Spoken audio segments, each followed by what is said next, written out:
Don't be alarmed. Yes, this is a dinosaur, but don't worry. It's my buddy.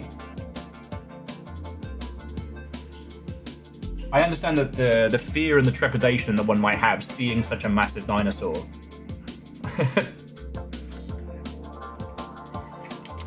So Caffeine, this is Peter. He is a gigantic chicken nugget Tyrannosaurus. And he has a gambling problem. God, I think I'm funny.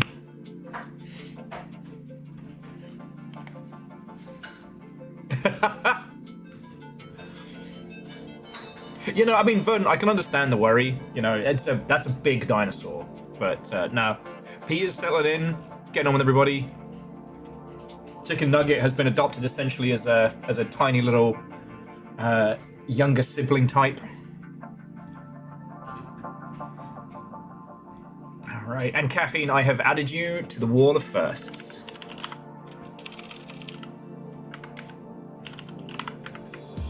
It does make me laugh that Chaunerus has been winning so hard that I just type C and it's like, you mean Chaunerus again?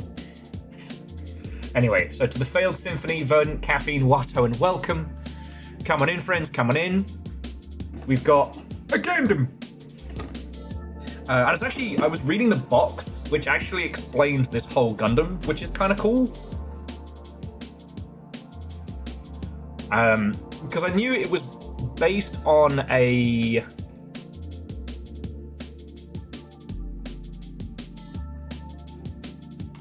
It was based on a Japanese drama, or it came from a Japanese, like, serialized drama, but I don't know anything about it. So I was having a look at, like, how this thing's going to look on the side and stuff. And over here, there's a little bio on the character. And it's actually kind of sweet.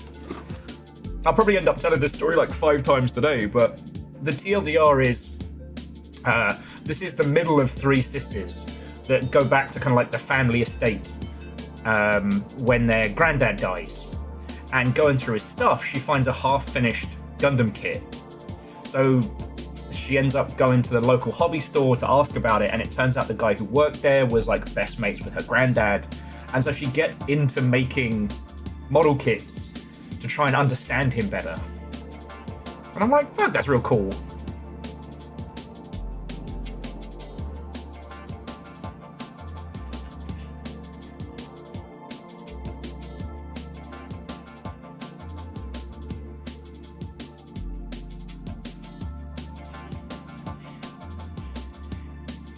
So yeah, how you all doing? Watto and welcome.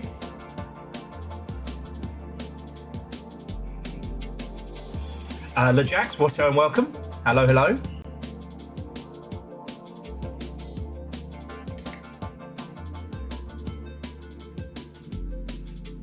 Okie dokie. And yeah, I shall let folks know what we're up to.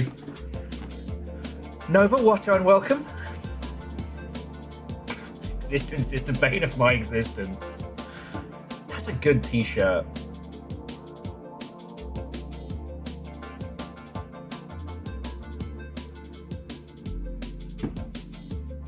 Okay. So yeah, I'll Oh, the side of the box. Whoa! I mean, the reason I got this guy, I think this was a P Bandai, I can't remember, is just because... Where is he? I literally got up from my desk a few minutes ago, and you wouldn't know this. I said I wasn't going to compete for the first thing. Sheesh. Wow. You've already got your place in the Hall of Victory. And Bacon, thank you for the pics. Dustin, way ahead of you. This was non-alcoholic beverage, which I have finished before I've even gotten started. But yeah, so this is the model kit in question. The camera's not quite showing it, but on one of the shoulders it has basically a screaming goat. And I was like, that's kind of fun. You know, I'm a big fan of... I keep getting sick about every other day but Saturday and Sunday. I guess that's my weekend immune system.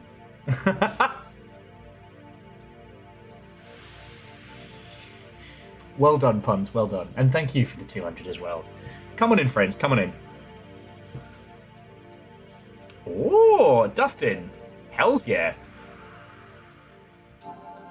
Maybe you got some of Caffeine's, what was it? Caffeine's Dice Luck from last Friday.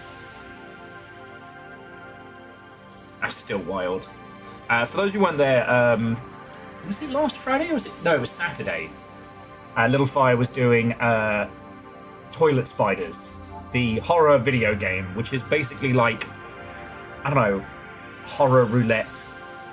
Jump scare spider roulette. And for some reason, Caffeine on the dice was just picking nothing but winners. And yes, no, Dustin, that was extremely cash money of you. Extremely. Oh, but yeah. We're going to build a Gundam today. We're going to hang out. I should... Nova, if you would be so kind as to tell the longship, I'll post it on Blue Sky.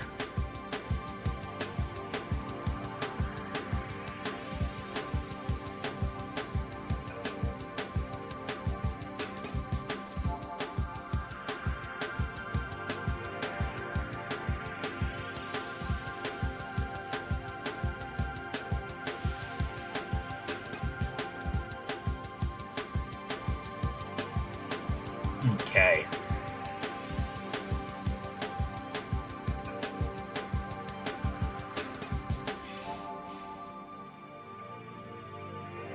Okay, so you got your Crafternoon done early, so it's Sata frame.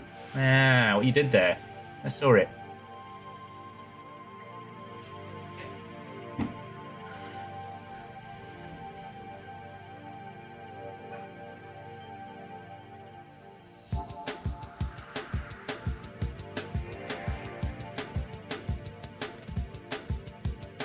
And Ozzy, what's and welcome. Nerds? Where? Ozymandias, how very dare you! Now, if you excuse me, I will be putting together my limited edition Zaku based on it comes from a Japanese drama. And Nova, thank you kindly.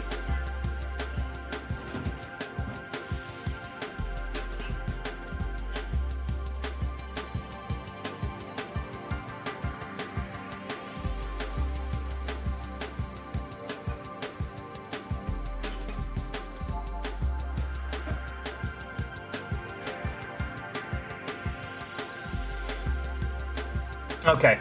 Well, yeah, so Puns, I don't want to see your, I want to see your laptop get cooked on my behalf.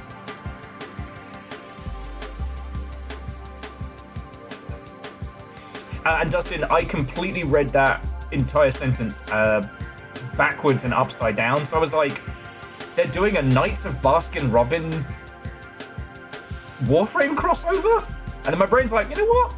I can see it. Let's have our little, 31 flavors of Warframe. And Trash Can. Oh, what did you get? Oh, Ozzy. I'll encourage this. Okay.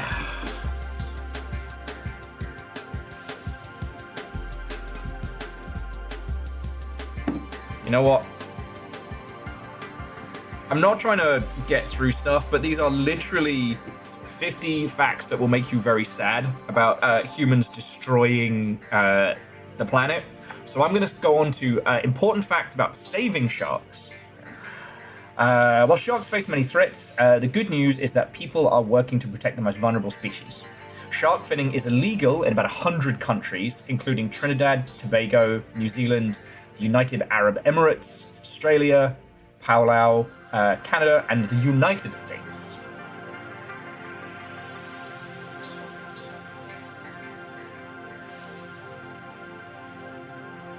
And I'll do you one more. Several locations such as Egypt, Fiji, and many US and Canadian cities have laws banning the sale of shark fins.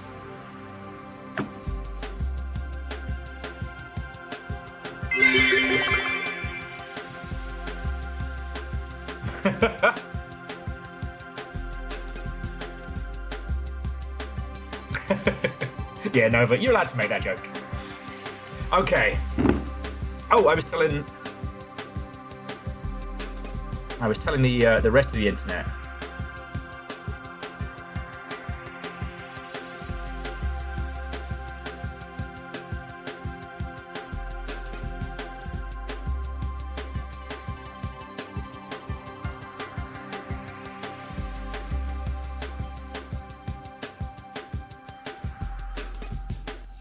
Okay. Jeez. Nexus, Watto, and welcome. So yeah, friends, come on in. If you didn't see, we're building Gundams. Specifically, we're going to be building this sucker today, which is a acid jazz yellow Zaku with a screaming goat on the shoulder.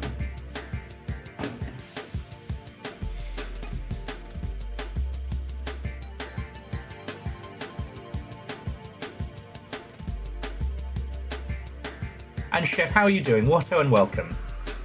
Yeah, and Bright Karma, that's the reason I picked it up. But what was really cool is I was looking at this earlier, and I didn't realize that on the side here is the story of the character that this Gundam... So this Gundam build comes from a Japanese drama. And I hadn't even bothered to read the side of it because 9 times out of 10 it's all in Japanese. But today I actually read it, and the story is very sweet. Basically, the middle of 3 sisters gets into model making because the whole family is called back to like the family household after the death of their grandfather. Whilst she's cleaning out his stuff, she finds a half-finished Gundam kit and goes to a local hobby store to find out what it is and what to do. And it turns out the guy who ran that was like super best mates with her granddad. And so to understand him better, she gets into making models, which is really cool. Yeah, DJ, that's what I'm thinking.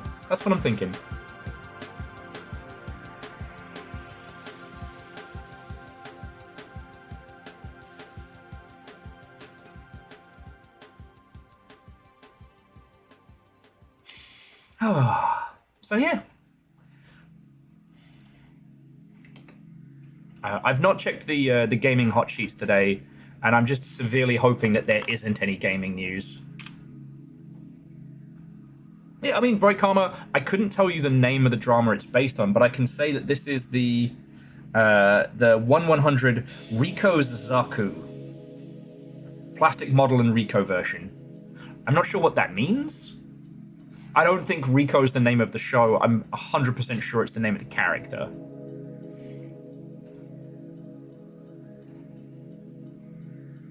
Yeah, you know what, Nova?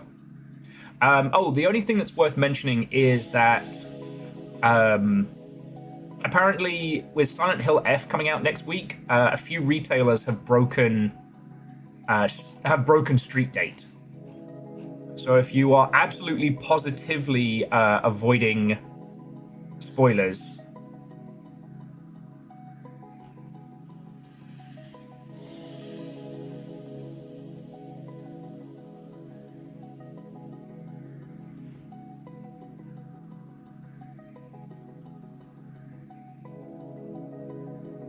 just be wary. Yeah, well, I mean, Kathleen, we talked about it the previous week where one of the individuals who got early access to it during the journo rounds went full leakage. And it was a complicated one because, yeah, you get yourself blacklisted so fast. With retailers, I can't even imagine there are that many retailers even still functioning. And that power dynamic has completely shifted. Oh, and Sauron, what's up? Welcome. And Orf, good to see you. Has anyone not gotten a hello?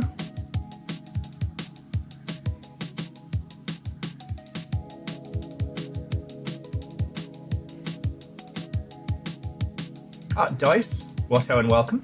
Numbers, I don't think you did, so let's change that. Watto and welcome.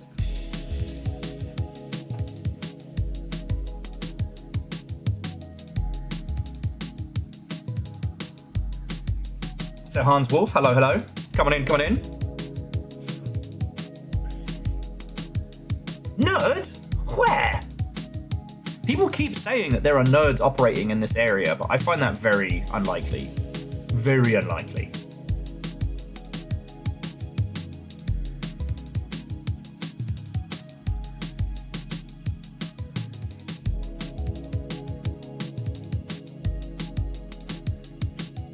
Yeah, Saren, that doesn't sound real. Nerds here? Nah, that can't be right.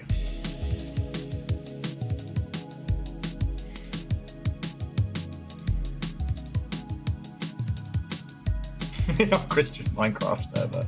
Yeah, fucking cool shirt. I just love it that on so many of the Rain World merch of varying kinds, you can always see that the gourmand's having the best time.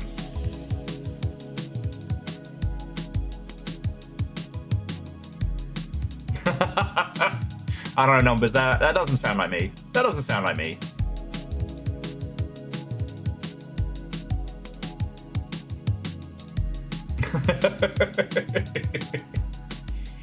I love that in the whole lineage of all the different slug cats, the gourmand is possibly one of the strongest, and whose entire motivation is secret menu.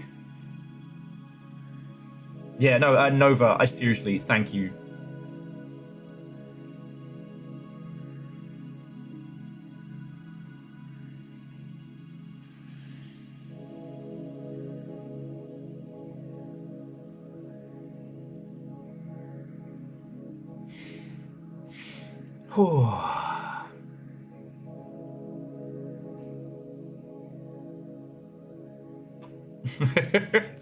You know, it does mean that I can watch it. It does mean that I can wear it pretty successively.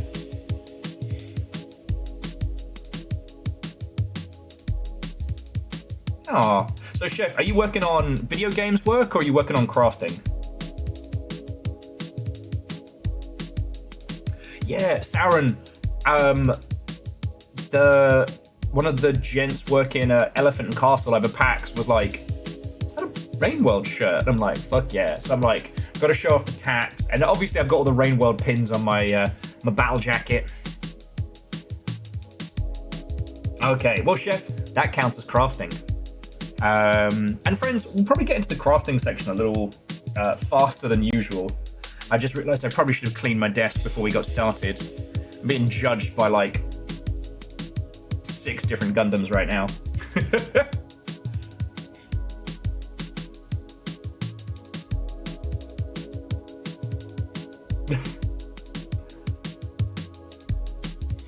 As I said, the only thing I'm sad of is that no one else did the action figure on their bag or Gundam in their bag at PAX. But there was a crafting session. Like, if I'd wanted to, we actually could have done like a, you know, bring your stuff, paint your piece. We could have done like a little like long shit group activity.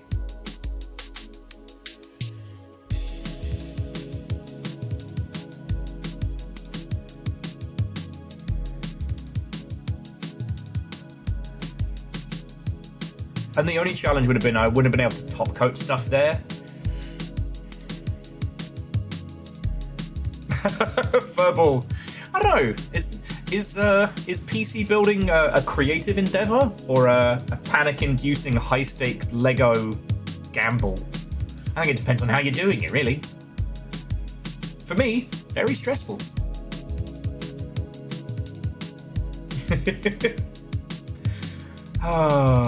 So yeah, friends, I hope you're doing splendid. I'm a little bit of a mess today, I'm not gonna lie. I forgot to eat and accidentally drank too much last night, so I woke up this morning like, kid. But I've had coffee, I've been treated to some food. Yeah, I know. And I was playing bloody Arena Breakout as well, so I wasn't really keeping track of how much I was drinking. Because I'm just running around the varying countrysides going blah blah blah blah blah blah blah. Nexus. Oh no, absolutely. It's 1,000% what I told Little Fire not to do. Which I have actively chastised Little Fire for drinking on an empty stomach. Now, I did eat earlier in the day, so it wasn't like I was just, like, straight up raw dogging it, but... Whew.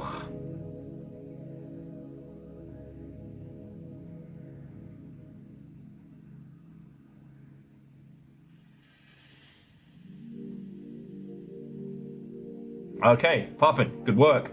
Good work on eating.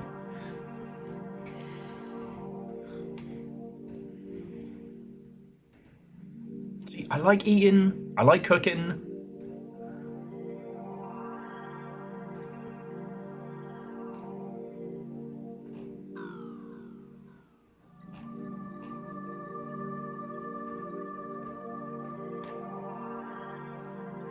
Found a pumpkin Gouda. Ooh. No, chef. We're not doing a goof. We're doing a Zaku. God, it's like you don't even know your Gundams.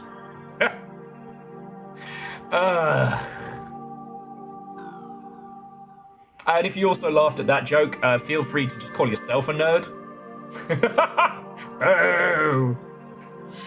We had a little thing going in Discord yesterday, which it's like the arc of the first time you watch Gundam Wing through the bell curve of this is the coolest thing ever, this is the dumbest thing ever, this is the coolest thing ever. And I was just saying how, especially with Gundam Wing, if you lined up all the pilots and all the mechs and asked someone to work out what goes in what, having never seen the show, they would not get it. Baron Otto and welcome. Aeon, hello, hello.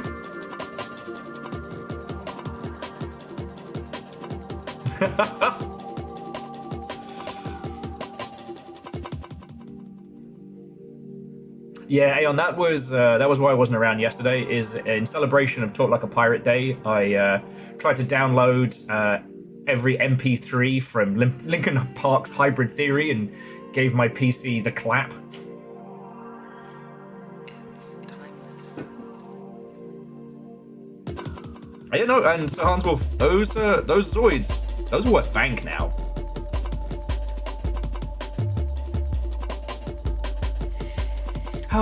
So yeah, should we just get into crafting? Because I'm gonna be nattering the whole bloody time anyway, and I do need to start getting set up.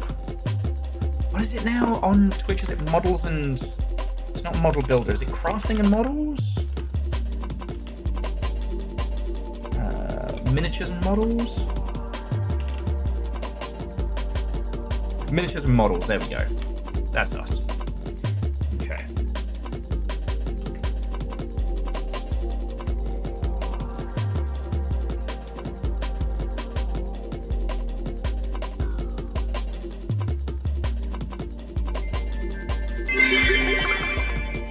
After 5 years of practicing, I think I'm going to step back from my bird calling hobby. I finally nailed my swan song.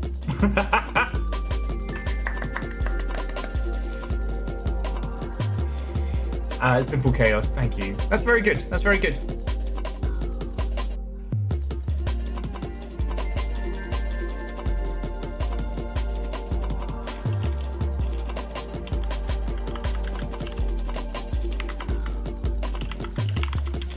Okay.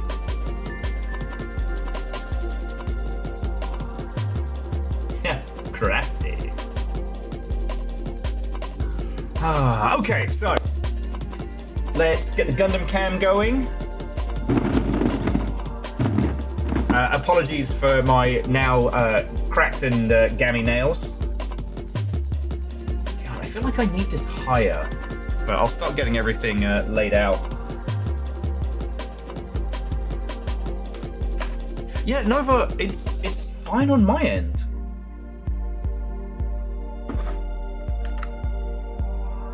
Sure, I think it's very strange. Not unheard of, but...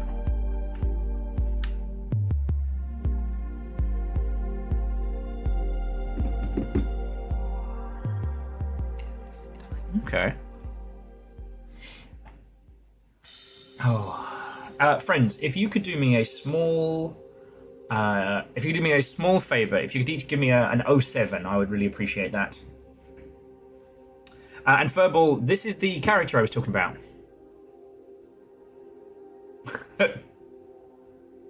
Okay, thank you all. Sahan's Wolf and Nova. Don't think I didn't notice that. Thank you all. I mean, Chef, that was the assignment. No, it's all good. It's all good. We were just worried for a second there that we're having some technical problems. Also, one cool thing that I saw from was it TikTok? It was TikTok. And it won't work as well on this one because it doesn't have the Gundam on it. But taking a card, picking a point on the box somewhere as your like art piece, cutting that out, and then like gluing the little elements on it. I think that's really cool. And I might start doing that because I'm not a box hoarder. And I know some people like to like cut out and frame the boxes once they're done, but I'm like, yeah. And no, DJ Coil, we talked about Gundam Mum in the past. Though she's very into battle damaging mechs, which is not my vibe. Like, and that's obviously nothing against the stuff. It's just that, for me personally, I'm of the make it look like a fancy ass fucking sports car type Gundam builder. You know what I mean? Sorry. Oh, and also check out my new dinosaur. He's got a big face. His name is Peter. He might have a problem with gambling.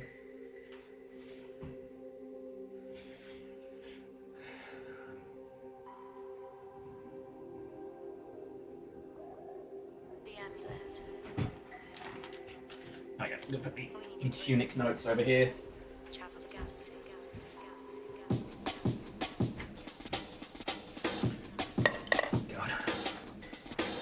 It's the problem that you can't stop winning.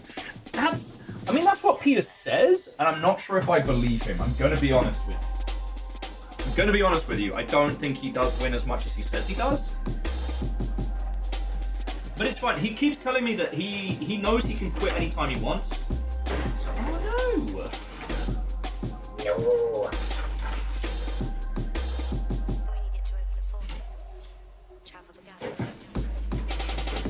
Yeah, I totally believe him.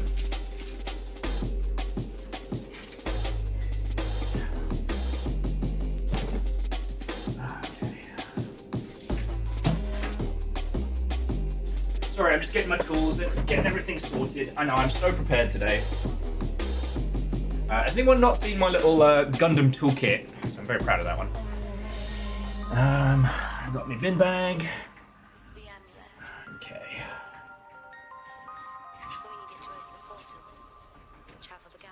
My nail kit. The cool ink pen set.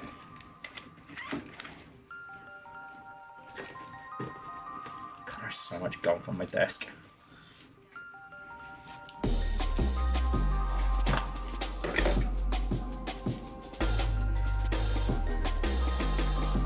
Oh, Barbatos is missing.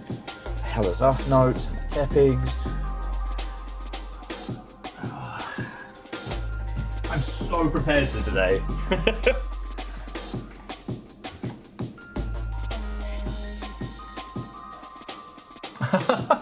DJ Coil, that's fucking cool. And yeah, DJ Coil, I'm gonna be doing that as well, because I think like sometimes it's nice to have like a little reminder, because especially like with like this one, which was a gift from Gundam John. Like, this is a rare kit, right? This one is not going to be around again. And this is how you know I'm not farming everybody for fucking money, because if I'd stashed it and sold it, probably could have made a small fortune in like 10 years. However, that's not what I'm about.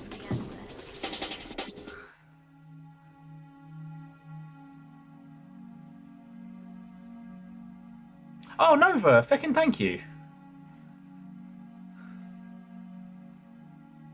Oh, okay, so the whole thing is actually named after her. Okay, I didn't know if she was,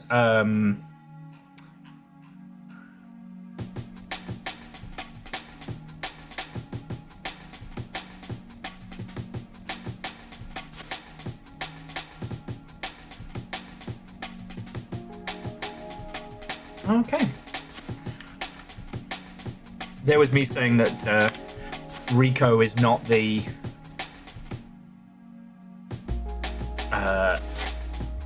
that Rico is not the name of the show, and it absolutely fucking is.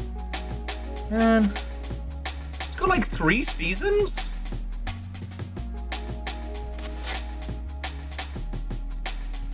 Start getting into this. This looks really fucking wholesome.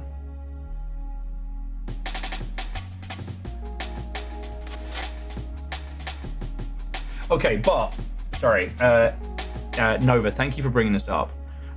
So this is the show, except for I click on this one, and obviously she's airbrushing, but it looks like fucking Breaking Bad.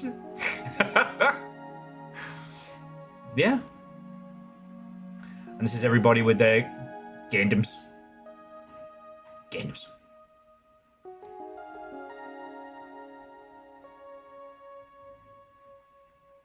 And yeah, so this is the kit that we're working on, and I guess there's a green one and a blue one? Or are those the logos from the TV show? They all look very serious.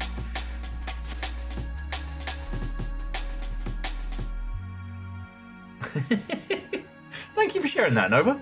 Okay, back to Gundam setup. I will say, I am looking forward to trying to use some of the cool ink pens. You lot are very nice to me. I hope I... No, we're not doing feelings. We're not doing feelings. We're not doing feelings. Feelings made up. I'm trying not to dox my friends, because I left their emails on my table. Oh, also, this was a gift throughout the PAX flavored nonsense, and I fucking love this. Apparently this is a local artist, and near one of the nearby areas there's a the artist in question has done large versions of it that they've put on the fence near a Goodwill. I'm so glad you lot don't see the fucking state of my desk. The snails are judging me. Okay, so that I need to contact, this I need to chuck. Nope, that I gotta hang on to. Okay. Exactly what a friendly and normal bunny, who's only saying sensible things. This is a piece of a Gundam. What Gundam? And what piece? Oh no. Okay. And Ozzy, thank you. Alright, so, quick show of hands. Who else is working on a crafting thing? And do you want to do a before and after in, well, I'll put mine in No Grey November. But,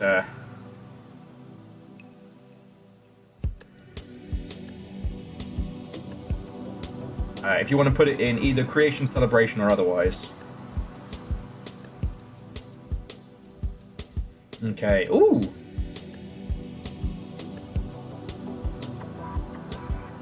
Oh shit, so Bright Karma's been doing the same thing of doing like box art cutouts. Oh, that's fucking cool. Oh shit, you got the Tommy Tech Safe House. I was seriously considering getting that and just, but not filling it full of shooty gunbang stuff, but filling it full of Gundam weapons that haven't really been used.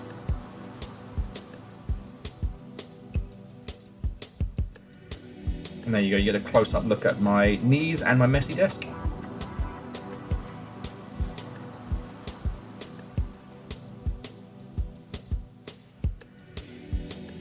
Okay. Ozzy, are you warframing it with Dustin? Moose was telling me that we're doing some spring cleaning on the Longship Warframe team. Okay, just solo stuff. Okay.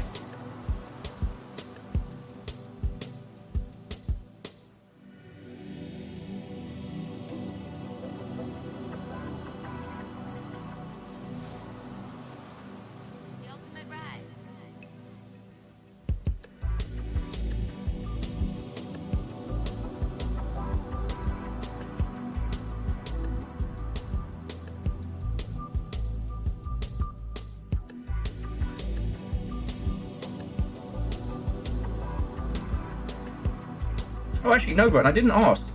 Is there anywhere to watch the Gundam J-drama? Because I wonder if it's... I wonder if it's good. I mean, Chef, that's the fun thing with video games. Or maybe fun's the wrong word.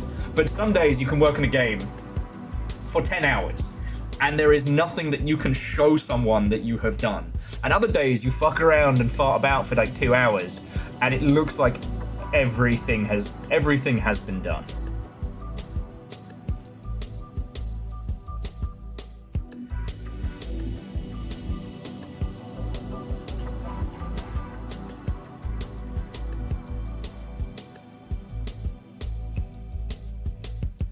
Yeah, and Nick, how you doing? Watto and welcome. Sorry again about yesterday. But yeah, no, you can work on something for months and your contributions are invisible.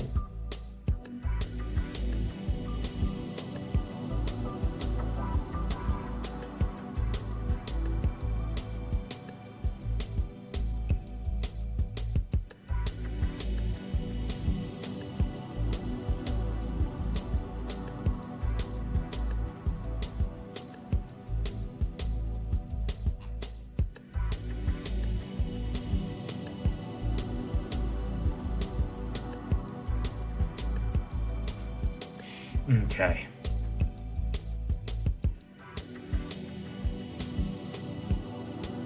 Sorry, I just stopped looking at where to watch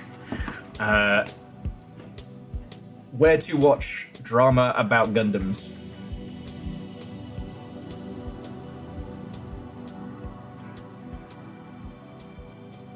What's he searching for?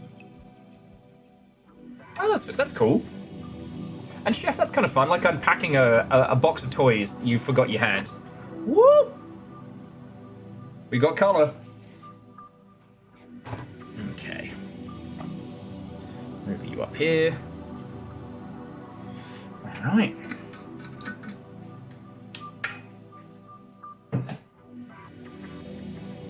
So much room for activities. Okay. Whew. I got my toolkit. Okay, you know what? I probably showed you all this multiple times, but I'm going to do it anyway. So this was one of my early purchases when I had a lot less space, and it is my mobile Gundam toolkit. If anyone would like to make the joke about me being a massive tool, this would be the time to sneak that in.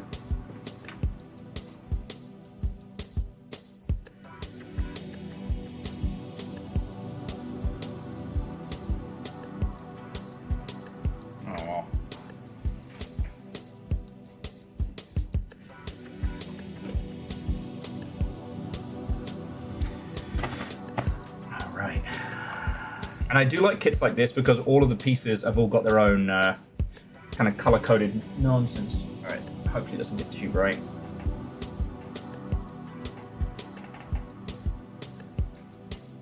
Oi, you bastard.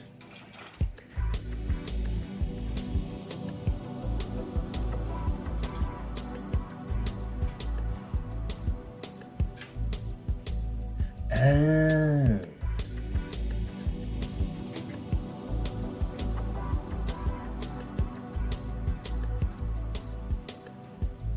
Well, let's see if you wanna do this.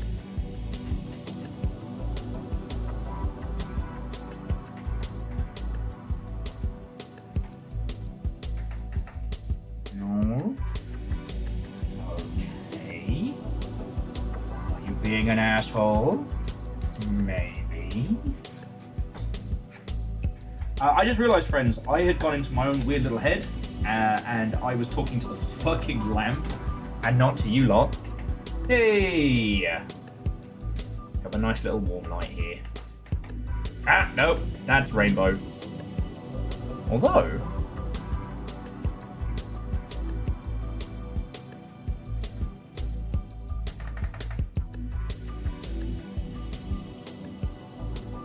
it doesn't come through on the light for you lot, but it does for me. There we go. So I can actually see a little bit better. Okay, let's begin. Okay. Okay.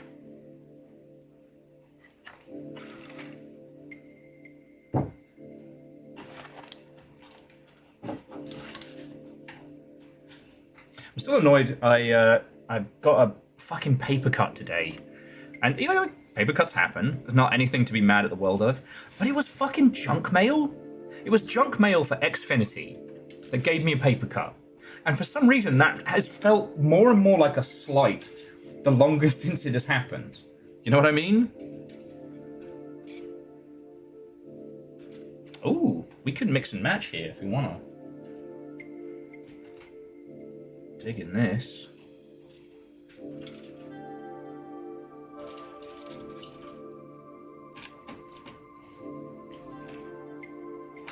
Alright. God, I love that these are already done.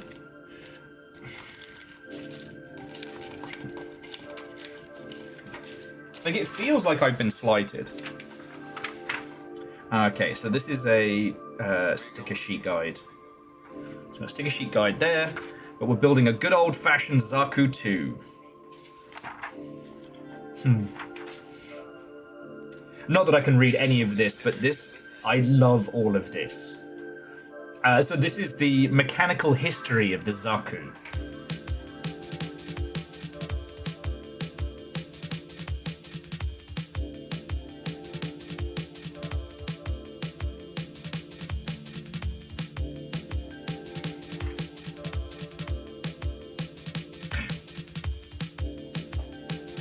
Aeon, don't make me get there. That was a terrible joke and you know it. Oh, see, I didn't even see Nick's one. Will's other elemental damage. Okay, so it's having us build the body first. All right, let's begin. All right, so we're gonna need PCs.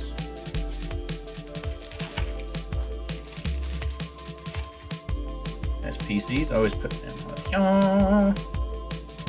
That's what we would need. There will be no apologies. I can't believe you've done this. Okay, and we need F.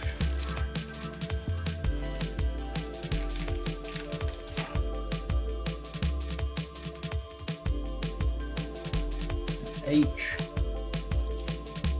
I. Ah, here we go.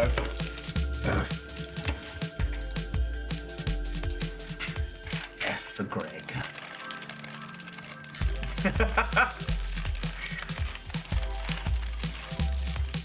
See, the problem is, Nick, I've been hanging out with the dinosaurs too much, and I'm unable to see non-moving targets.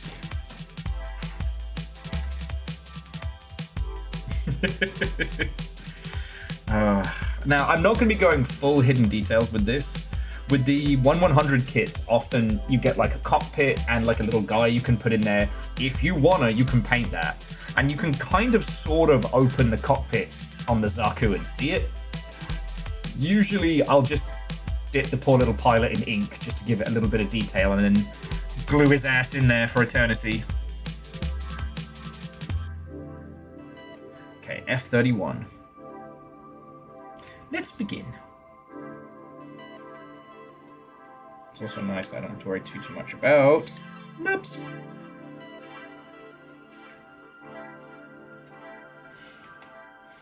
But yeah, friends, aside from accidentally drinking too much last night and playing way too much Arena Breakout, I have been very boring. I did watch a short documentary by Ahoy on good old Peter Molyneux. And it was nice to talk about the early days of Bullfrog, you know, the early days of like video games.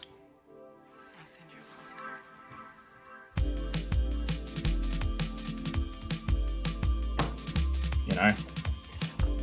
Well, okay, so the accidental part of the drinking too much came from the fact that because I was playing Arena Breakout and I was making will-sized drinks, I wasn't keeping track of of how much I had. And also, I forgot to eat. I didn't mean to. You know, it wasn't a self-destructive special. Gotta stop doing dinosaur hands. But yeah. It did not, it was not according to plan. Okay, so I need... Alright. So you're like that. So I need PC11 and PC10. Okay. Not mirrored.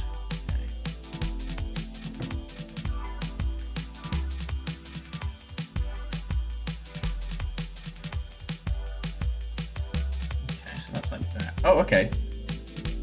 I get it. Oh, cool. Oh shit, Nick, that just reminded me I never saw the Psycho Pass movie. I watched season 1 religiously, and I think I fell off in season 2. Not because it was bad, but because you know, life loves happening far too much. I did see that the date for the Jujutsu Kaisen drop has been announced. But that one's less like, you know, Jujutsu Kaisen the movie, and more like with a lot of the stuff where they do the first few episodes of a new season as a cinema release. Ironically, something that started with, say it with me now, Gundams!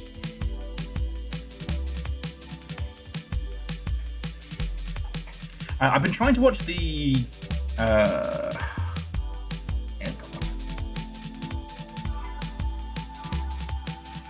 I've been trying to watch the trash anime that I can't pronounce, and every time I try and think that I can, my brain's like, do you mean Gargantia? I'm like, brain, no. I don't mean Gargantia. Okay, so I need F22.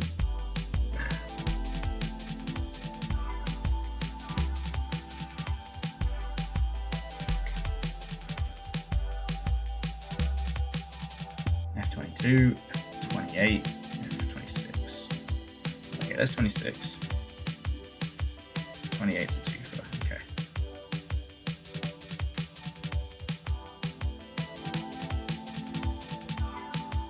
Yeah, Nick, I'm always annoyed at myself whenever I become obsessed with a show that is about my greatest fear. Because it's like, I can't even blame someone else for making me watch it, you know?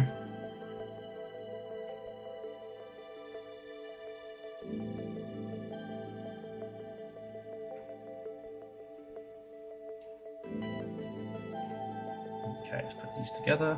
I'll be back for you. Should have trimmed it up good.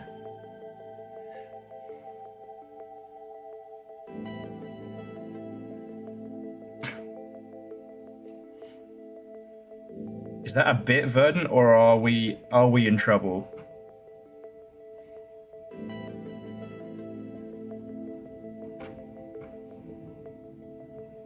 Though I did notice that for the first time ever, New Type is actually taking pre-orders for something, which is weird.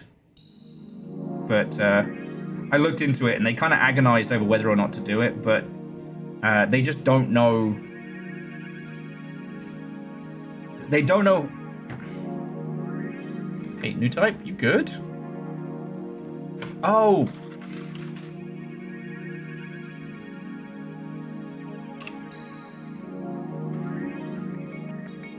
Okay, no, we're good.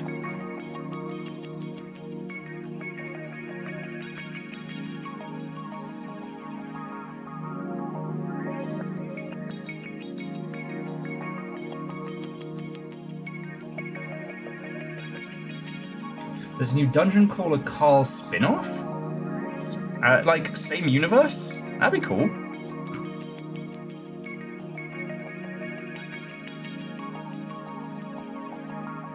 Oh, God.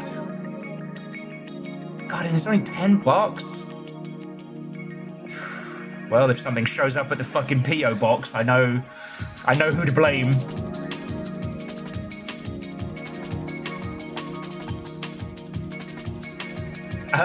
Actually, numbers, the one I've seen the most is that and Lil Anya as the Fali Sula Na Na Na. God, that shit's cute. Okay, sorry, I gotta get this. This is one of those ones where I gotta get it right.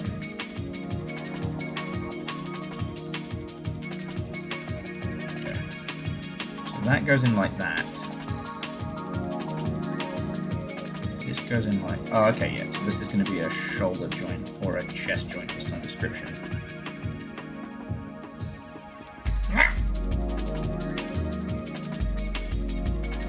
Huh, that'd be way cool. Because the thing that...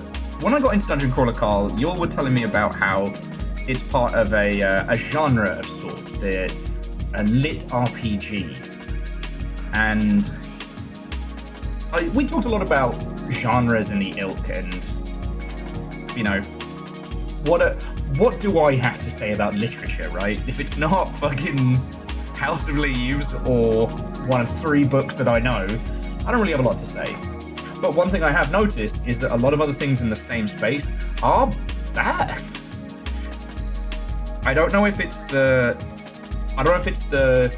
micro genre. I don't know if it's just because it's been at the same time as like a lot of people are flooding online stores with, you know, AI generated stuff. But everything else I've seen in the lit RPG space has been fucking dog shit. You know? And like, look, when it comes to video games, it is my job to find the joy in things. I will only shit on a game if it really deserves to be shit on.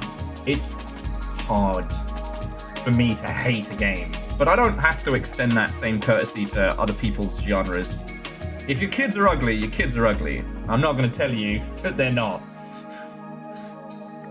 And damn, lit RPG is full of some ugly kids.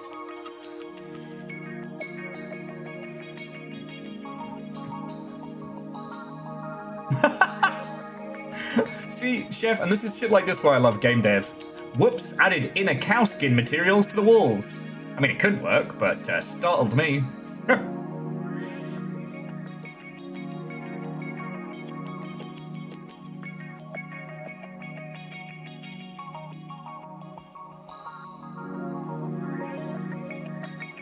I mean, caffeine, I believe you. Or I believe it, you know.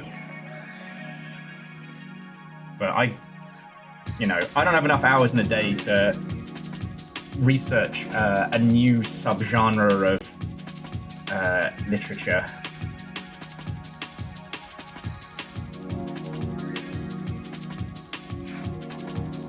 Okay, well, I mean, that does make me feel good that like Dungeon Crawler Carl's one of the few good ones. And I do think it comes back to the thing we talked about ages ago, the idea of fake games.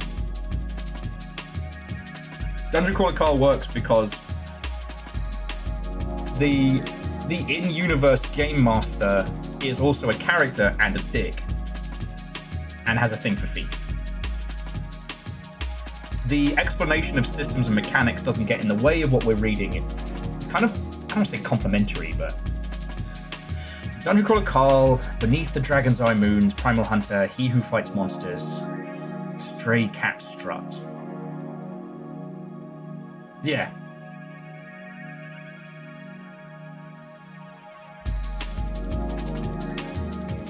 Like, and hey, I love fake games. You know, on the reset the clock stuff, you know, now I actually have my copy of Vitalis. I'm looking forward to just, once it gets a little cooler, going full autumn mode and just enjoying it. You know what I mean? Man, I might have to retire these Tamiya, because even for the inner frame stuff, it's not cutting good. I'm having to trim up the pieces, not to look nice, but so they fit. Okay, so once again, I'm just gonna make sure this is right, because if I don't, then this will be hours of unfucking later.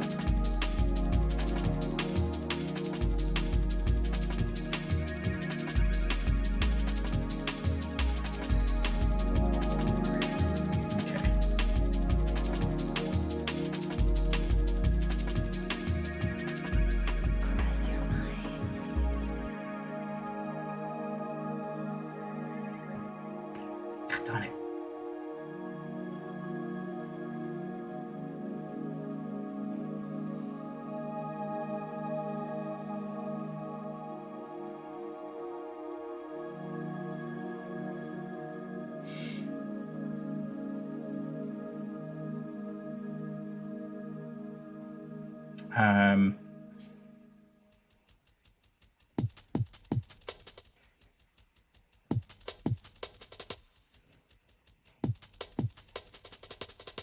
all right. Got ourselves some chunky arms. But yeah, I fucking love the idea of creating a fake game. But I think it's because, you know, at this point, I think all of us here understand that making a game is such an undertaking. You know, the hardest thing is starting and finishing. An alchemist, Watto, and welcome. How are you holding up, friend?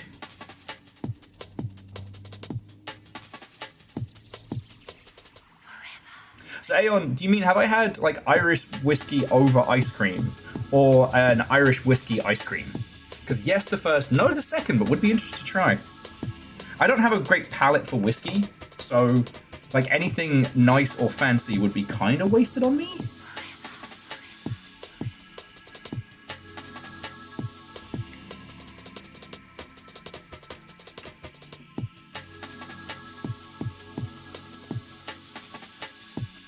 Okay, where's the little matey boys? Here we go.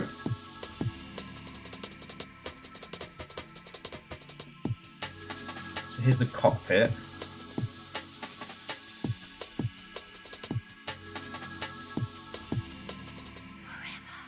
All right, now are we putting a pilot in this? That's the question. Woo! I nearly lost a bit.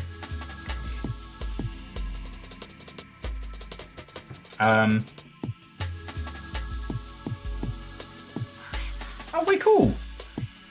Sorry, Alchemist was just saying that they've felt inspired today, so done some work on their D&D campaign around here. Yeah. I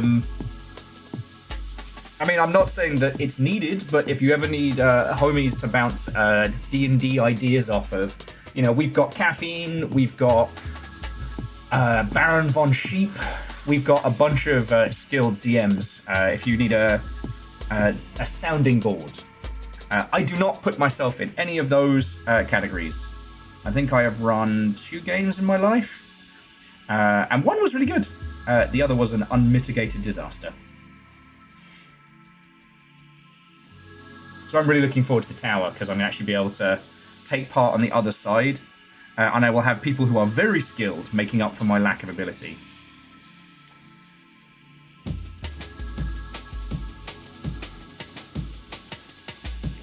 But yeah, we were just talking about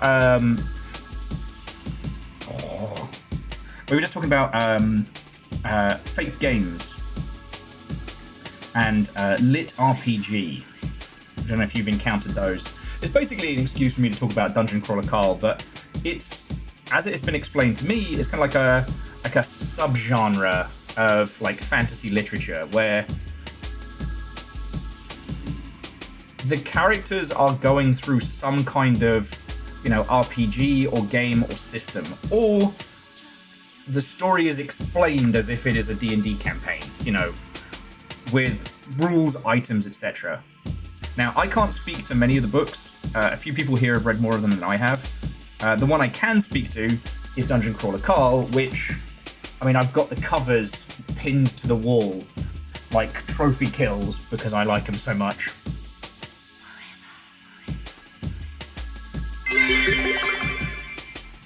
Applied so hard and got so far, but in the end, I wasn't even hired. LinkedIn Park. That's very good. The irony, of course, being that actual LinkedIn these days is utter dog shit. It's like, I have this rule where... Oh, and where's... Okay, are we putting a little guy in this? And if so, what color is our little guy? So he's on... So little guy is B.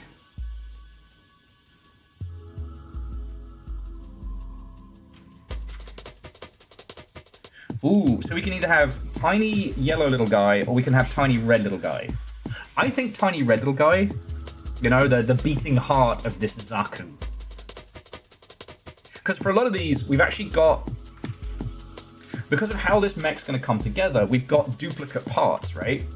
So this is the same sprue mold for both the helm, the shoulder pad, etc. What we'll probably do is stash whatever we don't use, and maybe play mix and match with another one of the Zaku kits.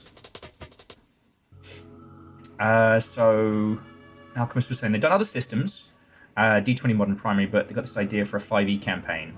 Yeah, I mean, like, 5e is the most spoken language in tabletop, and it's a good tool.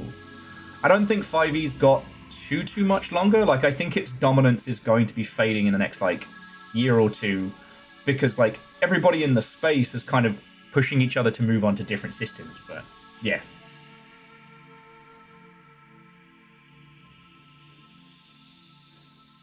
So Jordan says the big thing's kind of staple on the side of lit RPGs that makes the abstract thing of main character get stronger as an actual numbers game. That's true. And yeah, I mean, you and the squad... Yeah, okay, I'm going for the little red dude. And yeah, occult red makes it go faster. Failed Symphony is read and listened to a few lit RPG stories. While a couple of them had good stories, it was mainly in spite of the other aspects, not in harmony with them. The ones I would call pretty good or almost never recommend because they seem to have some fairly interesting, questionable things to say about things. True.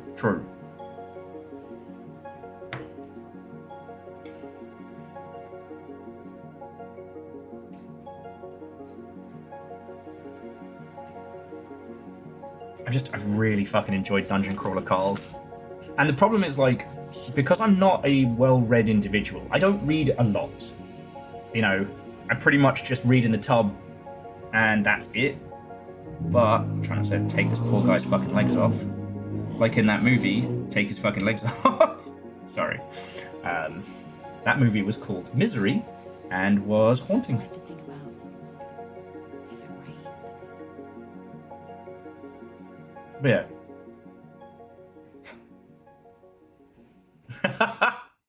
Alchemist saying there's a lot of homebrew ideas in that campaign because it's about a story that doesn't exist. And yeah, collaborative storytelling, let's fucking go. It just made me laugh when Joker was like, I have an elevator pitch for the campaign down to a science. Oh, you know how to pitch things. Next you'll be telling me you know how to tell stories.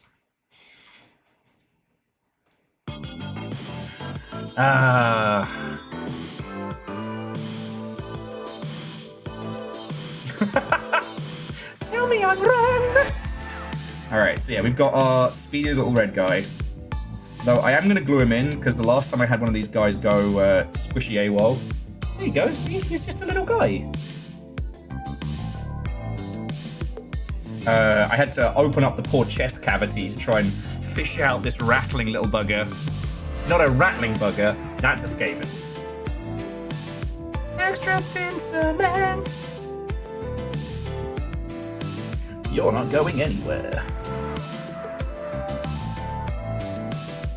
Barrett's like, I like telling stories. You're both very good at it. You did that on purpose, mate. You did that on purpose. Oh, let me guess. Now you're going to be a dick about it!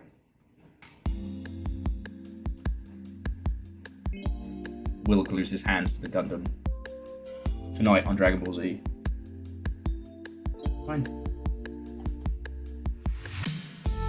Do your little feeties down.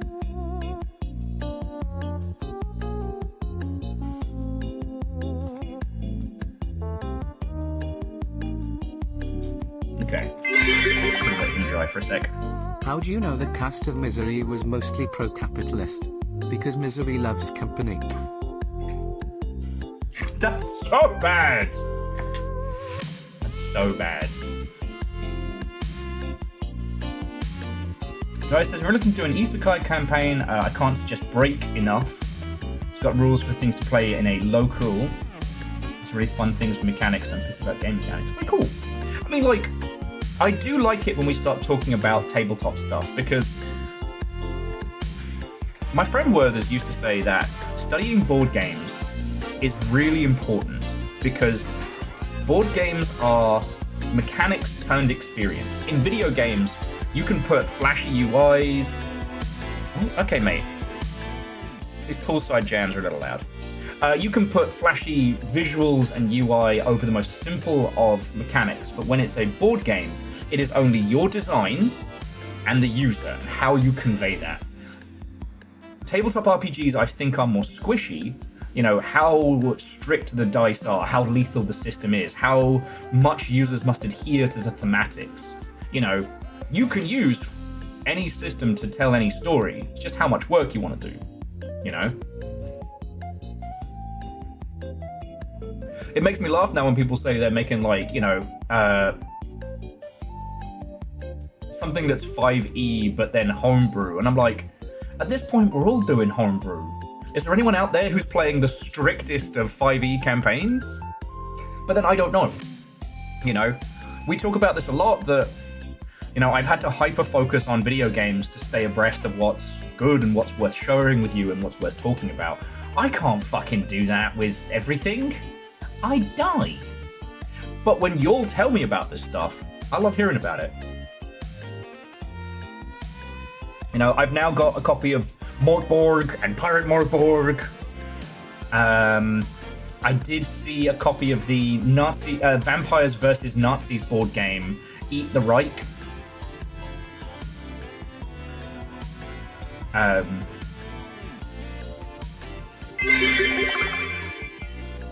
In the early Fighting Fantasy series books, the UI was whatever you drew on the piece of paper because you didn't want to damage the grid in your book, and back then photocopying was damn expensive. Oh yeah. And Scotty, thank you for the 200. I still remember spending, God, I think it was like up to 10 quid so I could color photocopy pages from White Dwarf to use as banners for my fucking troops. I used to fucking love troops. I just picked up Morkborg. Way cool. See, the thing is like, I know I say this every time, but just for framing, I will always say that it is the people around the table that make the campaign. You can have the best time with the worst system if the people are right. So yeah, when Nick's saying they played a campaign with a GM was super stickler for the rules. Yeah. And like, those kinds of campaigns are going to be fun. Can be fun, but it's like, you gotta know what you're going in for. You know, with us doing the tower, which is going to be fucking cool, like that's going to be more mechanics than anything else, right? I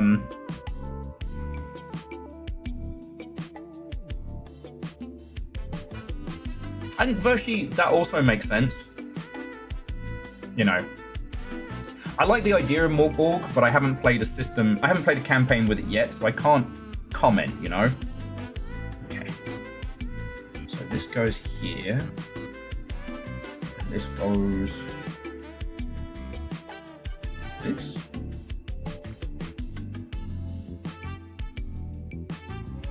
Like this.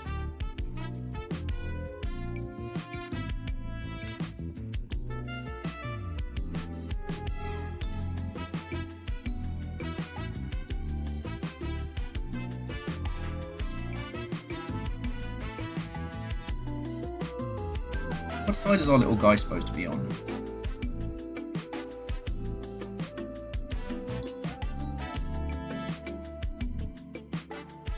Is he supposed to be on this side? Does it matter?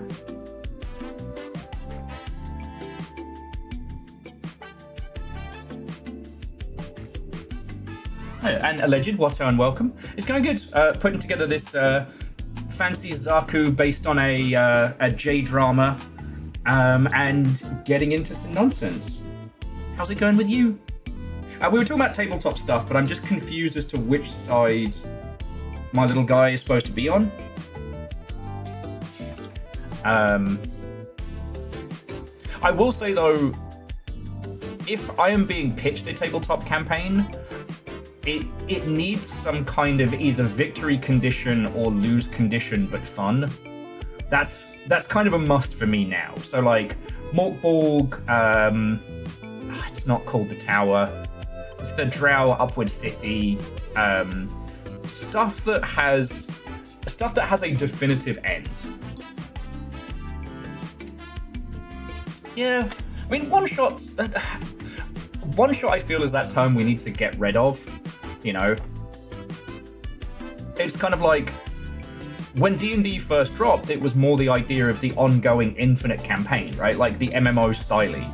to put it into video game terms, you know, these days, if you pitch me a campaign that is like, you know, I'd say like 5 to 12 sessions, like, fuck yeah, I'm in. And there are some campaigns where you're just making each other laugh, and that's cool too, you know? Not like I'm swimming in free time right now, but you know what I mean.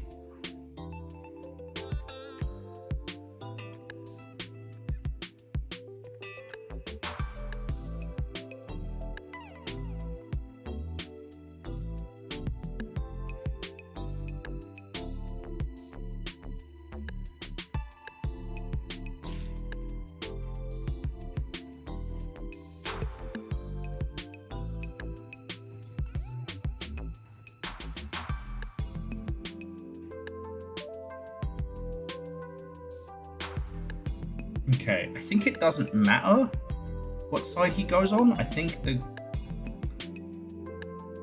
supposed to be able to move the pilot left and right. Oh, okay, yeah, so the gimmick is you can swap this little guy about. Chef, same. Fucking same. I'd love this mix. Okay. Okay, Vershi was saying calling them adventures instead of campaigns tend to be more apt for what I want to do.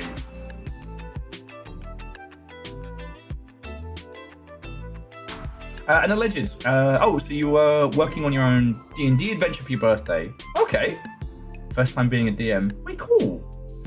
So yeah, we've got the Dice and More Dice channel, and like I was saying to Alchemist, like, I'm not saying that any of you are bad at DMing, but I also know that like getting to talk to other people who are very experienced is helpful. So like, you know, Baron, Caffeine, Vershi, loads of people here have run loads. And Alchemist, you absolutely have my permission to pitch away. Sorry, and whilst the pitch is dropping, so you know we did Hell Is Us on Thursday, and I think it was like Super Professor or somebody who dropped in. I actually popped into his streams, and peak lovely vibes. Peak lovely vibes. And it was that thing of like, he was asking me what I was up to, and I didn't want to say like, actually I'm getting ready for my stream and stuff like that.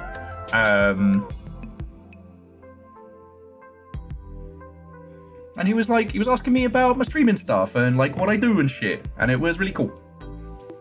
You know? I don't get to talk shop with a lot of folks. And when I do, like, I try not to be a massive dick. Because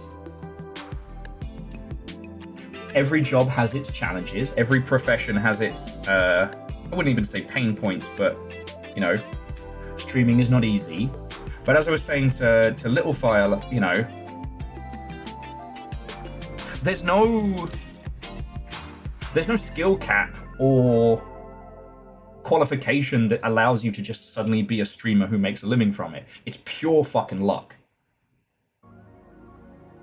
So it's hard to talk to folks about it sometimes because I don't want it ever to sound like humble bragging or fucking champagne problems. No one understands how hard my life is. What do? I stream video games for a living. Like, sometimes I hear myself talk about my profession and I say to myself, oh, fuck off. Oh, fuck off. Okay.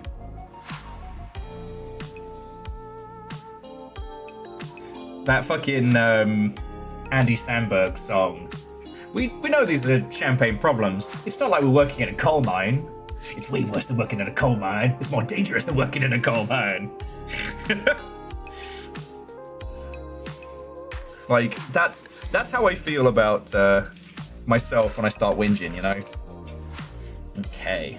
Get some torso pieces. Oh, for fuck's sake, man. I've got to not use my keyboard to place things on.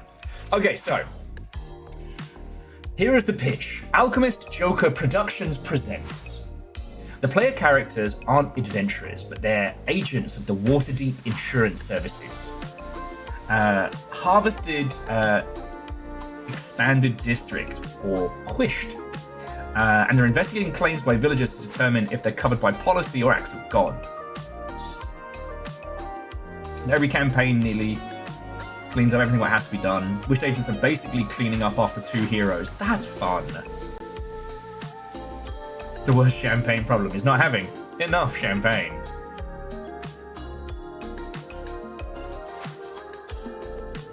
Yeah. Well, and Scotty, I agree with you.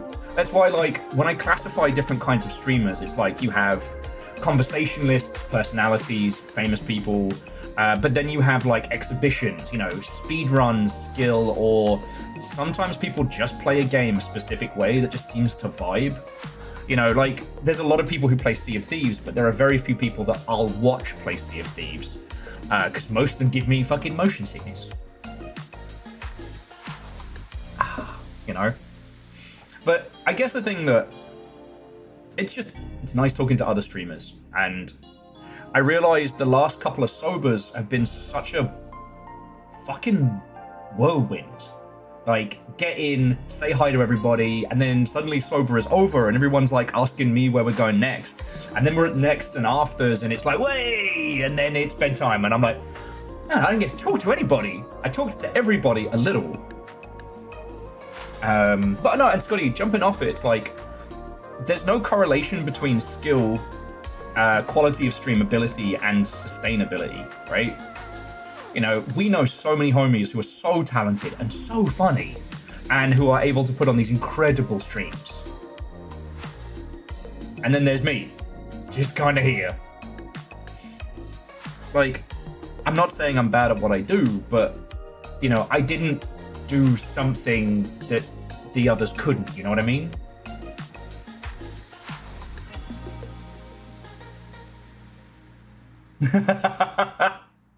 Scotty, there's also that, mate. There's also that. And, like, that's why I keep saying I'm insanely lucky.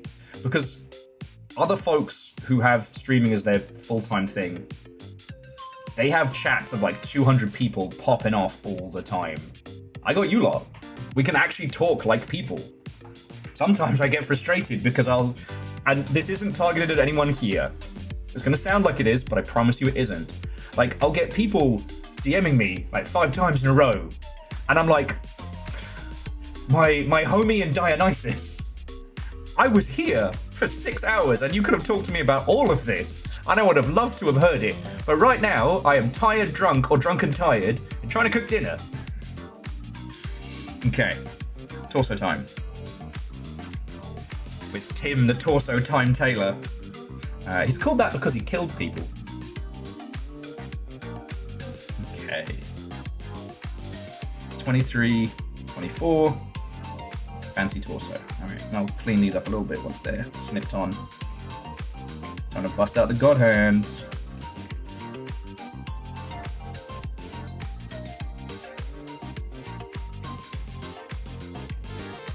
Anyway, this is also starting to sound like a great big whinge for, once again, a person who streams for a living. No, and so, Alchemist, I'm not surprised that you did something that has like a detective element.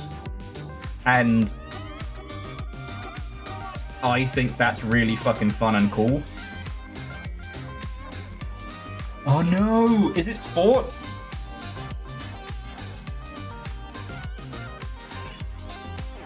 Little Fire's off on adventures today.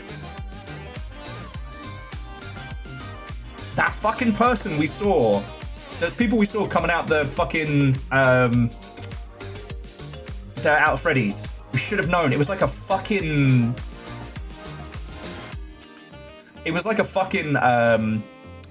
signposting. People service, or am I delivering the bat? Well, remember, we don't have bail money right now. You have to let them live. Little Fire says it's packed and stops at university because damn things are fucking broken. How dare people sports? Okay. Just don't get caught, alright? Don't get caught.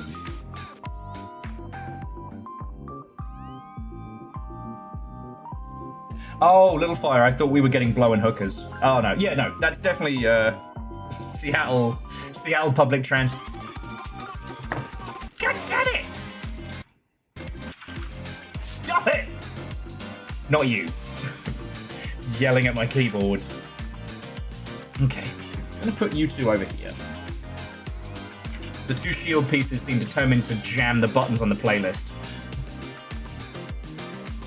It's an old lady, because she wouldn't move. Someone come get Barbara off the sidewalk. Okay, Bar. If we're talking about sports I would actually watch, Little Fire on public transport, but with like NFL style commentary. Ah, and Barbara's got in for the tackle! Little Fire is unaffected and Barbara's eating dirt. Choo choo, the train is here.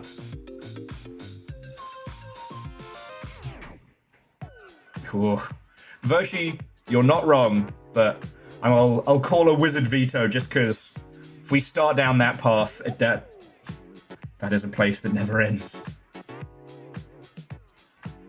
We're making Gundams about it today. And remember, nothing in ASCII.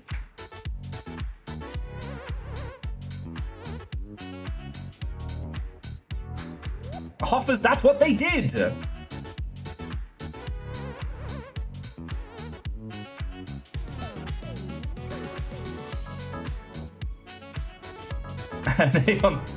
Johnny Wizard hat! One of my favorite tracks on my my day-to-day playlist is called Evil Fucking Wizard. Look it up. It's fun.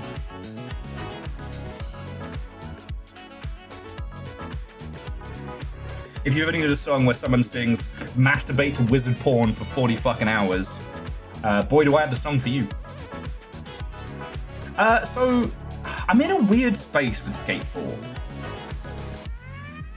I'm glad it's back, but it's kind of like with Microsoft announcing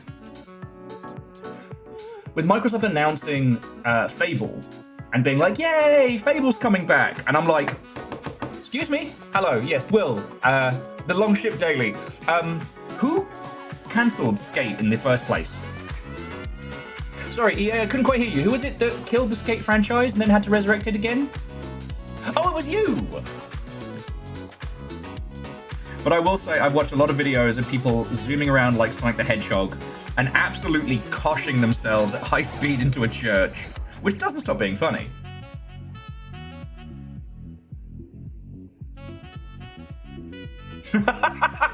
Yeah, so DJ Coil, this is just a setup to read Dungeon Crawler Carl.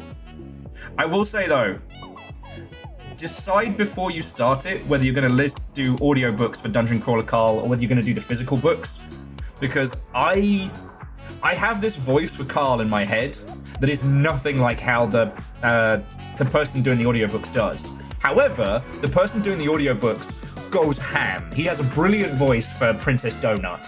He has a brilliant voice for everything. It's fucking good.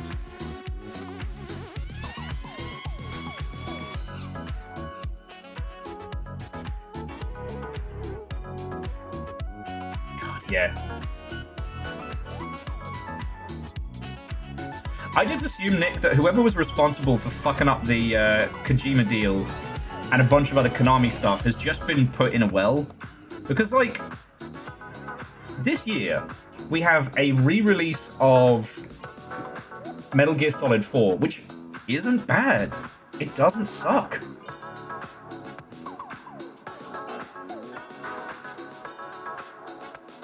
And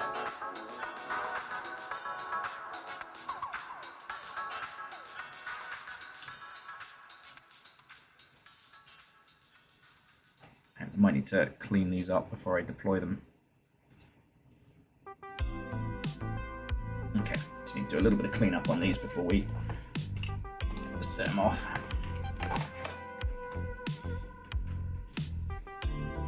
You're right, I do mean Metal Gear Solid 3, not 4. 3 needs a full remake.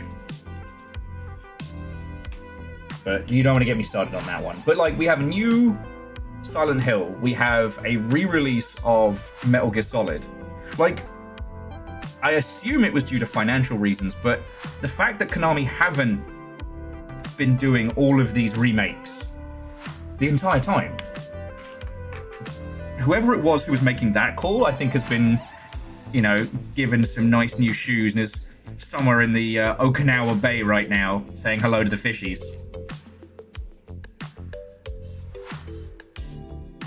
Because, like... Oh, and also Silent Hill 2's re-release.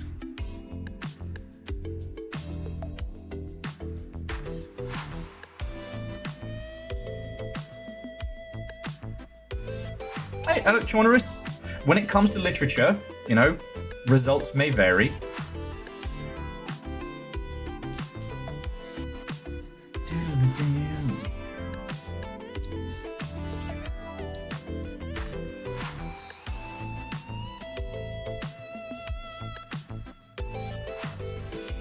Okay. Can I clean this up? No, not quite.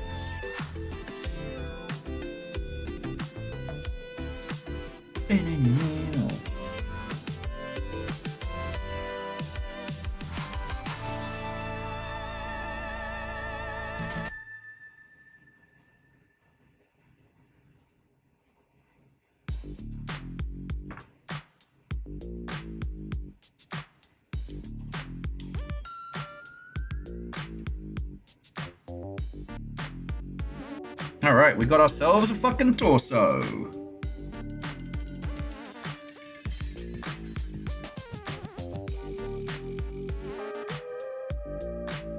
Okay.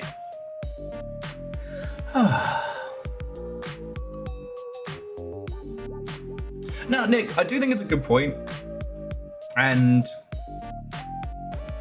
I try and use the term Kojima Productions to refer to like Death Stranding and stuff like that, because, you know, the alter myth, especially in video games, is one that we should have fucking killed long ago.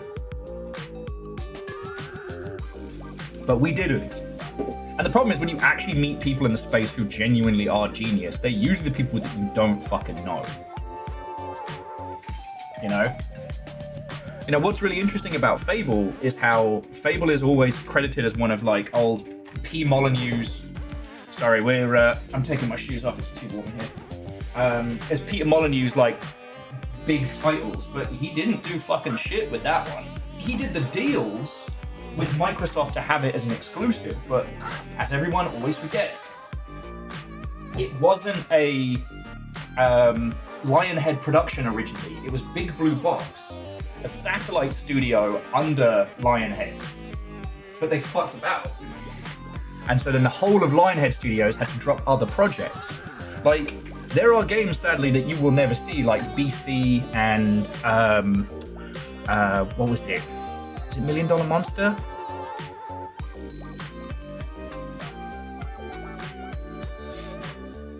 Yeah, Kenji Ifune gets credited with a lot of stuff. And I'm not saying that these people don't have contributions, you know. Back in the 80s and 90s, one person could have a lot more effect on a project. Kind of the same way that, like, we see from the indie scene now. Okay. So let's have a look. We've got... Okay, so we need the Fs back. Alright, you can go hang out in Not Neededville. F 19, 21, and 20. Oh, 18, 19, 20, 21. So there's 20 and 21. There's 18 and 19. Cool. I should put this back for a sec. Get some tummies though. What was I saying? Oh, but yeah, it's wild to think that Konami's completely changed their fucking mind on stuff. And for the better. I mean, all they had to do was sit around and wait for the American games industry to collapse and then swoop on in by re-releasing games they'd already done. You know? I still think, though, Kojima did David Hayter dirty. And so it's nice to see him, you know... Oh, Caffeine, have fun, be safe, to be continued.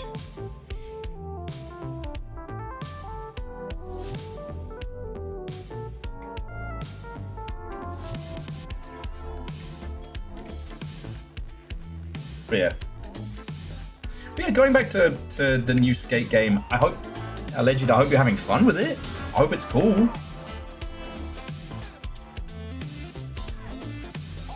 I'm on a PC 8, which is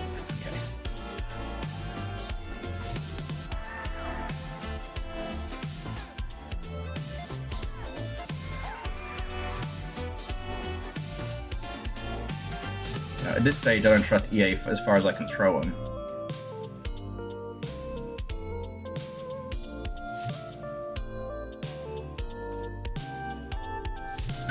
Steam operating principle: do nothing, win. God. No, I was just laughing because I was one of those people that when they announced Steam, I was like, fuck this. This is some direct-to-drive shit right here. This is some Mozilla downloader shit. It'll never take off. I was also mad because somebody stole my Half-Life 1 key, so when I went to go redeem it on Steam, someone else had already done it, and I was like, you fucking bastard. Fucking key generators. And so I swore off Steam.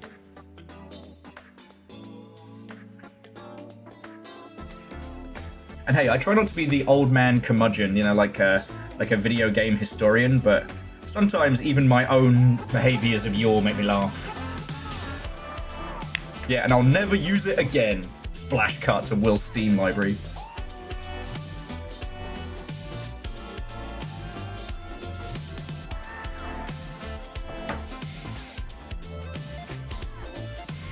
Yeah, and Nick, we were talking about that the other day. Like, it's still wild to me that, like, EA turned into the shitheels.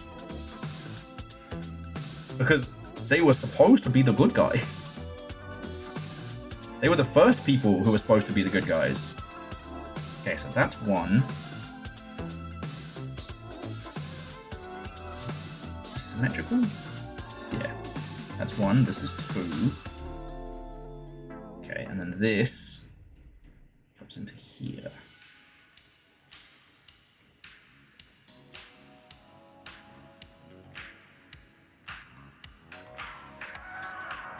Wait, no, it's not lined up.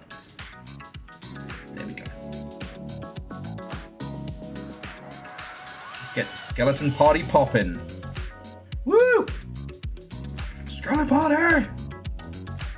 Then... yeah! Woo! Woo woo! And then the Fire Nation attacked. No? Live long enough to become the villain.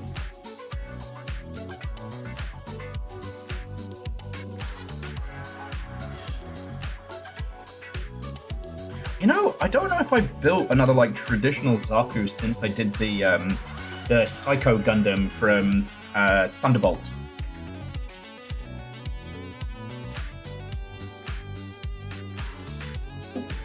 Lucums, it's going good. We're doing that cool-looking jazzy bastard on the left. It's going real good. Oh shit, Vershi, I didn't see you get the Yaldum. What do you want to do with that? What do you want to do with the temporary power of rule? Okay, so this is on K. Alright, so this is these mother hubbards right here. And I'll be honest with you, the Psycho Zaku hurt me. It hurt me in a way I don't know if I've recovered from. Like, I'm glad I did it, but... Jarl's Decree, drink water. Okay, but if that water has been gently poured over something that may or may not resemble coffee, does that still count? It's vitamin water, okay? Follow-up question. Is rum a vitamin?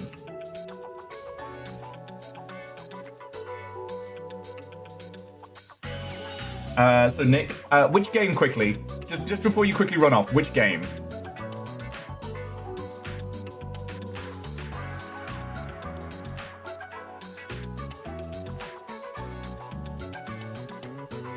Because Nick's got to zoom off to play a terrible Star Trek spin-off game and rip the shit out of it. Because, not Jump Leads, that's Ben's project, but the, is it Jump Space? The game that may or may not brick your computer. Jump space, jump leave. Jumpy, jumpy, jumpy, jump, jump.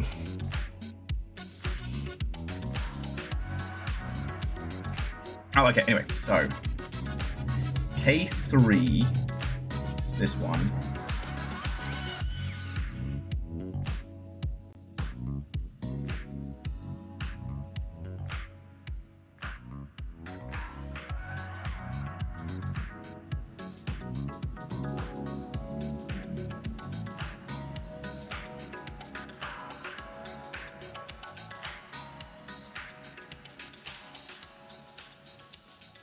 Huh. Okay, so I think what we're supposed to do is cut these pieces off. And once these are all trimmed, we just slide the whole thing up onto here. Star Trek the video game. The 2013 one? Oh! Friend, I hope you got the good boost for that one, because damn, that game sucks.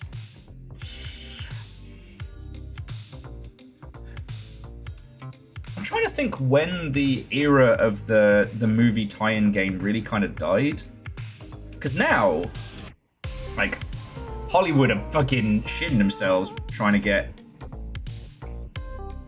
video gaming projects to... Hey. Oh, this is not going to be easy at all.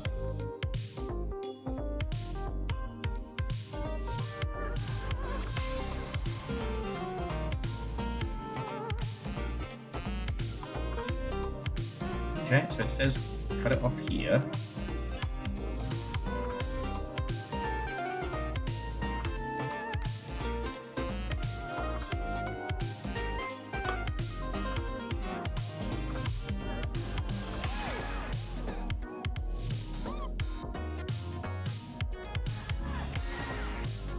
Excuse me.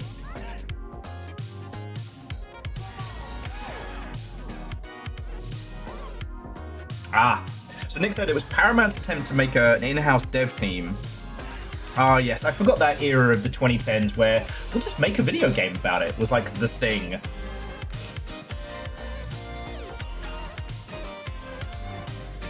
Okay.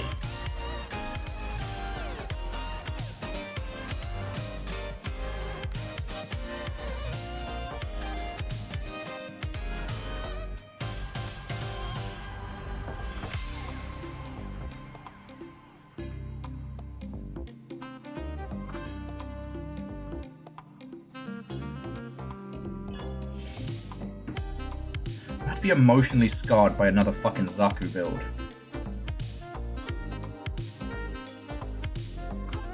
Okay.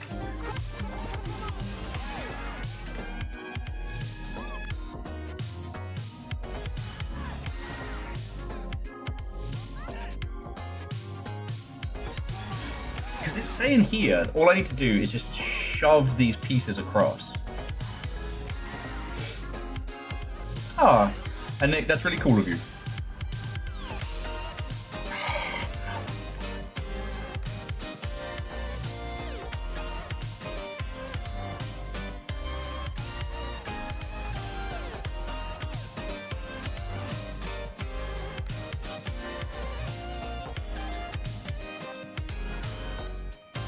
This isn't attached to anything.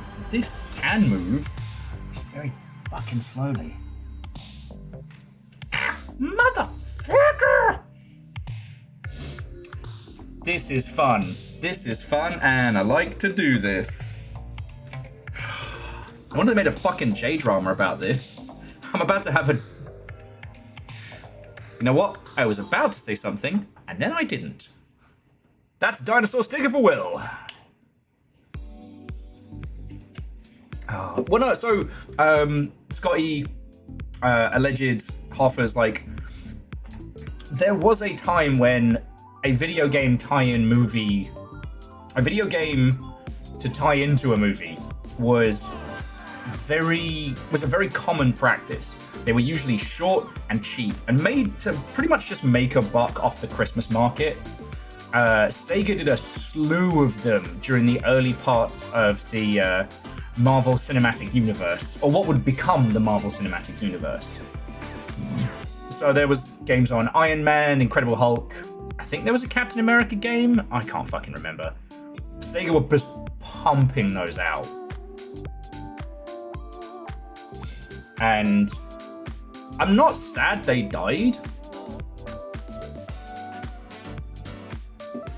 It just, they were such a strange creature of their time, you know? They were a way for some studios to make a bit of cash while doing other things. Haha!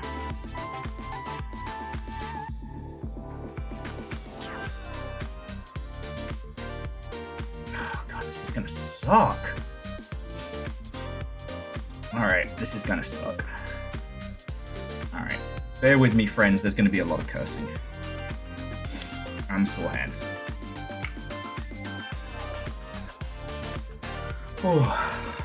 But yeah, video game movies is kind of weird because sorry, just anytime one of the mod team kills a bot, I kind of feel like that, like, we got him. They're dead.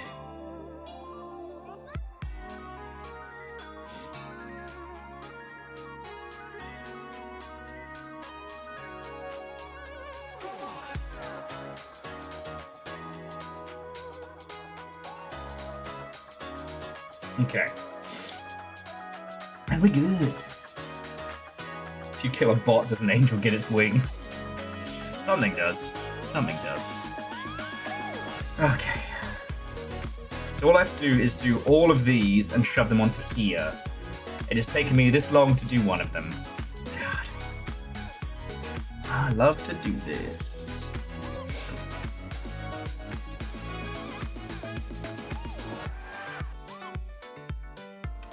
Alleged, that was Defiance. But yeah, like, I'm happy to talk about video game movies. It's one of my weird obsessions. I got to have a little conversation with movies with Mikey about it at PAX, which was real nice. And it's anytime I know about a movie thing that someone else doesn't, it makes me feel smart. It's a little bit smart.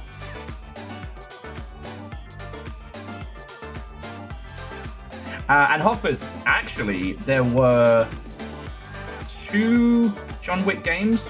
One of them was a VR exclusive. Not a lot of people know that.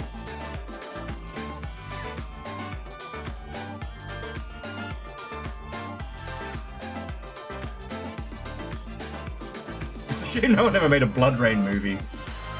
Getting to tell Mikey that there's not 1, but 3 Dungeon Siege movies made me smile. And I'm like, the third one's an isekai. What? The third one's an isekai. A professional hitman is isekai'd into the world of Dungeon Siege and has to protect a princess. Doesn't even have Jason Statham in it at that point. Yeah. Well, and what was interesting, Hoffers, is that they did a lot of John Wick crossovers with loads of stuff. Not just Fortnite, but also like Payday and a bunch of other things. And you know I find that kind of shit really interesting.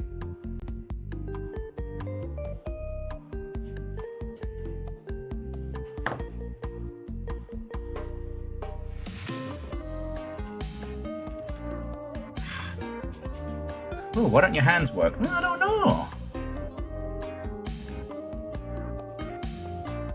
Honestly, at this point, none of this is easy. I kind of just wish I'd just been able to like cut these out and scrib them on, but no doubt that would have been harder. The different ways in which teams have done the Zaku tubes fucking piss me off. Oh yeah, and I forget who it was who said they have the Psycho Zaku from Gundam Thunderbolt to do. Look, just the knees are some of the worst. And what they do with these ones, they're like coiled springs, and it's some of the fiddliest shit. I'm just a fucking hand cramp today.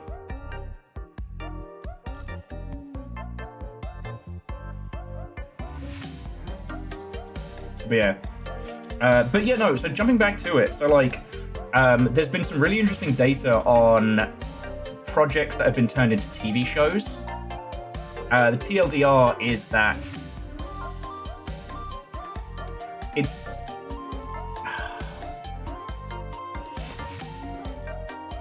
know what? I hope this is easier and I haven't just made it harder for myself, but...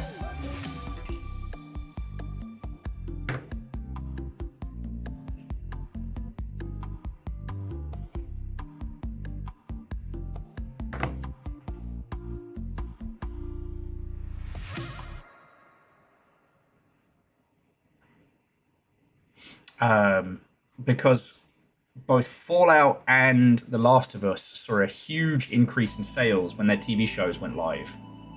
And the Edge Runners was probably one of the biggest factors in getting Cyberpunk back up and stable.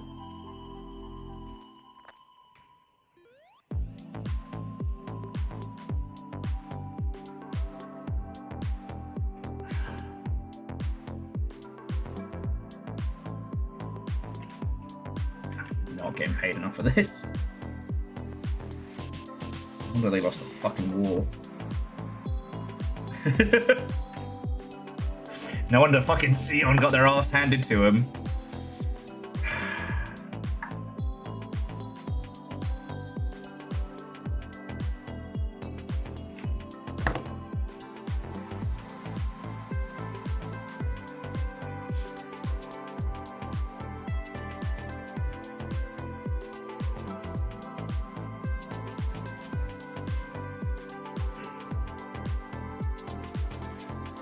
I'll fucking kill you!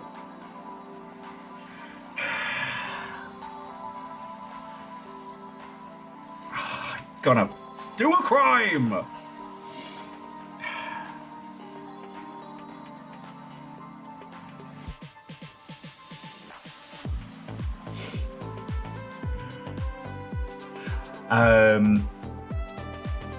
Yeah, sorry friends, the rage of trying to get these pieces off and onto here has definitely starting to take hold, so I'm gonna have a beat, take a breath, my hands rest a second. And I know I'm saying stuff that we all know, but it's just...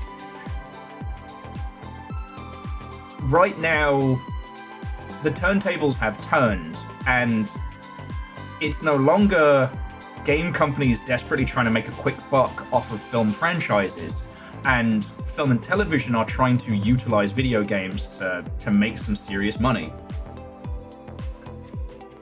You know, prestige television has been doing very, very well, but there's only so much prestige out there, right? The speed at which it takes to create those franchises and the hit-loss ratio on them, right? In terms of finances, not even talking about like the creatives, is kind of wild. So when you get the opportunity to do something when an existing IP that already comes preloaded with fans, like, let's fucking go, you know? The fact that the Fallout TV show is going to New Vegas next is not a coincidence. It's fucking smart.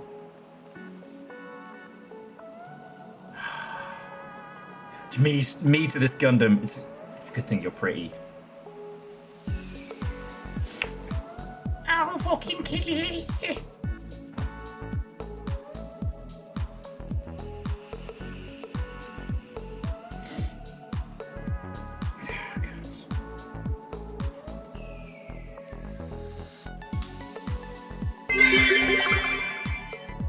Pocahontas went to the hardware store but knocked over a shelf of paint that fell into the fans. Now the place is painted by the color from the wind. Okay. Where does your inspiration start some days, I wonder? Akira Zero, whatso and welcome. How's it going?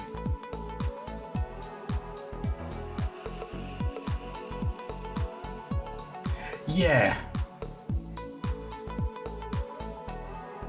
Well, so Scotty, it's the thing of like, the Halo adaptation feels like old Hollywood, you know, an old Hollywood style thing, you know, it reminds me of watching the Hitman movie. And like, the thing about Fallout that's working so well is it is not a rehashing of notable characters, except maybe Dogmeat whenever he shows up. Oh, this is hurting. Don't say I never work for my money, friends. Whereas with Halo, they tried to take the existing story and retell it, right? ODST was right fucking there. Right there. They already had a perfect serialized setup they could have worked from. But no, they had to tell the story of John Halo. But then they had to have him take his helmet off. And it's not even creatively interesting enough to pull a, you know, Sylvester Stallone Judge Dredd.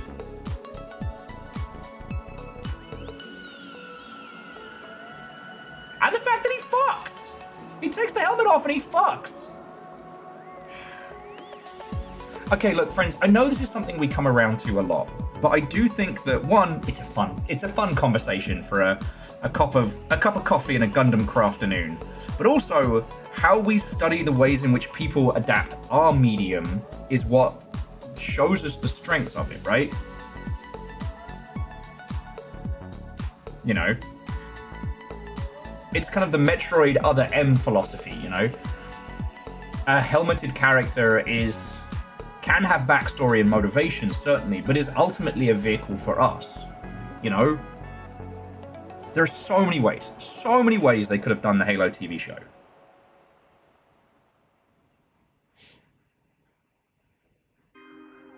But ultimately, the way they chose to do it, again, is very, very reminiscent of other, like, terrible Hollywood movie adaptations. You know, if you look at the Borderlands movie, which I still haven't seen, but at least in terms of its construction, it's like, let's take a cast of notable characters, but change them enough for the big screen. And like, no.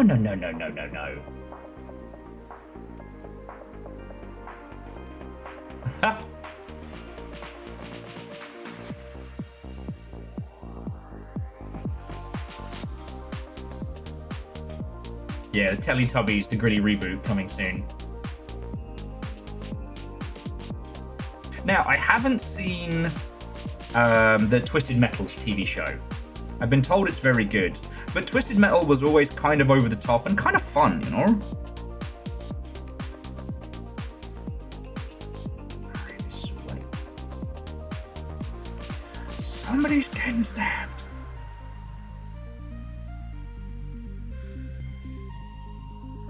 So, Will, how did you, what was the real reason you chose to fight against the Xeon invasion? Was it the fact they parallel parked in Australia? Was it their quasi-fascist politics? No, I put together one of the fucking Zakus and it made me a lifelong fucking villain. Okay, and now I need a cap from A9. Cool.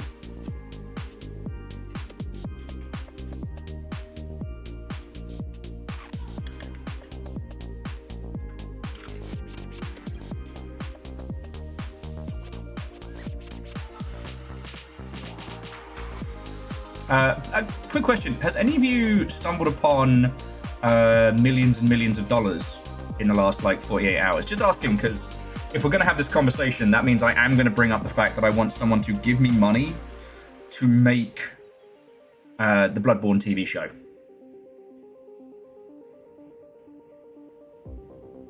No? Ah.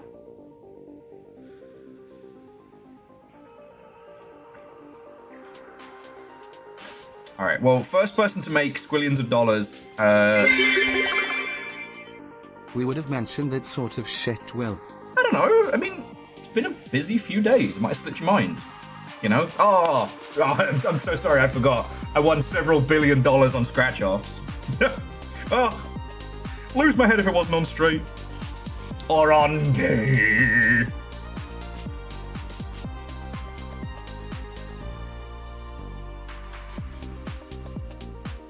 Hoffers, I can't claim credit for the Bloodborne Muppets, though. That was Patrick Gill.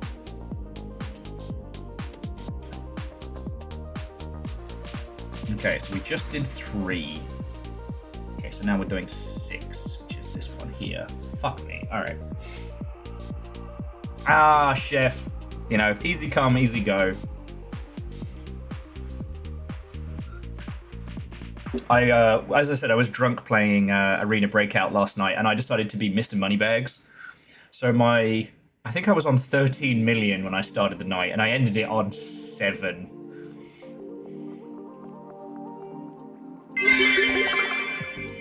Sorry, I recently came into $1 million hairs and a lifetime ban from Toys R Us.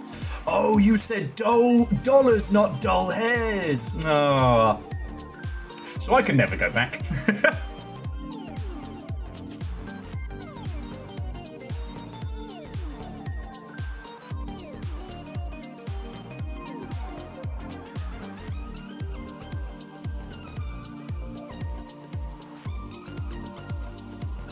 So if they had the technology to print it like this, why not just print it on the... Why not just print it where it's supposed to be? Am I the drama? Am I crazy?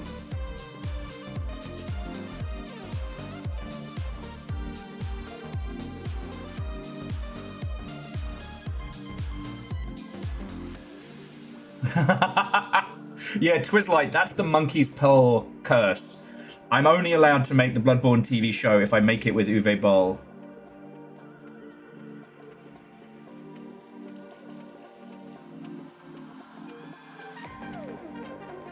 Wait, no, wrong one, wrong one.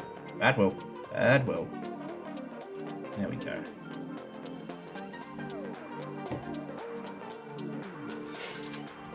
If you haven't heard my pitch, basically, I want to do the fall of Yharnam. So the idea is that I want to start the Bloodborne TV show at the height of like the Healing Church's story. So they've been rolling out the blood as both sacrament and as healing. You know, the church is flush with money. Yharnam is this like fucking jumping place. Like, you know, Gothic King's Landing turn up to 11. And we're just starting to see the first hints of the curse.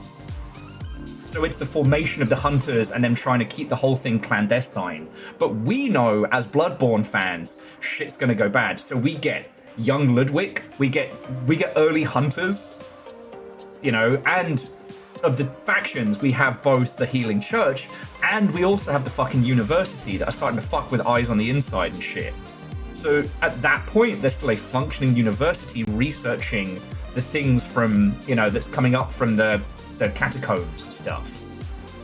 And there's also, so we've got the eyes on the inside, we've got the Healing Church, and then for like additional stuff, you can start hinting at what happened with, what they were doing with spinal fluid with Marina's lot. Fuck, I keep forgetting. Oh, man. Don't stay up drinking all night, friends. It kills your brain. But yeah, the experiments that the other...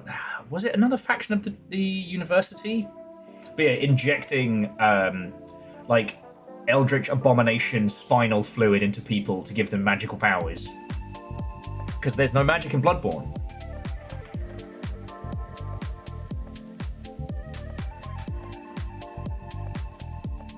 And Wraith, Watto and welcome.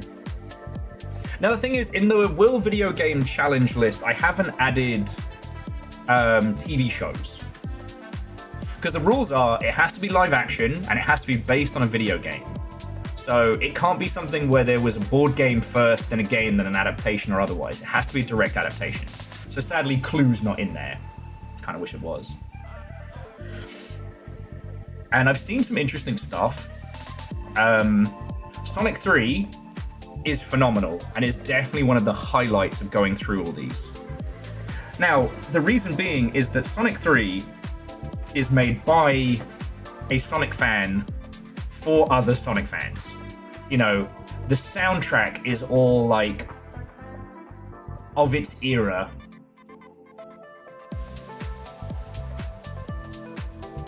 Everything is ridiculous, but in the correct way. And it's self-referential in a way that isn't obnoxious. It's good. It's fun. I'm glad we got past the first Sonic movie, which wasn't awful, but, you know, shout out to Olive Garden, because when you're here, you're family. Nah, so Scotty, it's like, Chemical Brothers, and I think fucking Tool? Was it Tool was on Sonic 2? There's one of the best, like, Cowboys from Hell usage in a movie with Robotnik and his fucking mech. Dun, dun, dun, dun, dun, dun, dun, dun. And yeah, Robotnik and older Robotnik dancing to the Chemical Brothers. Perfect. And here's the thing, Scotty, like, you know, as a Sonic kid growing up with that, if you gave me the budget to make a Sonic movie, am I gonna put all my favorite songs in there? Yes, I am. Little Fire and I got talking about this with Alien Earth, which I won't spoil, but the music choices are very much like early 90s grunge, you know. There's a lot of Smashing Pumpkins and Alice in Chains. I think Alice in Chains? A lot of that shit. So you can tell Dan What's-His-Face, who's been working on it,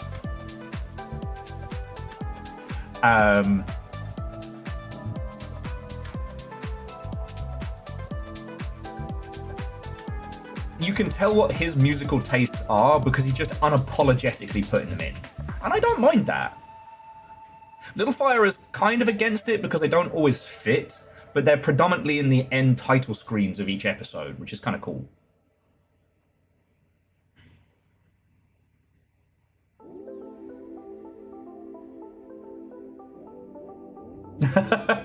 Yeah, I mean, the first Sonic movie was not bad. Sorry, I had a little divide by zero there because my brain read James Marston as Mr. Marston. And Evil Geek, yes, they did get Crush 40 in. Though I can't remember if they were told.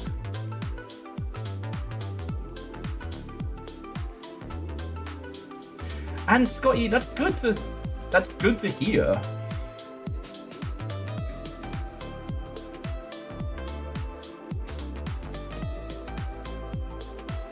Yes, and DJ Coil, I 1000% agree. I wish I'd thought about it before Far Cry 3, but most protagonists in video games are fucking psychotic.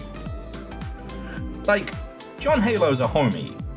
He's battling to save Earth, and he's got his little robot girlfriend in his head, and that's fine. Like, he's not a bad guy. But when you think about how many things he kills in a fucking day, like, it's funny when you first hear the aliens being like, it's the demon! But he is. Motherfucker jumped out of a fucking spaceship and killed a different spaceship with a bomb.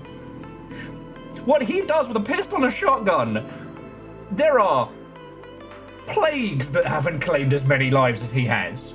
He is a fucking lunatic. He's also a force of nature, and we talked about this before.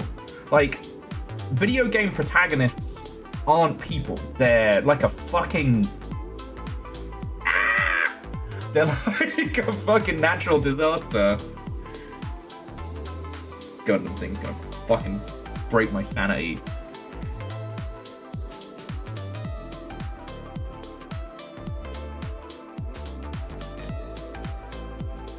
Yeah, video game adaptations having a surrogate.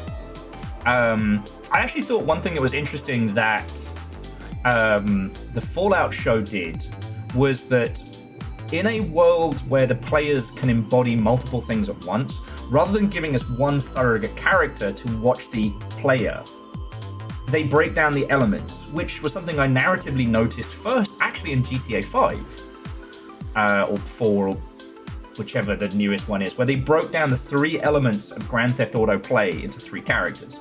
Now, I'm not going to say that that's a great story and brilliant, but it was an interesting way of looking at it from a very, like, cinematic standpoint.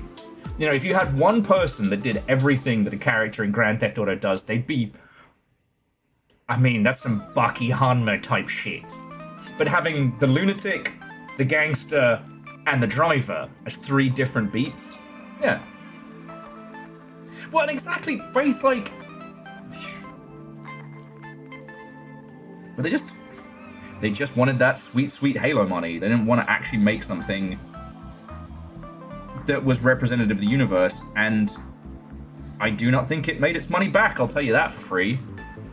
You know, and they must be shitting kittens, because, like, yes, The Last of Us was not a cheap production, but it made its money back, that's for sure.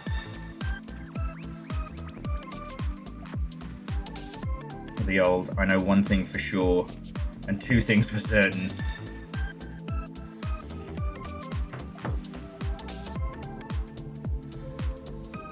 Simple Chaos, it does. It does go fucking hard.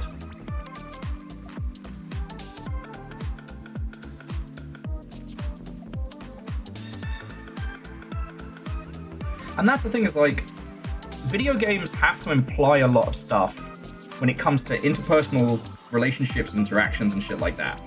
Because animations are expensive and hard to do. Anything where one character has to physically touch another character, if it's not part of the combat system, boy howdy. And that's where film and television does not have to worry about it at all. They get that for free, jammy twats.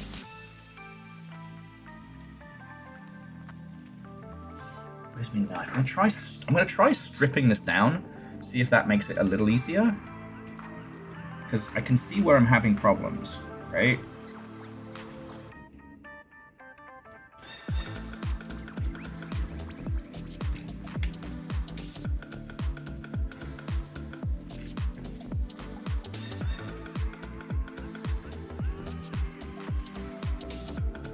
It's almost like while it's been in the box, the plastic's kind of warped a little, which might be why this is hard. Oh. So yeah.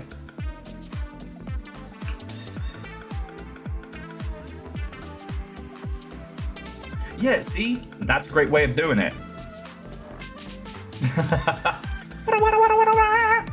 How you doing, Zeke? I sent Zeke some great stuff I found on TikTok of Warhammer 40,000 style nails. Now, they're press-ons, but this last does this incredible artwork on press-on nails. Now, I don't think I could do press-ons. That would be a little bit too clunky for me, but yeah, so DJ Coil, that's absolutely it. The Doom movie still sucks.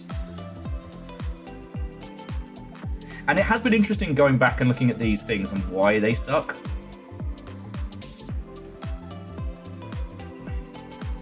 One of the categories of this shit sucks is very much the...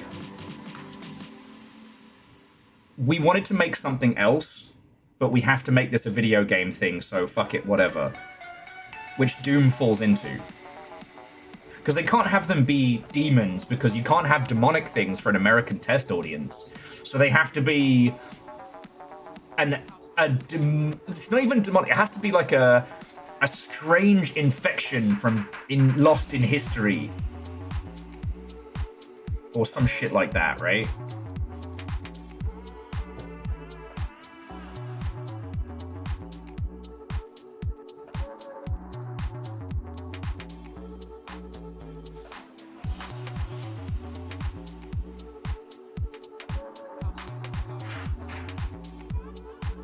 Ah. Welcome back.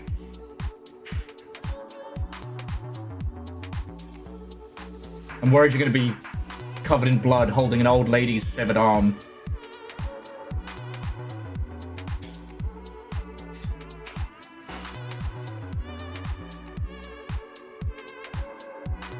Yeah, I mean, you survived the outside world. Yeah, I didn't even do what I was gonna do. I'm sitting there in this huge line of fucking people that are all gonna have to cram on one fucking bus because as big as Seattle is, they can't master the concept of public transportation that actually runs in a convenient fucking manner. I'm sorry. So I literally wasted 2.5 hours of my fucking day and didn't even do what I was gonna fucking do. So not only am I not relaxed, but I'm actually more stressed than when I fucking left the goddamn apartment. And Barbara, I hope she fucking broke her goddamn hip. She knows what she did. She knows what she did. Raid says hi.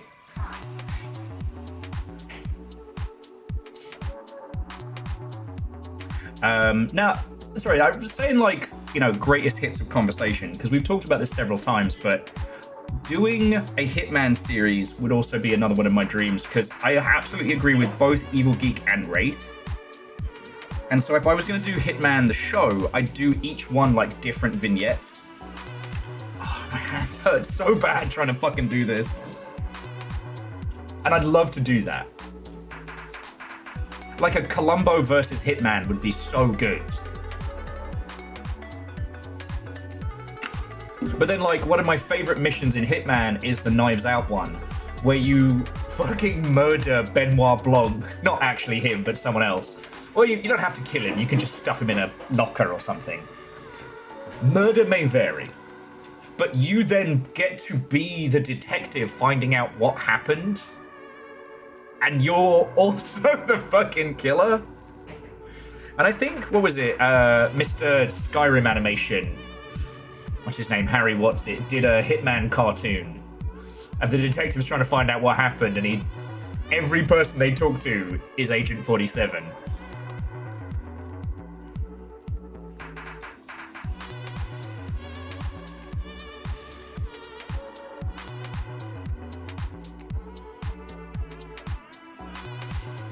But yeah. The thing is, if you watch the Hitman movies, they're fucking terrible.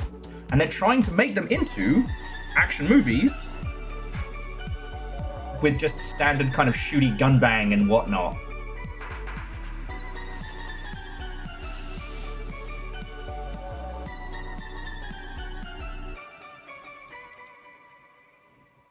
Yeah, well, see, Evil Geek, again, it's one of those concepts I really like because you can do so much with it. It's not moving! I was so excited to do this build, and now I want to fight it with my hands. But my hands hurt. I'm sorry, sir, but there's a DJ Drippy the Clown on the phone. Says he's here on urgent business. My God.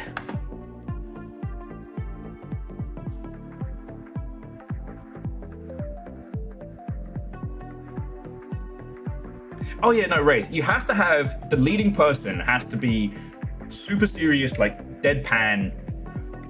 And you can make it a comedy, you can make it horror. Like, that's what's been so good about modern Hitman games. You know?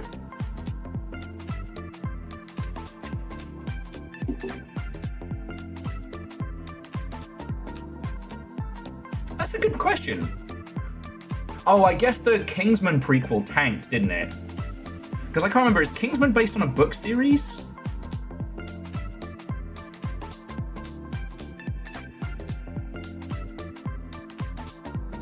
Oh my God. Yeah, the plastic on the sprue is caught right up. All right, I gotta dig this out like it's a fucking... like it's someone's fucking car in the middle of winter.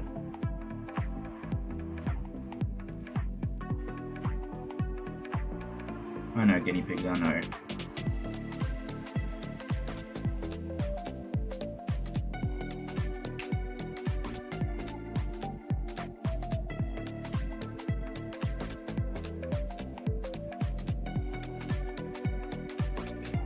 You know what, I'm just gonna fucking cut this bullshit.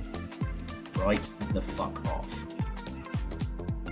Aw, babies.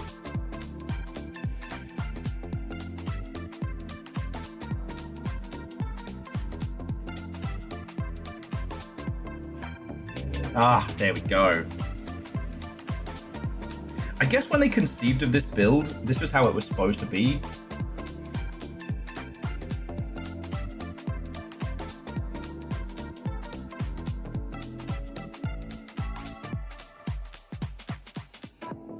But yeah, so yeah, Scotty Doggy, my betting money would be on that when the King's Man, the prequel one, kind of bit it.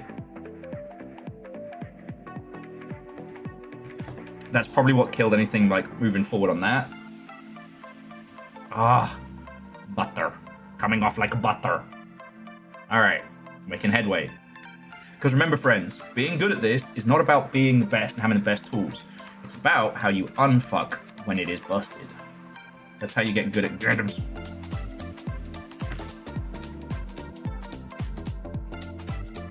Hell yeah!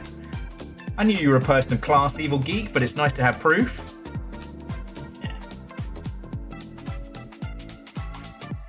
Okay, so, money no question. You've heard mine. Like, Will wants to do Bloodborne and Hitman as TV shows. What would you do? Like, money no question, any game. You know, Papa Imaginary Moneybags is paying for your production. You don't even have to worry. You're now inducted into the Hall of Video Game Adaptation Nepo Babies. What would you do?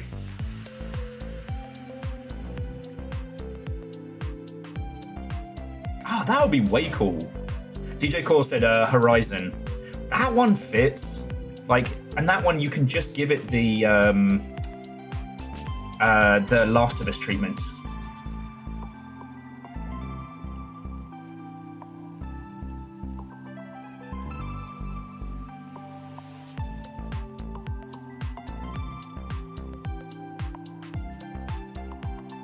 Oh, Sauron would do Soma. Fuck yeah.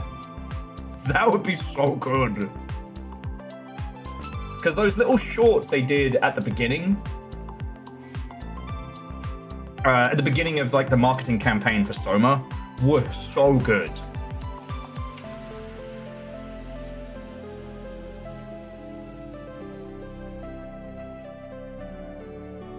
God, and the structure of it is perfect. So, because what you do is you follow Matey Boy a little bit, but then it's all about flashbacks and discovery.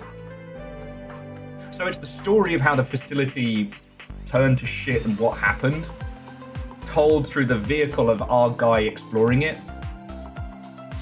Yeah, Kakazi, controller's a good call.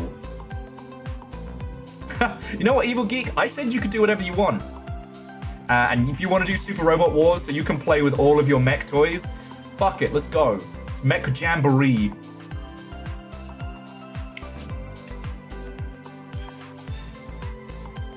Oh yeah. Wraith, I think Destiny would benefit from something like that. Like a way to get the narrative coherent and in front of people, you know?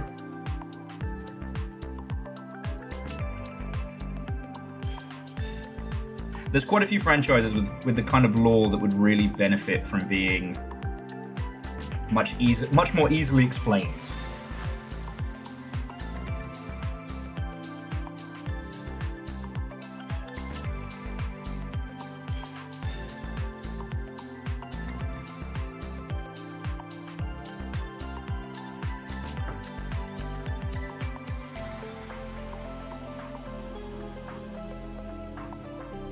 There's also quite a bit with Destiny that, like, I think what their original intention was narratively versus what they ended up actually doing, you know, I think they would have made a lot of choices very differently. Yeah. I don't know if I could go back. I miss playing Jambit with you lot, but every time my body's like, my brain's like, are we doing another Destiny run? Are we going back? And I'm like, nah. Because I don't... Again, this is where the vaulting stuff was such a silly idea, because the vault means I don't know what content we even have that we're allowed to play, right? And with that content, I don't know how much of it I have to acquire for us. Oh, excuse me. Friends, do you want more chill jams? Do you want some emotional support 2000s Dreamcast music? Some Sonic beats? Some Jet Set Radio vibes? What strikes your fancy? I've got a little bit of everything. Oh, okay, and jumping back, Chef wants to do System Shock 2. God, that would be so good. God, that would be so good. Yeah, for folks who don't know. Because it's that thing of, like... Okay, and that goes into that. Yeah. You know, I often forget how much games education we have as a squad. Yeah. Oh shit! I don't know if we talked about it, but yeah, the sequel to Bomb Rush Cyberpunk got announced, and that shit is cool. Me too, friend. Me too. All right, hang on. I just gotta. Okay, you need to go back over here. I'm just gonna do a quick little desk clean before we turn the page.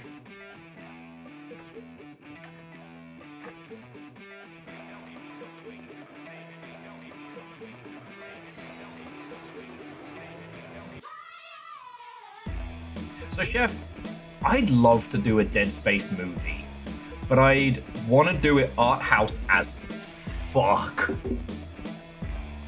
Like, I want to go, like, fucked up French horror sci-fi cinema type shit, you know what I mean? The necromorphs were horrifying, but the concept of them, you could do so much more, right? And poor Isaac not being like a soldier, but being someone who's just a fucking mechanic stuck in that.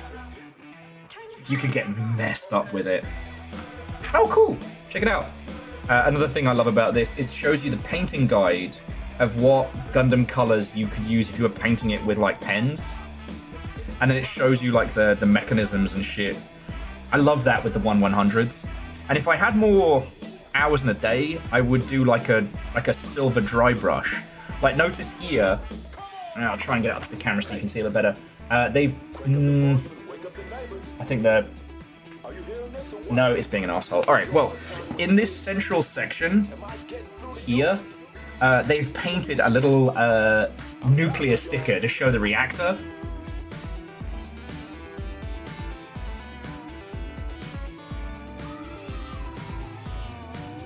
Yeah, and Chef, that's, I mean, we all talked about it back in the day.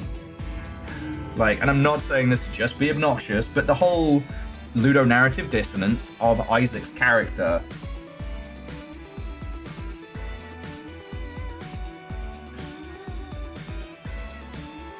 is kind of weird.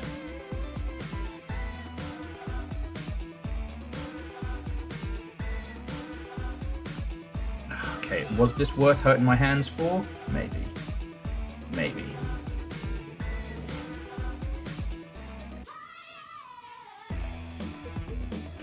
Ooh. Okay, but I'm not saying this to try and summon Little Fire. I think that you could do a very good adaptation of either The Forest or Sons of the Forest. I think Sons of the Forest would work very well as a movie. As a movie! Little Fire has very strong opinions about Sons of the Forest. I haven't had a chance to play it proper.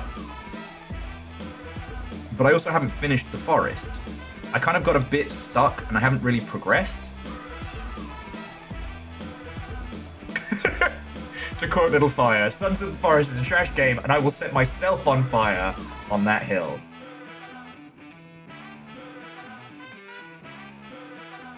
And yeah, Will said ludonarrative dissonance.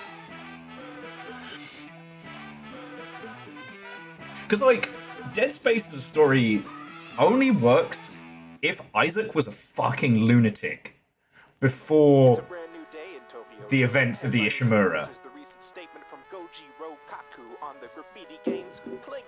God, this is one of the things that I love about our medium, and I love talking about with you all. And it comes to the forefront whenever you talk about adaptations, because you have to boil something down to its core components. So, like, whoever was saying that they want to do Horizon Zero Dawn, that would work great as a TV show or as a movie. Now, sadly, Anthony Birch wouldn't be able to play Aloy, but the core premise, you know, this almost Stone Age tribalistic world in the far-flung ruins of what once was, that works so good.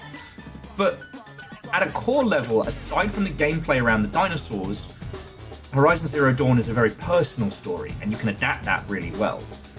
With Dead Space, you know, I would want to do an art house horror fucked up experience. No! No, put the boba away!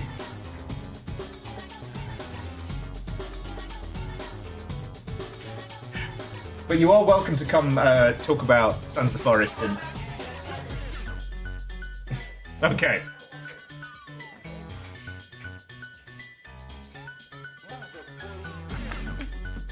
Okay, so I need A10 and A4. Here we go, A10.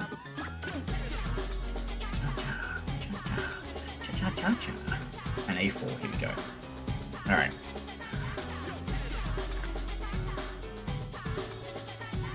But the thing I wanted to bring up before we unleash the beast is that, again, it's this whole thing of like, video game protagonists are fucking lunatics.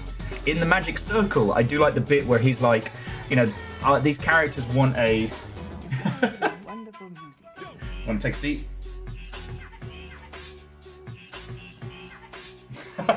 Move the Gundams.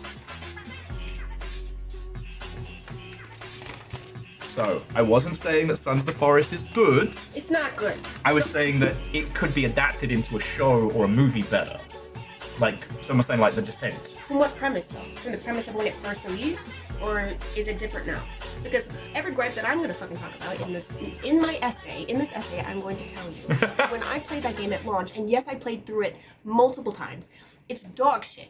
It is like you snorted a pound of cocaine, took all the edibles, ran through the forest, chomping down on mushrooms, and before you fucking died, you decided, I'm gonna make a video game. And that video game is the Sons of Forest. It makes no fucking sense. You're running around in the fucking forest with not a care in the world because nothing's scary, nothing that you find makes sense. And you get to the end of the fucking game, and the ending doesn't make fucking sense. At least the first one, although was not good when it first released, became amazing. So maybe the Sons of the Forest is the fucking same. But I don't give the Sons of the Forest enough leeway with that because you did that with the first one. You have way more grace with the first one because it was your first one. Don't make that same mistake again, charging full price for a fucking video game, and then expect people to be like, oh, but the first was like that too. It's okay. It's okay. It'll get better. No, fuck you. Your Uwu voice scares me. Guess who's never gonna fucking play that game again? Me. Guess who doesn't care if it got better? Me. Because I will shit on that game. Literally shit on that game for the rest of my fucking life. I will die, and the soil around my fucking corpse will sprout up flowers and mushrooms that will talk to you and tell you the Sons of the Forest is a trash fucking game and those fucking devs can get fucked. That's my fucking essay. Thank you. And see. I'm actually not even angry about that. I'm just angry about Barbara. And so I have to put my rage somewhere. Yeah, it's alright, you took her out. I still like the idea of NFL commentary on that. And I stepped on her fucking foot. She went fucking moves. See, Yeti, there we go. A keyboard, either that or the cat. I literally have a video, 45 minutes of me shitting on that game. 45 minutes after I played it. I pissed out of Shitting an on that airplane game. while pretending to skip rocks, and it was more fun than the 10 hours I just spent in this game. I meant more Bacon's, I pissed out of an airplane while pretending to skip rocks, and it was more fun than the 10 hours I just spent in this game. That clip is from that. That is a tiny portion of the 45 minutes I talked about that stupid ass fucking game. And I played through it multiple times, so I don't want to hear anybody talk about, well, you should just play it again, you didn't see. No, fuck you. Fuck you. Respectfully. Did people come to you and were like, oh, you just didn't get it? Yes! I posted things on TikTok, and of course, because TikTok is a cesspool, there was men came out of the fucking woodworks and like, you just don't understand video games. Like, bitch, I'm 30 at that time. I was like, 31? What year did it come out? Whatever. I'm in my 30s.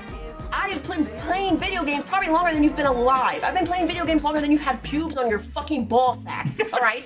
Shut the fuck up telling me I don't know what fucking games are. Fuck you. Stupid ass. I fucking hate humans. I hate humans. I like y'all and I like you. But everyone else, die. Not really, but get fucked.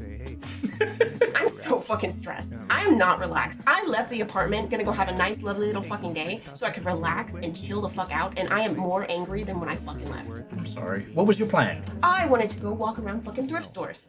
I was like, I'm gonna go back to my stomping grounds. I'm gonna walk around Capitol Hill, get myself a nice little coffee, maybe a nice little boba. I'm gonna have a nice fucking day. I'm gonna pamper myself, do some self-care, let me get a little sweet treat for myself because I got paid and I work really fucking hard and I'm a badass fucking independent bitch. So You don't need no man. Let me go take care of myself. And the universe said, you know what? How dare you fucking think? How dare you fucking, the audacity of you, bitch, to think that you're gonna go outside and do good things and you're gonna have fun and nobody's gonna piss you off. How fucking dare you? Let me show you why you should not have left the fucking house. And I spent 2.5 hours. I never even got to where I wanted to go. And how I far did you assaulted make Barbara. I literally got to University of Washington, stood in that fucking whatever, and was like, you know what? I can't do this. I can't do this. I'm starting to get fucking pissed, and I'm gonna commit a crime. So I turned around and I started going towards the stairs, and that's when Barbara got in my fucking way because nobody knows how to just use their. If I'm standing somewhere in the middle of a fucking sidewalk and someone starts walking up, I'm gonna be like, oh shit, let me scoot over a little bit so that you can get through. Because this whole sidewalk is covered in fucking people.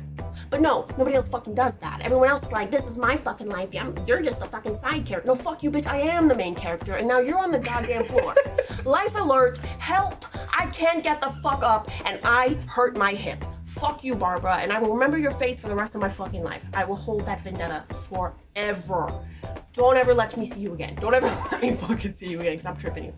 To catch the offspring, don't let me catch you slipping. When I catch you, Ricky? Ricky, when I catch you, Ricky. Ricky, when I catch you, Ricky? Ricky. Everybody dying. Me included, because I'm not going to jail. The last time... Oh.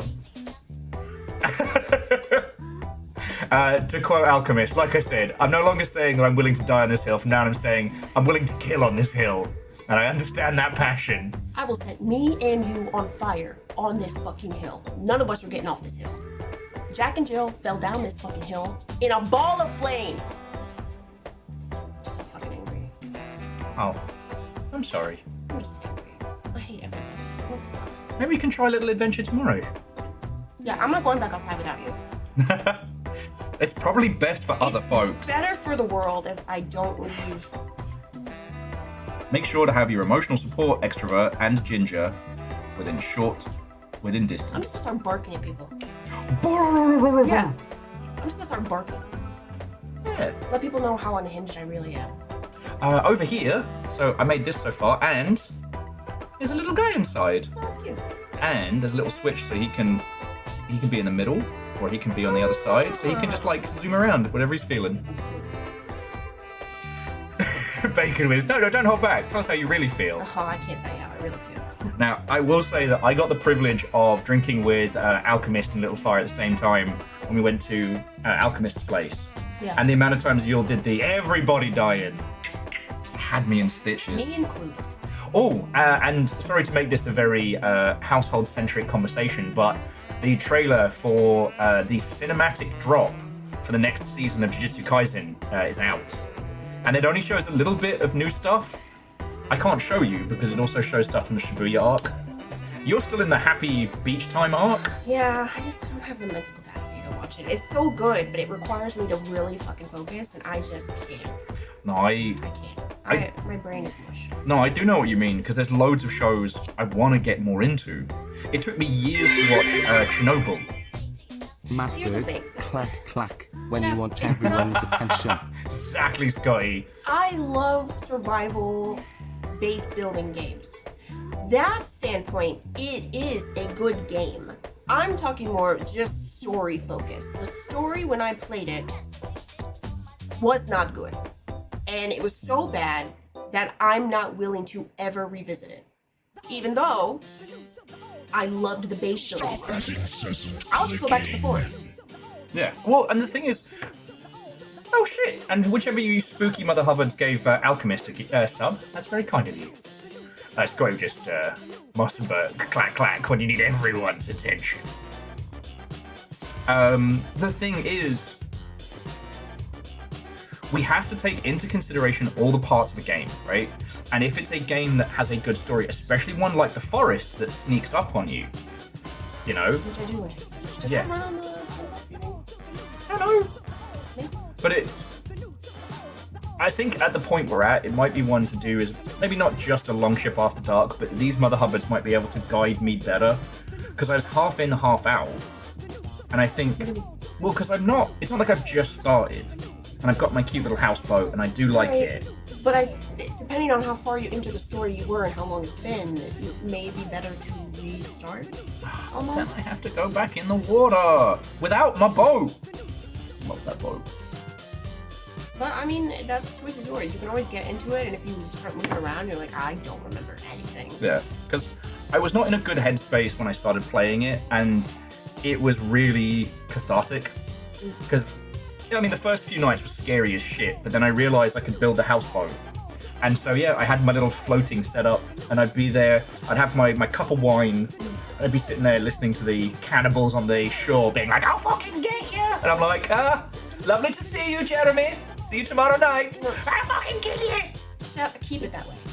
Just keep it to your cozy little base building game. Just leave it at that. Don't even bother. Just keep it at where you enjoy it. See, I was going to wait to get into it until I'd done The Forest, because I've been obsessed with this premise of taking a craft and survival game where you start with really good kit, but the kit will eventually be used up. You know, so you have a cool machine gun, but you can't make fancy military bullets out of dirt and rocks. Eventually, your kit will break down. I like that power curve into the Oh yeah. And Yeti, way cool. You will probably scream past me.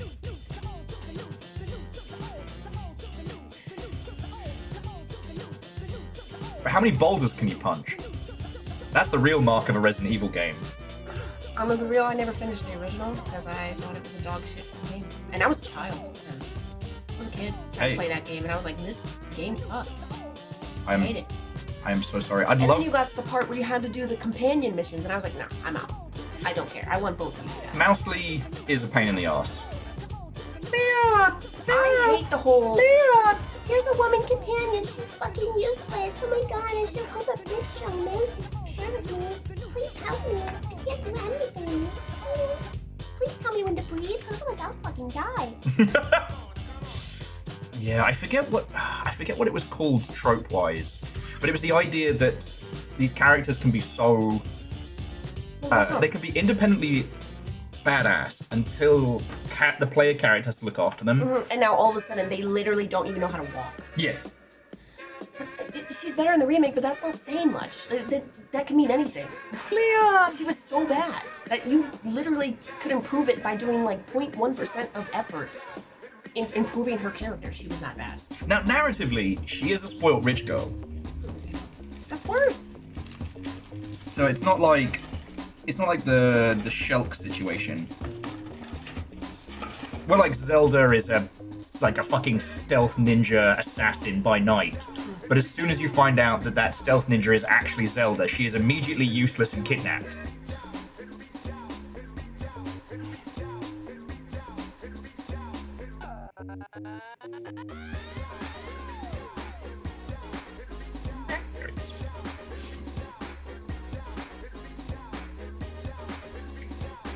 There's no Jill fucking Valentine, let's go.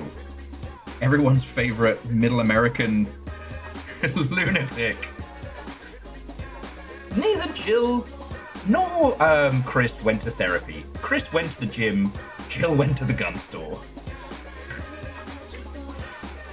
Resident Evil 5, Chris is there punching boulders with his swolders. And Jill leaps through a fucking window with a machine gun. She's like, zombies are coming. And everyone's like, oh, Jill, you lunatic. She's like, nope, I'm loading up. I want to replay the first 3, but dressed as Jill Sandwich. That's the sandwich. Yeah, as the Jill Sandwich. I think that'd be clever. Well, not new, because I know other people have done it, but it should be fun. That'd be way cool. It does make you the master of unlocking.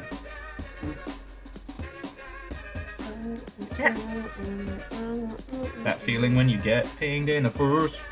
Have you done Code Veronica? Yes, long time ago. Because that's one I wanted an excuse to replay. I don't really remember much of it. It's the most. It's weird because its visual language is very John Woo.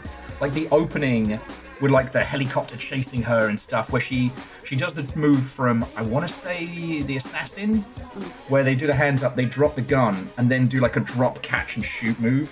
That's so John Woo. And it's not great. The child from RE2 is significantly better than Ashley. Yeah, I got to agree with you there. The little RE5 co-op? true. I've actually never finished RE5. I didn't like that one either. RE4. Okay, which one is? Because there's 7. 7 is the. 7's the haunted house. Right. 8 is the village. 8 is the village. So 4, 5, and which one was 6? 6 was the dog shit one. So Resident Evil 4 was Leon's adventures in Europe. 5 was we sent Chris to Africa. Maybe we shouldn't have done that. 6 was Wesker's son, Leon, and then one other character, each with these like interwoven stories, but they were all bad. Yeah, no, that game sucked. So 4, 5, and 6, I don't think exist in my brain. I just think they're absolutely horrific. But 1, 2, 3, the remake for 2 is amazing. The remake for 3 was okay, but I think I feel that way because 2 and 3 were such a nostalgic part of my childhood, so that I just feel like they could have done more with 3, like they did with 2. But 4, 5, 6, I don't consider to be in existence, and then 7, 8 are amazing. Oh, I think I have to build 2 jet engines that clip into either side of this one. Some of this is very confusing. You weren't here for these little fuckers. I was ready to do a crime. So I liked 4. 5 was fun because I played it with my mate Dell, but there was definitely that part of me of like, are we the baddies? There's something about, you know, being a British man playing a game where a white guy is running around Africa shooting dudes that makes me go, I'm not comfortable with this. It was one of those interesting points where, like, I don't think anyone at Capcom did anything wrong with its theming. I think they picked it and were like, oh man, Africa would be a great place to set this, you know, because loads of people around that time were trying to experiment with can we make a game that is bright and daylight that's also scary? And it wasn't until they were far into development someone went, is it bad that we're sending our special forces bloke into Africa? And then there was probably a moment in the room where everyone went, oh no. The co-op character was gently changed over time to be the kind of the I'm trying to think the right way to phrase it. Local representation. But 6 was awful. Like 6 was such a bad game, and it was upsetting. You know, a lot of us thought that Resident Evil was fucked after that point because, you know, that's when everybody was trying to court the American audience. I still think whoever's decision at Capcom it was to make Resi 7 a first-person fucking scary game, that person needs a super raise. That person did not get paid enough for that idea. You know, 8's fucking fun. When it's scary, and when it's weird, it's... What were the unlockable costumes for those games?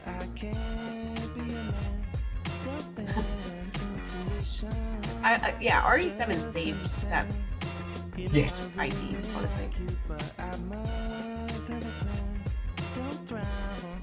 And flating giraffe. Oh, they did give him a raise. He's the director of 8 and 9. Good on him. Because it used to be a thing with Capcom games were always bad in 3s. So when they did trilogies, you'd have 1, 2 bangers. Whatever the third one was usually a mess. But Capcom's gone through a lot of weird phases. Dino Crisis turning into an action shooter was an interesting choice.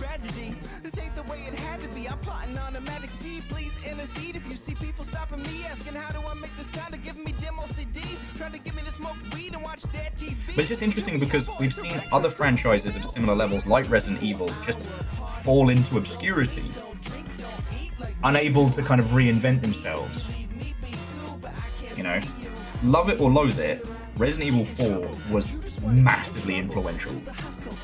It's the fucking reason we had to put up with QTEs for ages.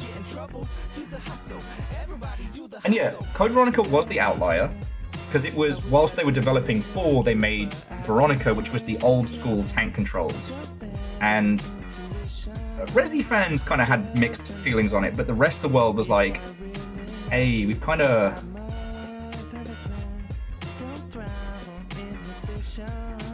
But I think part of the draw for Silent Hills, like us wishing it had been great, we never actually know if it would have been good.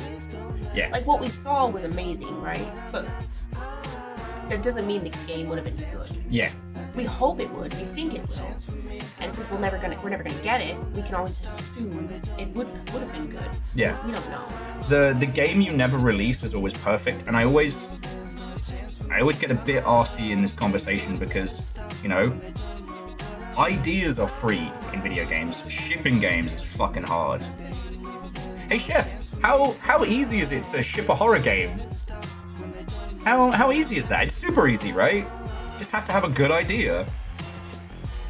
Sorry, I'm not trying to actively traumatize Chef.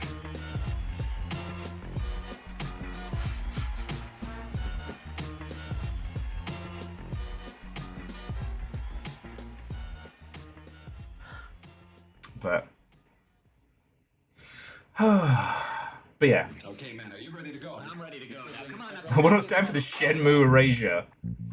Shenmue should have stayed in people's memories.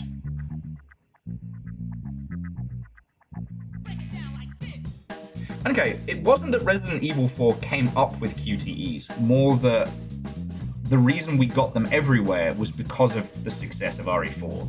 It was the Breath of the Wild of its time. Alchemist says they're going to send me a link and it's going to make Resident Evil 6 infinitely better. I can't buy drugs online anymore. They closed the Silk Road. It's just gonna be all the characters in like cat-made outfits. Unless it's an actual link to a cat-made outfit. I already have them in my cart. There. Oh, I did get the plate to hold the utensil. Oh, you fucking bitch. Over here.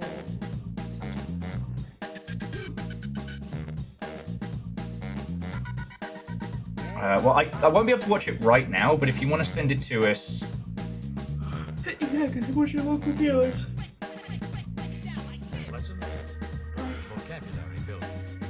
Oh, okay. Oh, God, this is... I know this is going to be cool, but some of this is so fiddly.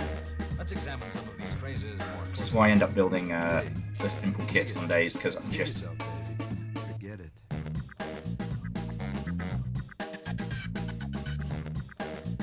What do you mean? There we go. There we go. There. Woo. Yes. Do not copy our example. We ate today. We ate today. Yeah. Alright, where the fuck is F24? I think it's here. Here we go. Here we go. F24. Boosh. But no, I'm always happy to talk about Resident Evil because I love that franchise. And whenever it comes up, I think people are surprised the lengths to which I'm obsessed with it. Because the thing was, I got to play Resident Evil 1 pretty close to it coming out. I shouldn't have. Fucking freaked me out. My cousin was working security details, so I was staying with him in London. Yes, Barry, that counts. Girl dinner. Girl dinner. I support. I'm listening. What is it? We support women's rights and women's wrongs. Especially women's wrongs. But yeah, so he was working security, so we just sat and played PlayStation all day. But the thing was, and I remember shaking and crying because I was very young. We'd been playing Resident Evil the whole time, and we had to go take the telly back when the shift ended. But it was night. We had to go into the place, and the thing is, the light switch was right where we had to put the telly, meaning we had to go in through multiple meeting rooms, put the telly back, and turn the light off, and then find our way back in the dark. Tiny Will was not okay with this. Ray says, isn't another new RE adaptation in the works? So we know obviously about Resident Evil 9, which is coming mean, it's going to be coming soon, right? Yeah, probably soon. But I don't know. I don't know if any other remakes have been confirmed. And what Wraith you were saying about Sega doesn't have the same kind of money that Capcom do. Sega have limped along, but they're not. Sega have not been making bank for a while. Yeah, it's a female protagonist. Resi 9? Yeah. Yeah.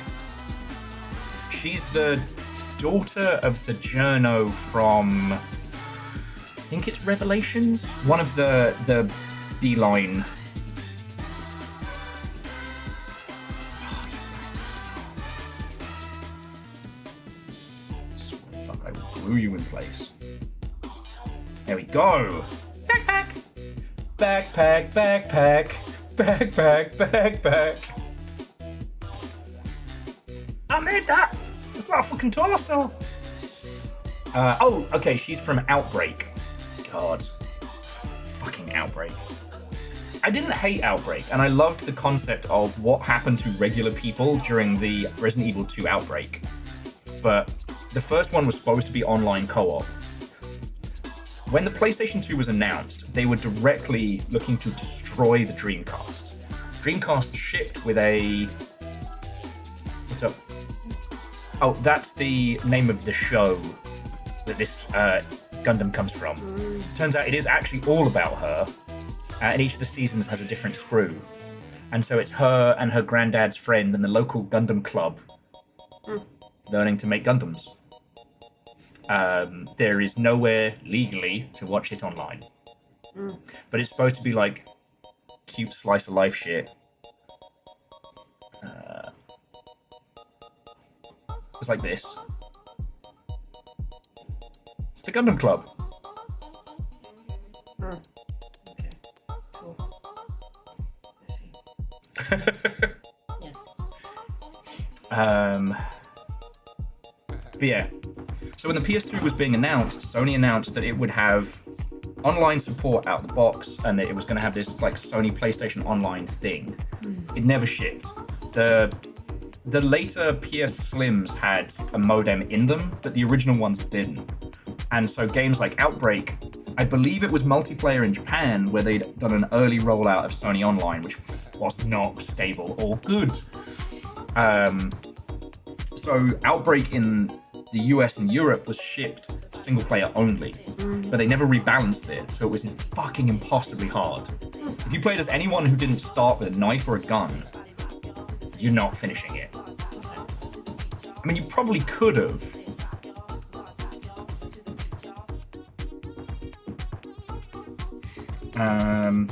Okay, yeah, what am I doing next?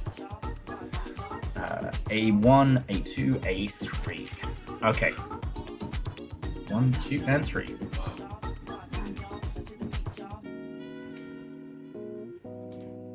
going for a snooze or something? 6 p.m. If I go to sleep now, I am out for the night. There's time I'm taking a nap at 6 p.m. So wild to me.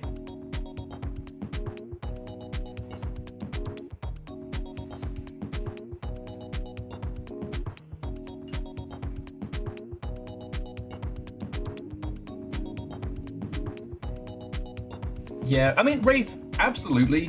They don't have the cash to be able to risk a big bet right now, you know? So yeah, you know, they're working with .mu for Shinobi, and hopefully that does good.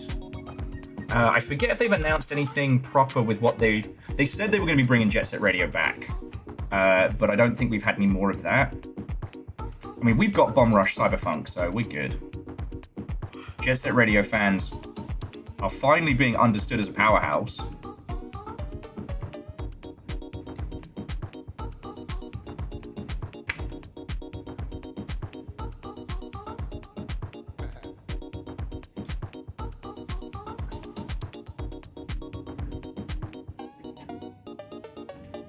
It's still wild to me that they probably wouldn't be able. They haven't been able to afford to get the Offspring back for Crazy Taxi and any of the re-releases or otherwise.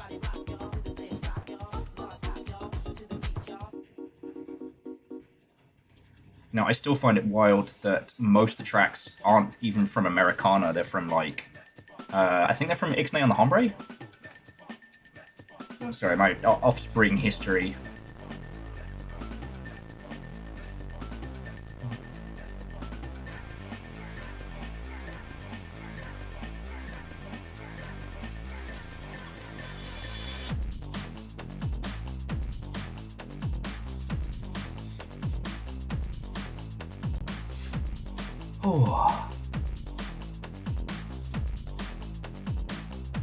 Oh yes, yeah. Evil Geek was just saying for Outbreak you had only 4 inventory slots per character.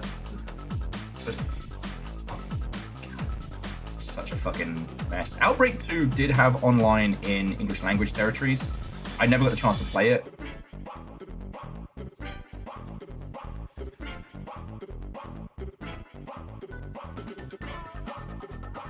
And if I would have played good old Steel Lancer Arena International, which will shock you to know, it's a giant robot game.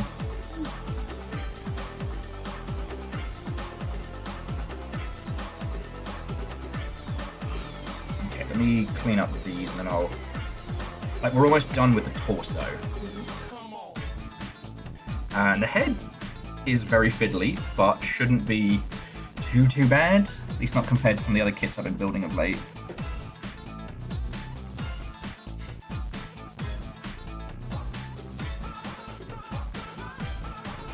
Actually, Scotty, I haven't had the chance.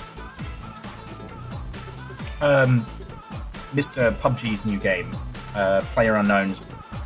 I forget what it's called, but it's like a proper camping, survival, traveling kind of game. I don't think there's any zombies in it or any monsters or horrors. It's just an actual like camping survival game. Yeah. And I don't know if it'll be my jam, but I've said that about similar games in the past, and they've absolutely been my jam. You know, if you'd asked me many years ago if I genuinely would like playing a game about power washing, I'd be like, no, fuck off. Why would I want to do that when I can be a fucking, you know, super-powered super soldier? Now I'm like, wait, they're making more Power Wash Simulator DLC? Let's fucking go. Well, I think they're done with the DLC. Are they making a whole new game? Oh yes, they're on to what will be... I know people are upset about that, but it actually makes sense.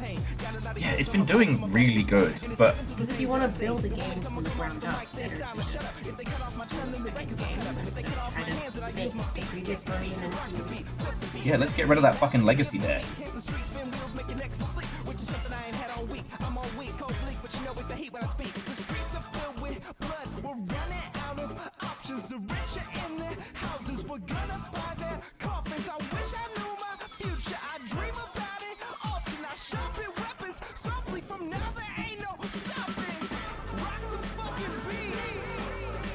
No nub marks for me. Do you wanna crack up on the kits, do like a little craft along? I've got the little the in your lap toolkit around here somewhere. I think it's on the couch right now. Yeah.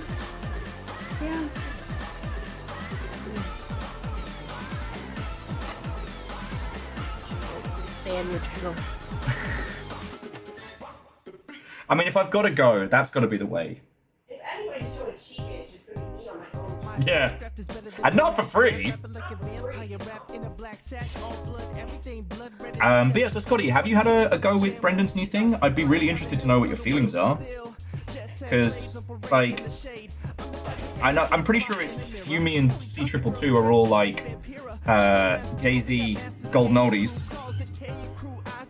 Which it feels weird to talk about, you know?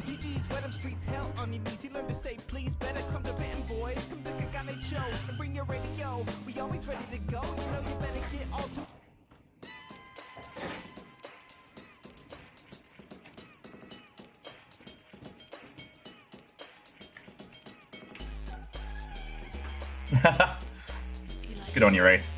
Sorry, Wraith just saying that there's no concrete info on when Power Wash 2 is coming, and they were trying to bully the CM into... Yeah. Any CM worth their salt is unbullyable. Bubbly wine! Do you still want to go? Yeah, I checked the time. I mean, they don't close till 11. Oh, cool. So, figured that's fine, because then Gives me time to work on this and hang with these lovely Mother Hubbards. maybe we can sit outside and it'll be nice and cool. Oh, I'd love that. Yeah. So we are treating ourselves this evening for a little date night. We're going to go to a local Mexican place that we really like. I don't know if Alchemist is still here, but same place we went with you. Well, I picked that place when I asked if you wanted to go on a date with me, okay?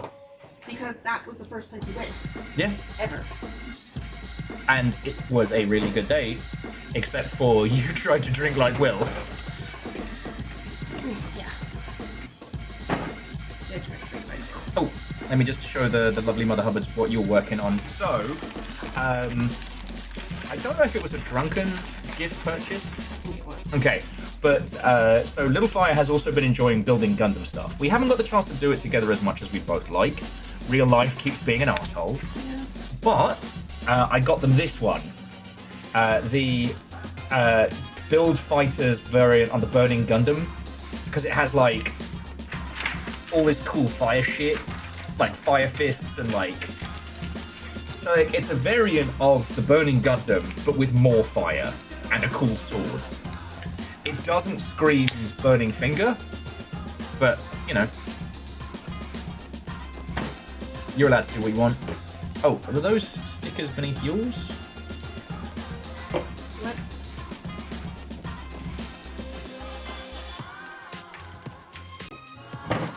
No. Alright, I don't even know where that's from, but well, I'll stash it. We'll put it with the other stuff.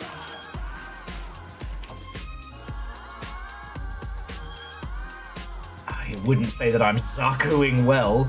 I have gotten this far in our cute looking, in this guy over here, and these pieces here made me want to do a crime. So yeah, come on in. Also, we are drinking gay wine.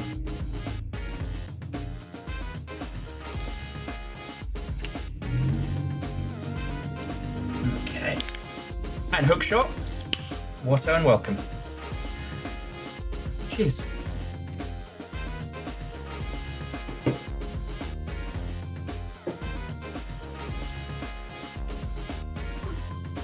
It's fizzy wine. Again, I'm just going to make sure I don't ping any Gundam pieces into it. Wine, if you're short on time. Hookshot, just give the kid a bevy. They're smaller, they don't need to drink as much. Do not feed your children wine. That is not official advice from me.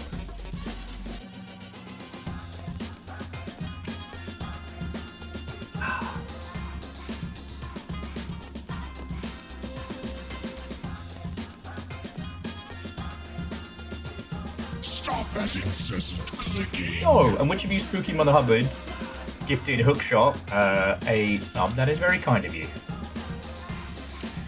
Right. Oh, yeah, no, I'm just totting these ones up before. I don't know what the thing is that you taught me. Oh, The toolkit. it's alright. It didn't take me just a sec to find it. Oh, is it this one? Or is this yours? No, I think it should be your one. Yeah.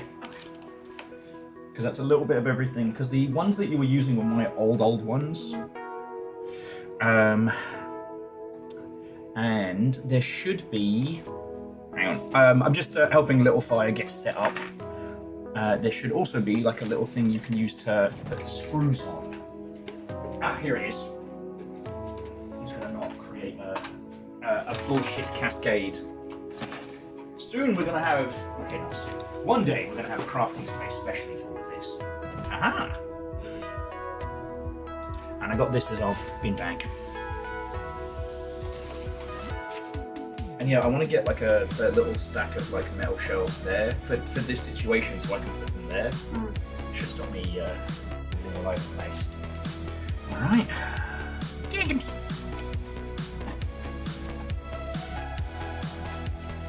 There's already microplastics in it. Some macroplastics can't hurt. Exactly.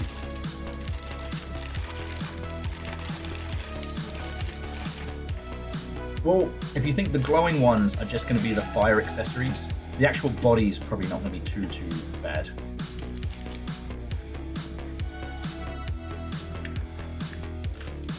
I'm just putting on some smooth Mario jams. DJ Coyle says their nephews were playing in the pool last week. One of them yelled macro and the other one yelled plastic. Finding out Marco Polo was actually a real person kind of broke me a little. I thought it was just a weird thing Americans said to each other in the pool. Okay. I'm serious, like... Okay, well. I will say, I do like not having big animals around the house for one thing, and that is when making Gundams, you can just put shit everywhere. I'm like, I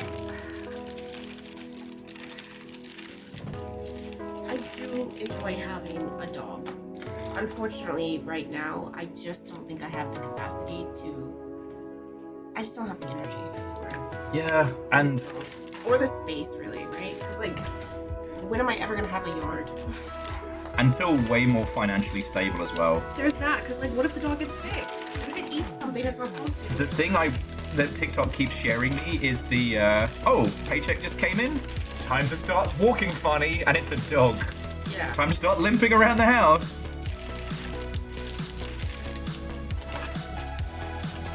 Time to eat the squeezy toy out of my favorite dog chew.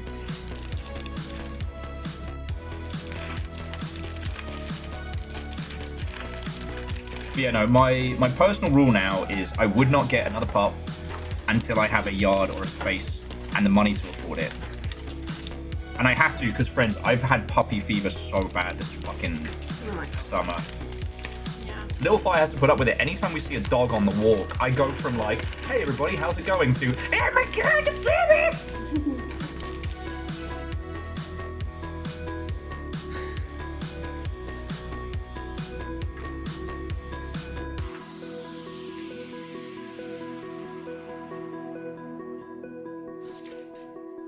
How are you already fall? Where did you come from? How did you break off? Oh, sitting there. I too chastise my pieces.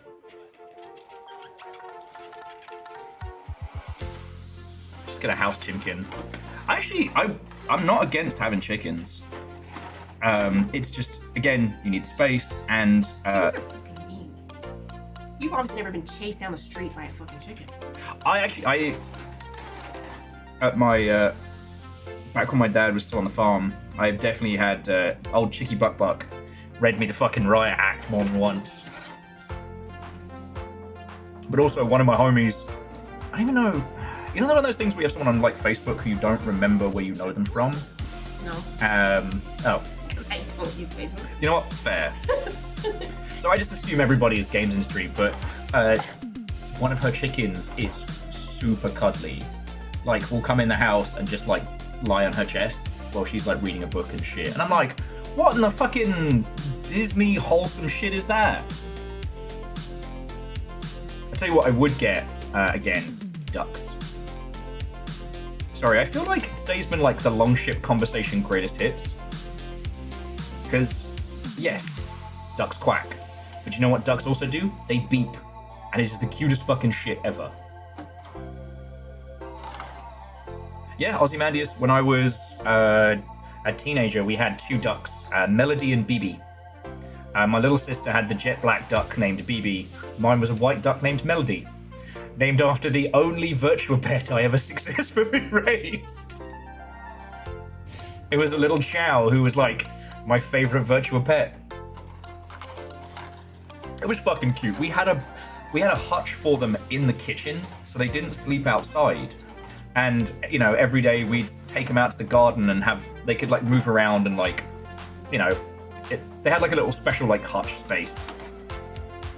It was so funny. My stepdad, when my mum said we were getting them, he was like, well, whatever happens, they're not allowed in the bath.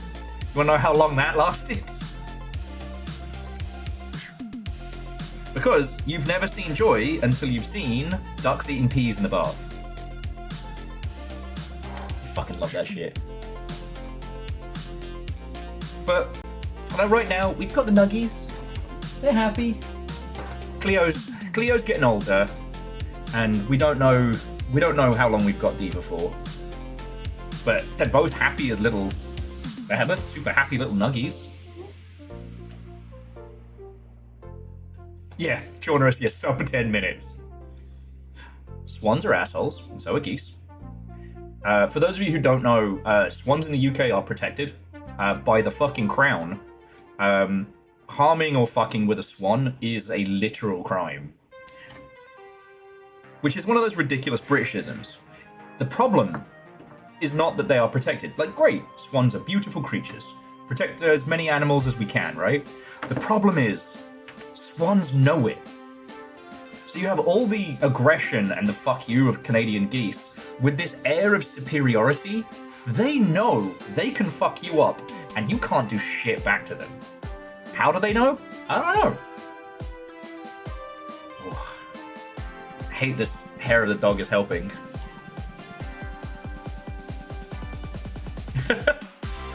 You didn't wake up hungover, which I'm amazed. The only thing that gives me hangover, I tell you this every time, is gin. Yep. It doesn't matter how much I drink of anything else. I'm fine the next day. But then when I'm drinking gin and you're like, alright, go on then. Ah. Badgers are so blind though.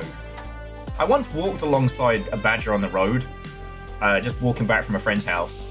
And I walked with him for a good like 5 or 10 minutes before the badger then turned and looked at me and was like, wait a fucking moment, and then ran off pissed. Like, he was mad at me.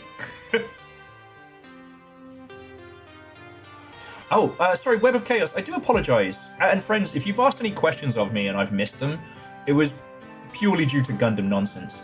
So I haven't tried those kind of paints, but I keep seeing them on... They're called Turbo Dork paints. I keep seeing them over on New Type, and I'm like... Oh. I mean, there's no reason to get them because, like, while the Nuggies are still fine, we got... That? No. Oh, these. No. Whatever that shit is. Oh, this? What the fuck is that? What is wrong with you? That's okay. Don't answer that. I don't want to know. Yeah. Oh, though, I did see this one that looks really fucking cool. There's a couple of these, but they are standard builds. But they have like a clear coat internal. I feel like that would be horrendous to build. Probably. Clear ones, imagine you drop it. Where'd it go? I don't know, it's clear. But like this one where it's like a clear it, but it's just the core fighter. I want something like that, but the internal whatevers are like actual like organs. You know? Like people organs. Yeah. You can actually get those. I just, I don't know if they're on here. Badgers are black and white, like the Badger song, not the beige psychopaths of the rest of the world. Yeah. Sorry, and Scotty, you keep throwing in bitch. Like, feckin' thank you. Bacon, I didn't even notice you got the Yaldum. That's how I've offed my game I've been today.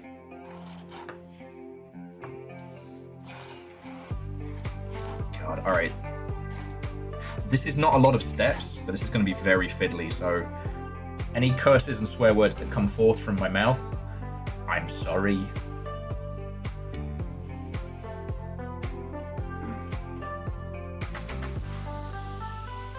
But yeah, I just don't know the name of the organy ones. Some of the fancy rare Gundams, the internal structure is visible through the clear coat stuff. So if you really like painting the internal bits to make them look like all metallic and shit, and that's real cool. With this guy, there's loads of these pieces that if you wanted to, you could paint and like just pop the armor off to show people. Gundam John's a real big fan of.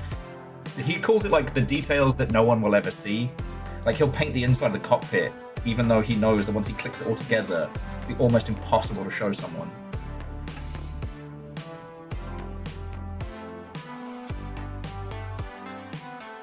Ooh! Web of Chaos is painting one of the Cublies. I call them the Drag Gundam. They look really fucking cool.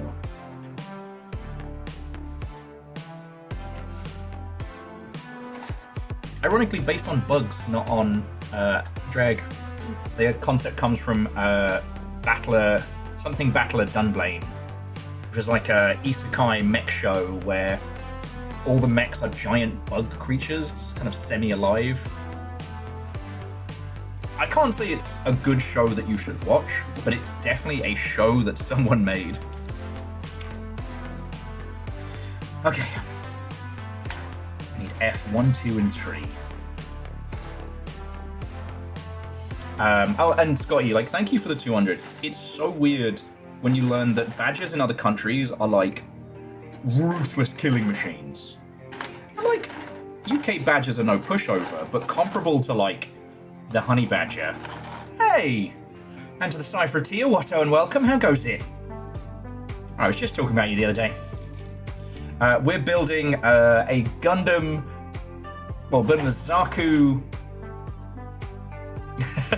I'm building a Zaku from a Japanese drama about a woman who gets into making Gundams after her granddad dies and she finds his collection and tries to get to know him better through building. And Little Fire, who I believe you met at Sober, is working on the Build Fighters Burning Gundam with all like the cool fire and stuff, because Little Fire, Burning Gundam. And yeah, we're drinking gay wine and making mechs. Gay wine. Okay, it is actually... we're excited to partner with acclaimed artist and joymonger Lisa Colin and LGBTQ plus community member who created the illustration on his can to support in support of Pride. And look, I understand it's a little bit, you know, rainbow washing, or I forget what we call it. But it's bubbly white wine and it's not bad.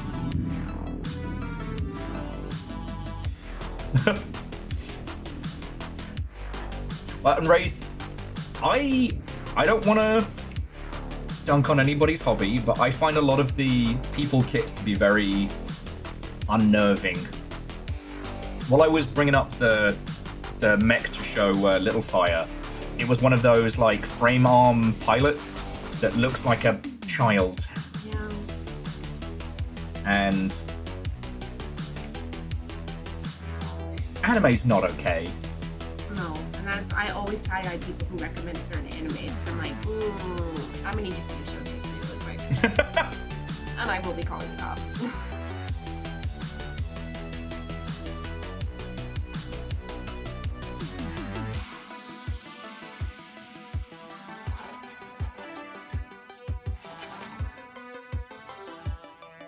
But yeah, I didn't actually read the synopsis of the show until this morning, before we got started. So I didn't even know. I thought that it was going to be one of those Japanese dramas where like each character has like a thing, and our characters was that she makes Gundam models. Whereas it actually turns out that it's like she finds a half-built kit and then goes to the local hobby store to ask what it is, and the guy who runs it was her granddad's like best mate, and so she ends up getting into Gundams and whatnot. But yeah, so to the Cypher Tier, I was talking about our D&D game show that we're scheming up. The Tower. I say we.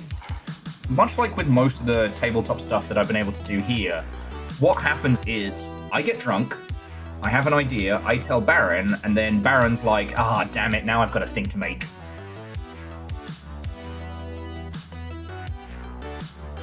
We don't have a start date yet.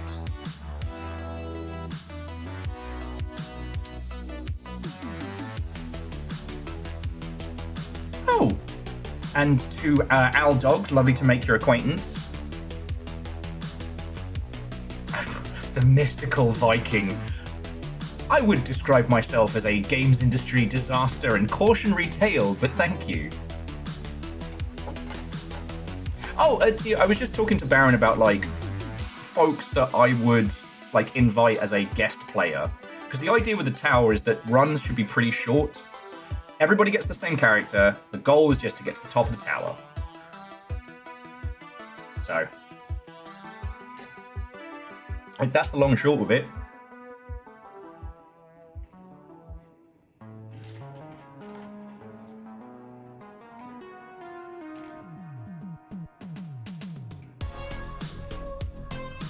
Like, I'm overexcited because I get to be on the other side of the DM screen for a change.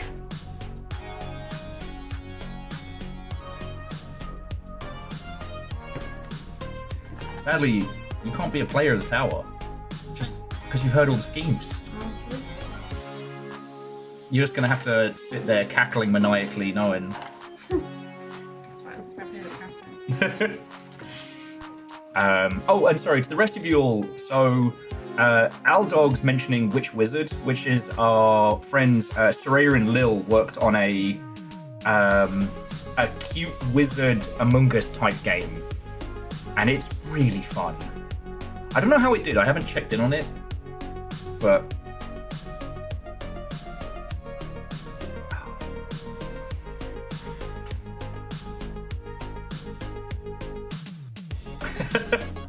Tia saying they miss playing but don't miss the drama behind the scenes with some folks. I've never been cool enough to be part of any of the D&D drama.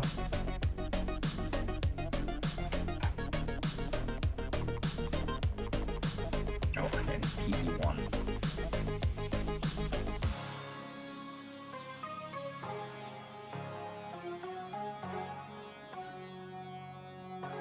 Hell, I'm not even cool enough to be part of games industry drama anymore. Oh, it's kind of nice, you know. I've got my little corner of the internet, and I've got my personally curated grudges, and I don't need any more.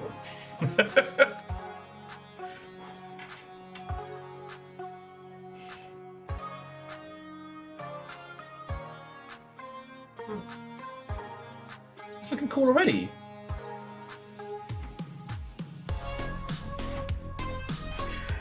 Yeah. The only, I wouldn't even say it's drama. The only bit that I still find very, very funny, which I was telling you about, was, I want to say TwitchCon 18. Because, for those who don't know, so Cypher of Tia is, is in fucking Grayson's book about the history of Twitch. I know them from games industry events and stuff like that. So at TwitchCon 2018, I was like, hey! And it was very funny because I think there were people who wanted to talk to you who hadn't kind of worked up the courage to or what have you. But that was before I sorted my tax shit out. So I had a community badge. I was just, I wasn't even an affiliate at that point. And the looks I got from some people was like daggers.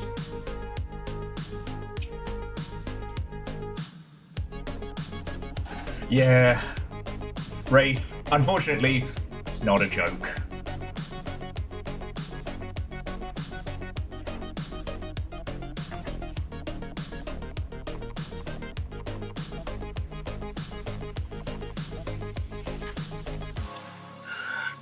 Which way round does this go?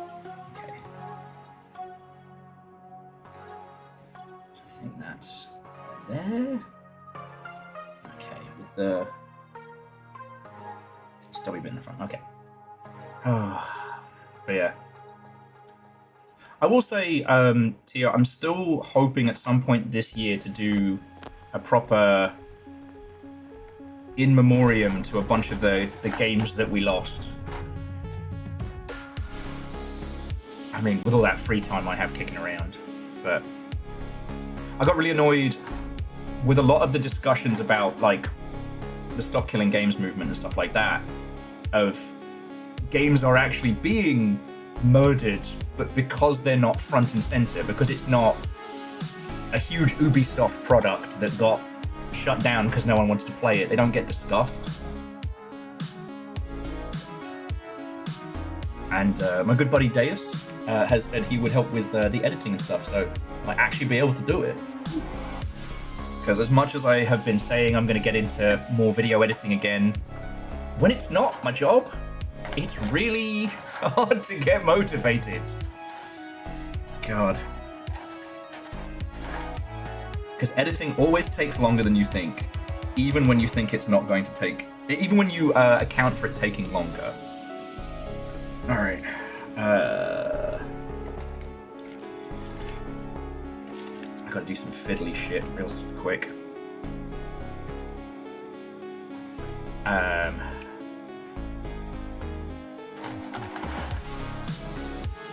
Yeah. Oh, Tia was just saying that they've got non-disparagement agreements, so they can't say anything for a few years. The last of mine will be running out soon. So, like, you know the sad thing though was, it's like 10 years on, I even put it up on everything. I was like, yo, I'm only talking about what happened on Rome 2, Creative Assembly. I'm going to be talking all the stuff. And nobody came by for my tell-all stream. It was just the long shit being like, yeah, we pretty much gathered from what you've been saying for years. I held a press conference and only my friends and family showed up.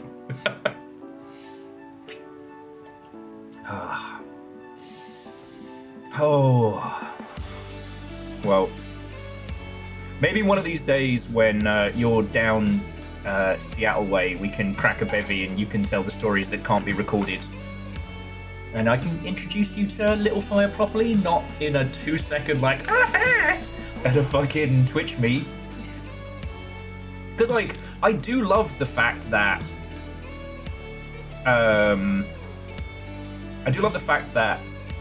the PAX meet is our local lot, because both I don't know, I've been trying to get better about not using your handle when we're off stream.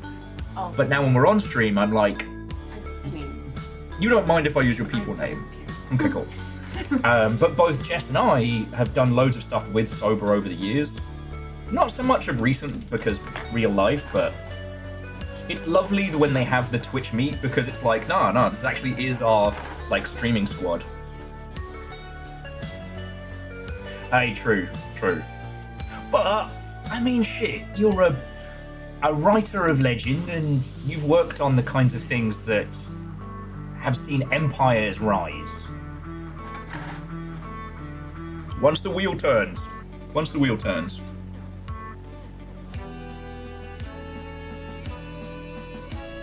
Okay. I'm not stalling. Zombies trade body parts with each other. They're having an undead meat swap. I think I played that game. I think it was called Never Dead. And Akari Zero, thank you.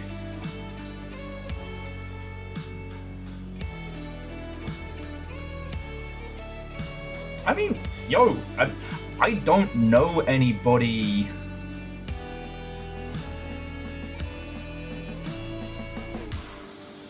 I don't know anybody in the spheres that I could use to help, but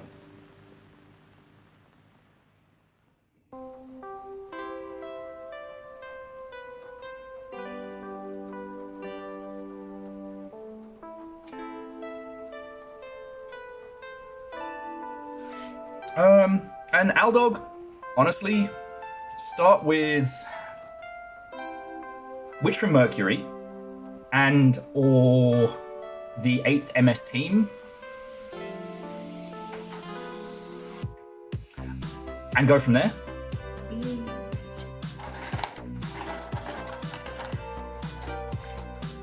Okay. So I need F10.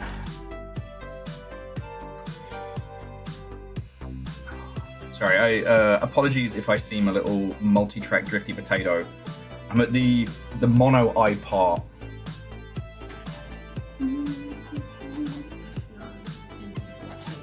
Yeah.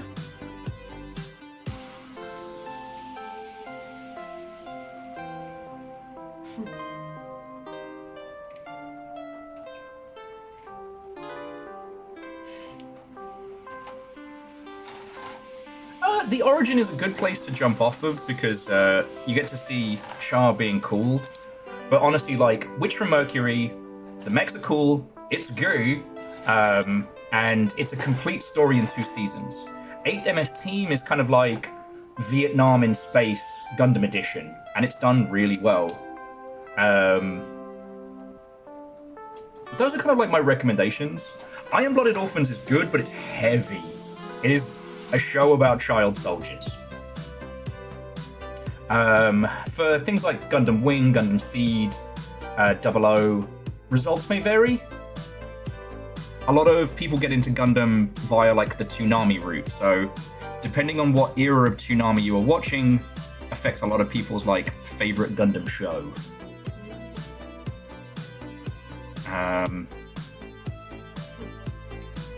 And yeah, and to the Cipher of Tia, yeah.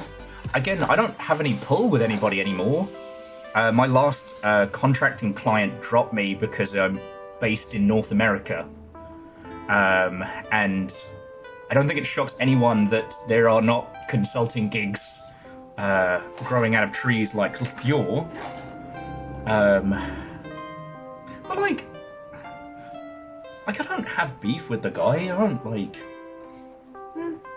He went a bit loopy over Christmas. The fact that he was messaging me like Christmas Day about like socio-political things, and I'm just like, homie, it's Christmas Day. Why don't you get off the internet? Oh yeah, well then, I mean, update away. Update away.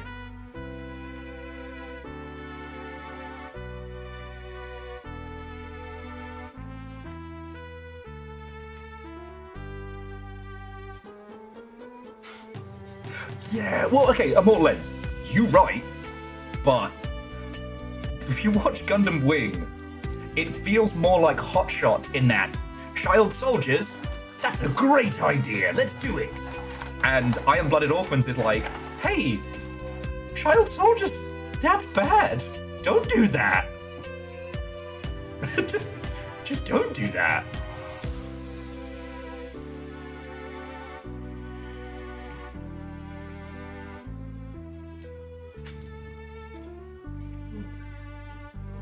Roger, roger.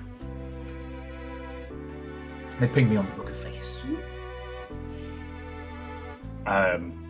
Because like all Gundam shows are ultimately, okay, not all of them.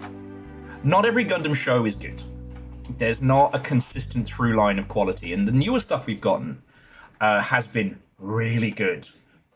I personally am not a fan of Gundam Seed. I know that can put a target on my back when I say it, but I didn't grow up with it.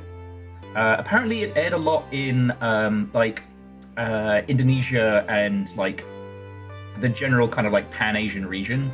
So loads of folks from out there are huge fans of Seed. I didn't see it until I was older, and then I couldn't get through it. But ultimately all of the Gundam shows are very, very... I know writers who use subtext and they're all cowards about its opinion of war. Like, the original Gundam, like the arc, the Universal Century, as I believe it's called, is about Char and Amuro, who both want to put an end to all war. Amuro is a staunch pacifist who falls into the most powerful mech in the galaxy. Char, well, I can't tell you too much about his story without spoiling cool shit, but you okay? Your concentration noise worried me. I dropped my piece of Gundam.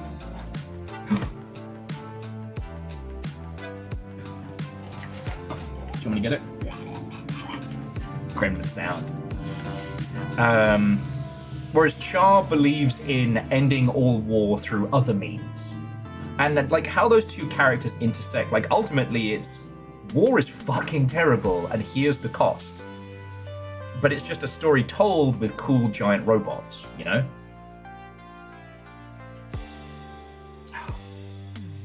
Iron Blooded Orphans is probably the most brutal about it.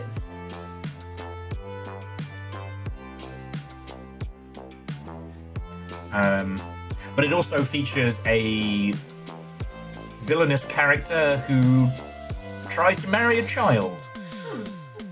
Yeah. Alright. That B-plot is not cool. And that's why I have a hard time consuming media. Because people normalize things that I'm like, that's not okay. What are we doing here?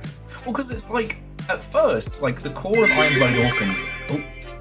Mr. Blonde, it is very dark in here and I can hear something big and scary ahead, but there is an EMP anomaly right in front of me. Please give me your courage so I can Leroy Jenkins this. Yeah, just remember, Nexus, if you can't see them, then they can't see you. So run and fire wildly. That's not true. Shut up, I'm trying to help. Why would you lie to them? Sometimes little Delulu gets us through the day, or through the EMP anomaly. I will assume Nexus is playing Project Silverfish, which is my favorite game. And the EMP anomalies are so good. They're not good, they're awful, but because they knock out all of your electronics, your flashlights, your HUD, everything. And suddenly you are reminded that, yes, this is a game, but you are alone in a strange and scary place, and it is dark outside.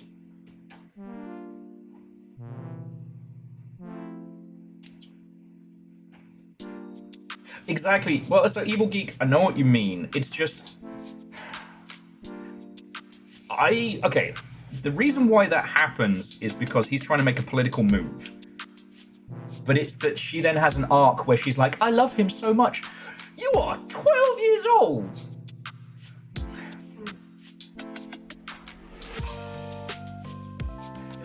And just to me, I guess I have a different viewpoint on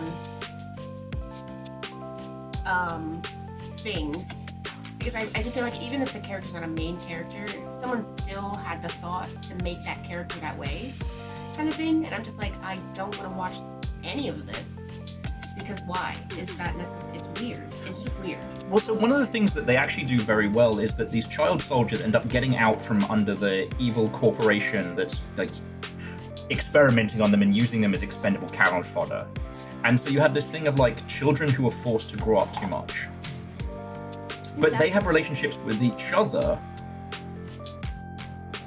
Like, but then they throw in this like, yeah, then they throw in the grown-ass man.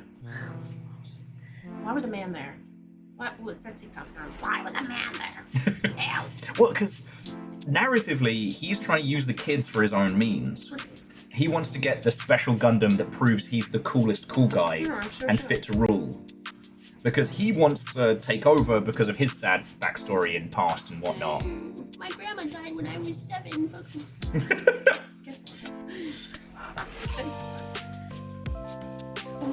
But that's the thing, is like, with a lot of this media, you consume it like in a bubble, so you don't know this is coming. Like, I didn't know that was coming, and then it happened, I was like, ugh. And then you have the bit where she turns around and is like, actually, I love him, and I'm like, oh! Girl, your frontal lobe is nowhere near developed, please. Please stop. Honey, you can't even order a glass of wine by yourself. Oh my god. That man is... Oh, by the time your frontal lobe develops, that man's gonna be balding. Like... Well, turns out he didn't make it to balding. Good. Good. Yeah, and exactly, Evil Geek. Which is why I do recommend Witch from Mercury, because the romantic relations are, again, between school kids of the same age. And it's very much this... It's a trope that Gundam loves doing, which is showing you what happens when war changes and breaks people. Like, you have these kids, like... Okay, if you haven't seen, so Witch from Mercury, the pitch is Revolutionary Girl Utena Mech Edition. You know, yeah, he's got a little face. It's a little guy. It's just a little guy. Nexus, well done. And I don't know if I said thank you for the. I don't know if I said thank you for the bits. I hope I did. Get out of here with that AI art. Not today, robot. I was gonna throw on so. This one here I've listened to a lot. You can't see it, but there's a playlist I found called I Hijacked a Car, and this is what I found in the CD player. And it's really good. I don't know if you woke up at all last night and saw me dancing in my seat. No. You were out for the count? I was out. Well, I had a little boogie in between matches. I was going to throw that on, and then I realized that like half the tracks have like TOS breaking lyrics in. Not in the bad way, in the fun, but we can't talk about it on stream way. Oh, okay. Yo, Chaunerus, this is my first wine of the night. I'm not ready to talk about why I hate Shield Hero so hard. Like, that conversation needs to be an off-stream thing, because I hate that anime. I hate that it exists, and I want justice for its creation. I want vengeance. Alright, I'll go for this one for a little bit.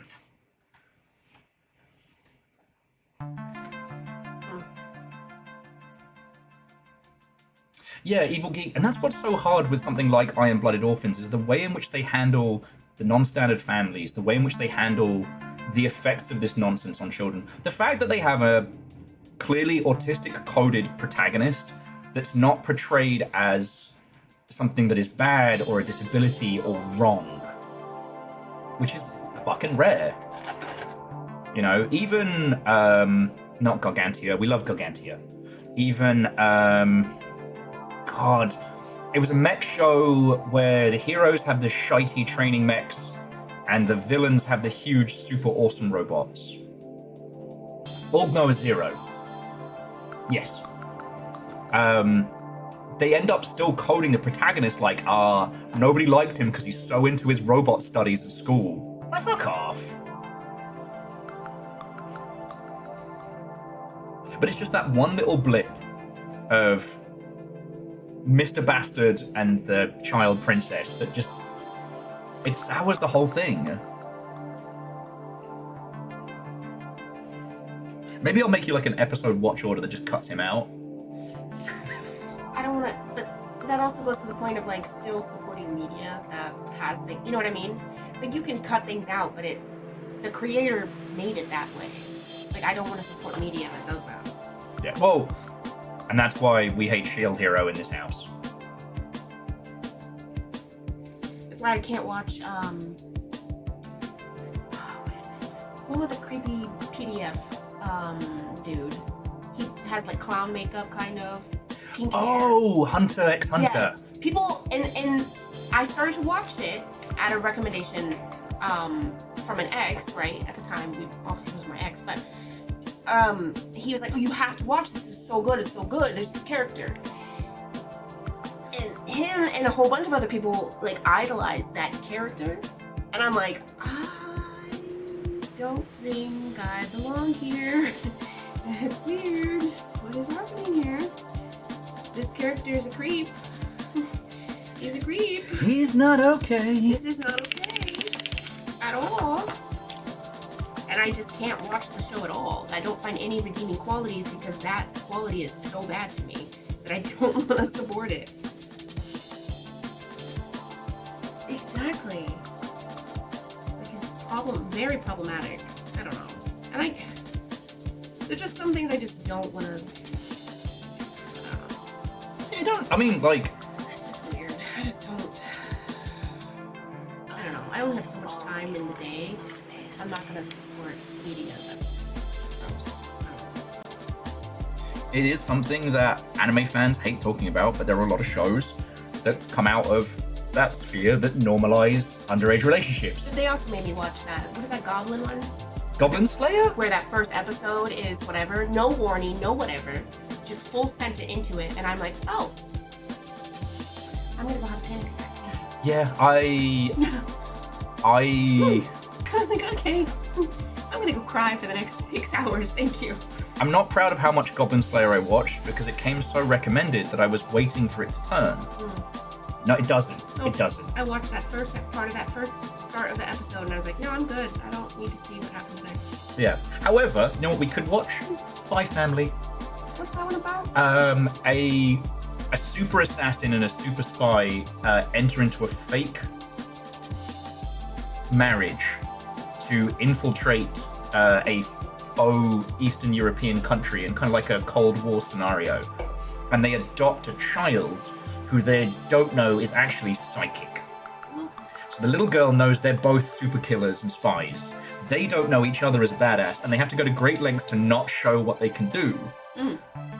All the while, they don't know the child is psychic. And there's no weird shit. There's no weird shit. It's weird shit free.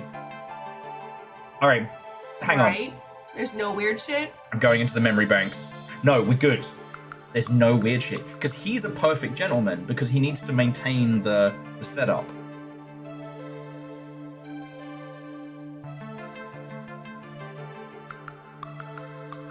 Is there weird, like, sibling shit? He's more... Oh god, he has a sister complex. Why? What is it with anime and sister complexes? Come on. Someone who understands anime better than me should be able to explain it. I don't know why. Come on. But he's more hyper-protective than anything gross, right? Please tell me I haven't misremembered this. I wanted to show you Ranking of Kings, but every time I put it on, it's at like midnight, and then I end up watching the whole thing by myself. Oh, okay. As long as there's no... Yeah. I think it was lost parents' name. Okay. As long as it's not, you know... Yeah, because I'm also not proud of how much Black Clover I've watched. And they have one character who his entire bit, the only personality trait he has, is he wants to fuck his child sister. It's so weird. Yeah. Mashal even did a bit where it's the same character, but everyone else calls him out for being a massive pedo. It's actually one of Mashal's most charming things, is that it acknowledges that one, that happens in other shows, and two, it's fucked up! Sorry friends, I know we got onto the anime hour. Yeah, that was what I put on for you last night when you passed out, was Delicious in Dungeon. Is there weird shit in that one? No.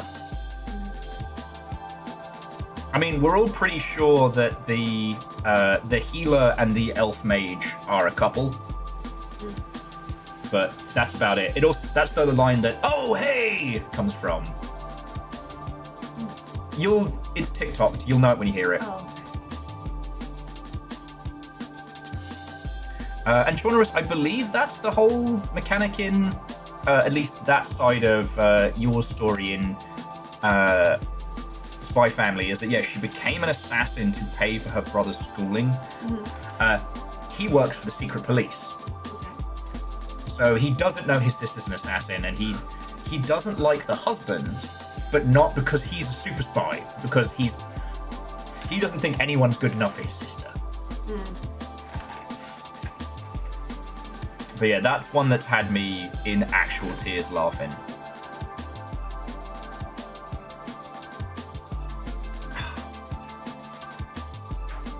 Okay, what is some recent animes that you would recommend to somebody? Nothing beats Nichijou though. It's the dog hand bite. And the suplexing the fucking deer. Apparently there's a new season, there's a new show of that called like City Life, which I think I pointed out to you. I haven't seen it, like... Friends, this may shock you, but getting into a new relationship means you spend less time drunk and alone watching anime at 2 o'clock in the morning. It's crazy! Imagine. Seems like there's more to life than drinking yourself until you sleep. It's almost like that. I can show you Home Alone. Cue the Disney musical I moment. was literally thinking I was gonna say don't sue me.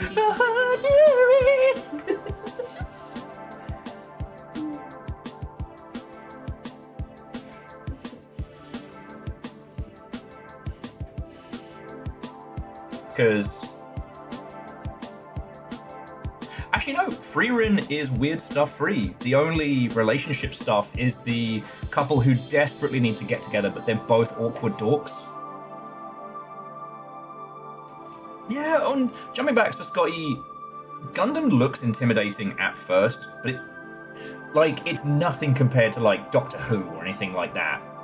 Doctor Who, Supernatural, fucking Grey's Anatomy are more intimidating than Gundam.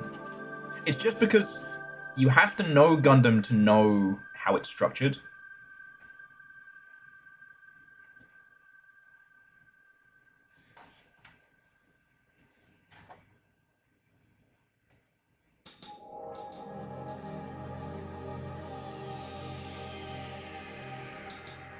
Yeah. I would recommend. So Shangri-La Frontier is one of those, like, suddenly everyone is trapped in a video game, and they don't know why. And it's good. The problem is it just ends. There's no continuation, and it really does leave it on a cliffhanger. Oh. But it is really fun, because the idea is they start thinking about the world as an actual world. So, like, our titular character ends up making stupid amounts of money as a guild because they're the first people to work out that if you cook food in the world without using skills, it has flavor. Anything you create using the game's mechanics is bland and flavorless. But if you actually find the ingredients, cook them up, and have the skill to do it, you can make tasty food. So they create a trade hub.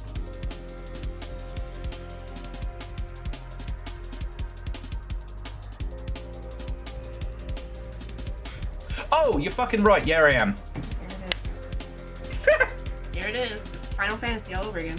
Fuck off. What time? One time. It's twice now. This is 2 times you've completely mistaken something for something else.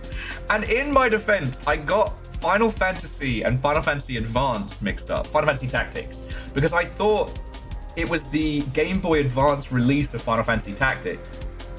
It just, for all these years, I thought you all just fucking loved being judged by a bunch of weird knights. But yes, Chonris is right. I'm mistaking Log Horizon for Shangri-La Frontier. So Shangri-La Frontier, I think you will enjoy, as it doesn't have any creepy shit in. Okay.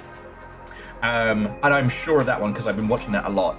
Oh, well, Tia, Good night. get some good sleeps, friend, and to be continued. So Shangri-La Frontier is a guy who is obsessed with playing the shittiest games, finally cracks and basically plays like... someone described it as what if Elden Ring was an MMO? Okay. And so he spent years playing buggy, shitty, broken games. And go. There's no undertones, there's no like, oh, if he doesn't get to the boss battle within 10 days, his nan will get pushed down the stairs. There's no like extra stakes. That's it. And it's really good. Because like, what it does is it focuses on the reasons why we play games. The emotional stakes that are very real to a lot of us. And the impact it has on people both like personally and socially.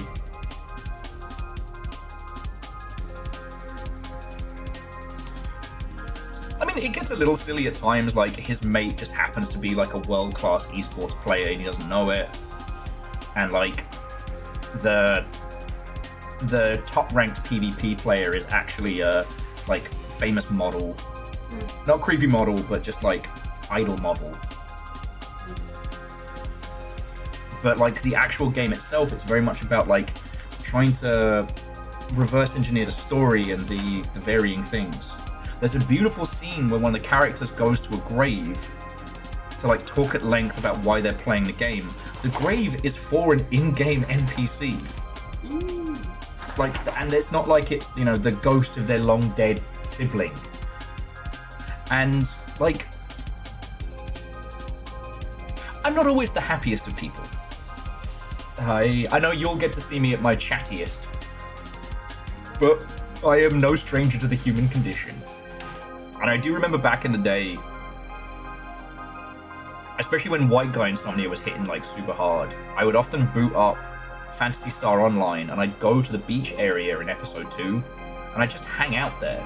It, for me, was a place I visited. Like, I often wonder about doing like another stream and going back there and like, but I know it's gonna feel like it's super claustrophobic. It's wild to think how much smaller our game worlds were a few generations ago. You okay?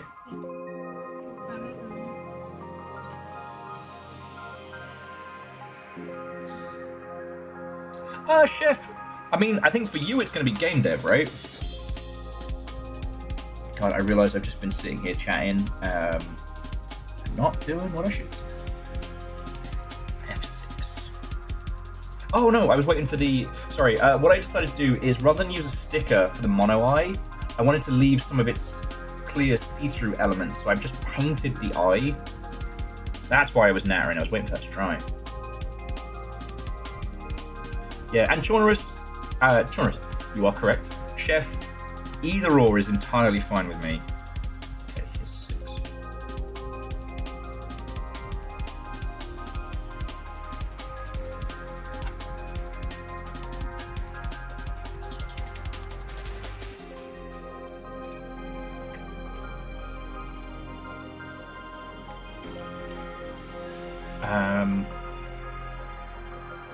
Yeah, the ones that... Sorry, just back onto shows that I want to recommend to folks and then have to be like, it's not as bad as some of them, but Overlord is one I always want to recommend, and then I forget about the weirdly horny succubus.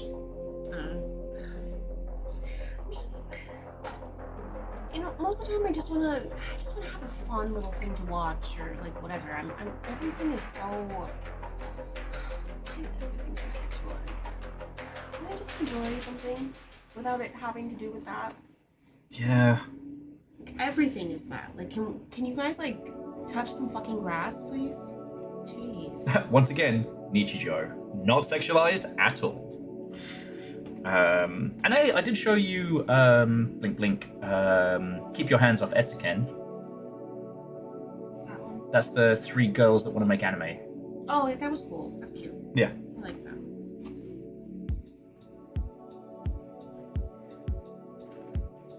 Yeah. And Chaunerus, it's like, I don't think that games should avoid tackling difficult subjects, but in the same breath, that's a hard one. Like, you need to know that before you go into it. Where will we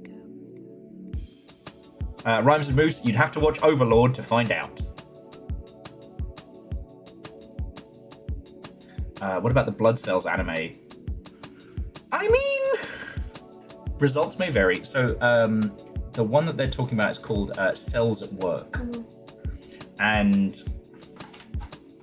is it being weird? Yeah, I think I just. Okay. I think I'm doing the wrong thing. I do that frequently. So Cells at Work is, what if all the cells in your body were all different characters and it goes through like different situations and stuff? It's good. So like the platelets, not the platelets, the platelets in plasma. They're all little they're all kids carrying stuff around. The red blood cells are delivery people. The white blood cells are like security assassins and shit. And it's fun. Yeah, it's Osmosis Jones, but less horrifying. However, they did do a sub-series called Cells at Work Black, which is not a healthy person's body, but the body of an overworked alcoholic Japanese businessman. Nice. Yeah. So it shows you the effect that stress, alcohol, tobacco, and stuff have on the system. And as someone who... Oh, look! My bubbly wine!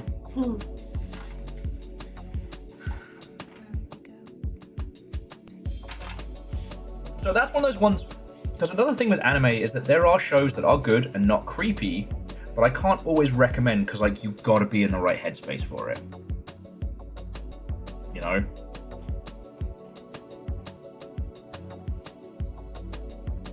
Because, like, with art, you can tackle heavy topics, but...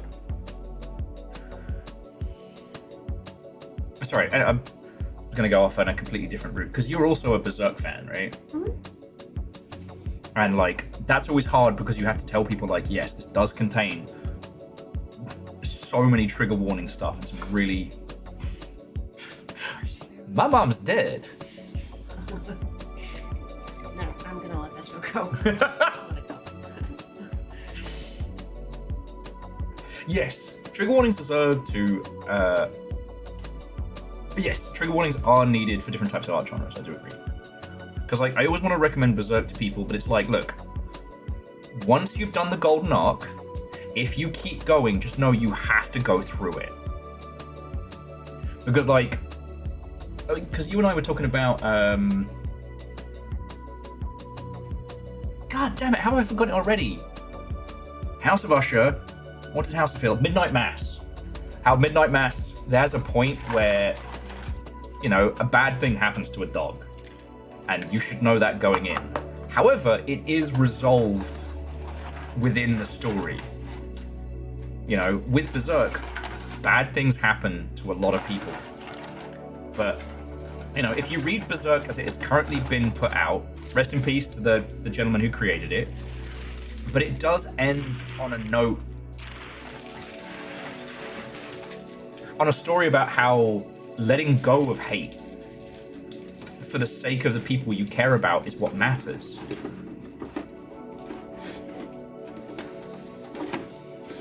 It just, guy does a bunch of cool stuff in the way. Also, all of the memes about how Skull Knight just shows up and is like, ah, I'm gonna save you from this and say some cryptic shit. Like, homie, what the hell? You could have fixed the shit by now. And just because he has a crush on a witch, but he, yeah. Anyway, I can't say any more without spoiling Berserk. Okay. So I'm probably about like 2 pieces away from being at like a stopping point. I mean, so I'm here and I'm waiting for this to dry because I didn't want to put a sticker on it. So I'm using like the Yeah, the next parts for me, we're gonna get intricate, and I'm like, I can't. Yeah. Honestly, it's why I really like some of the like entry grade kits when my brain is slow but I want to build something.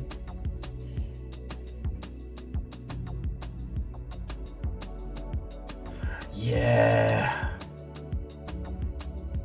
Sorry, Vershi was saying they really enjoyed Midnight Mass and they have family members who are perfectly, you know, captured in that show. Yeah. Midnight Mass is incredibly well done, but we're doing, well, you're doing For the House of Usher because you're an Edgar Allan Poe fan.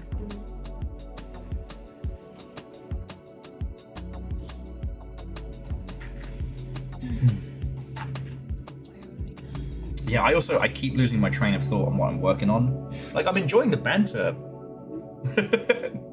I think for the last half hour, I've just talked and maybe painted this one bit. Okay. Yeah, let's try.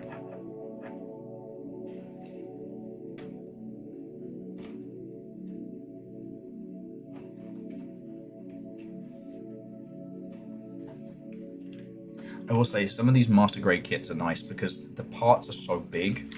They're a little easier to handle when your brain's not doing all the braining it's supposed to.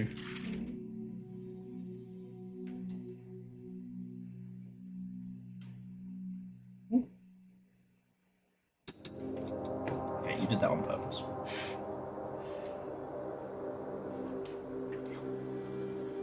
You ever feel like sometimes a Gundam's like, oh, you didn't watch the show this was based on? Well, I'm gonna be a dick about it.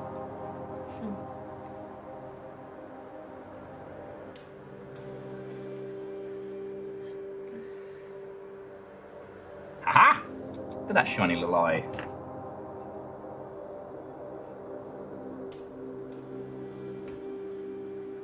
Shiny eye. So you've got to line this one up perfectly because what you do is you put this here. Oop. And then later on, you turn the head, it turns the mono eye. Well, that's cute, Chef.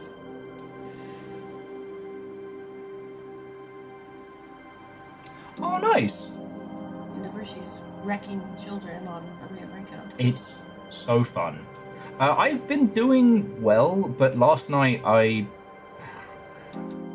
did that thing where I was so focused on other stuff I forgot to have dinner.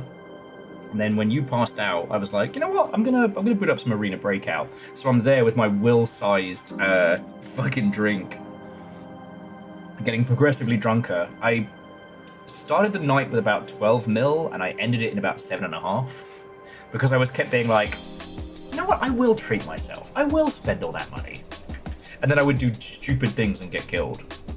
But it doesn't stop being funny getting to wreck children in that game.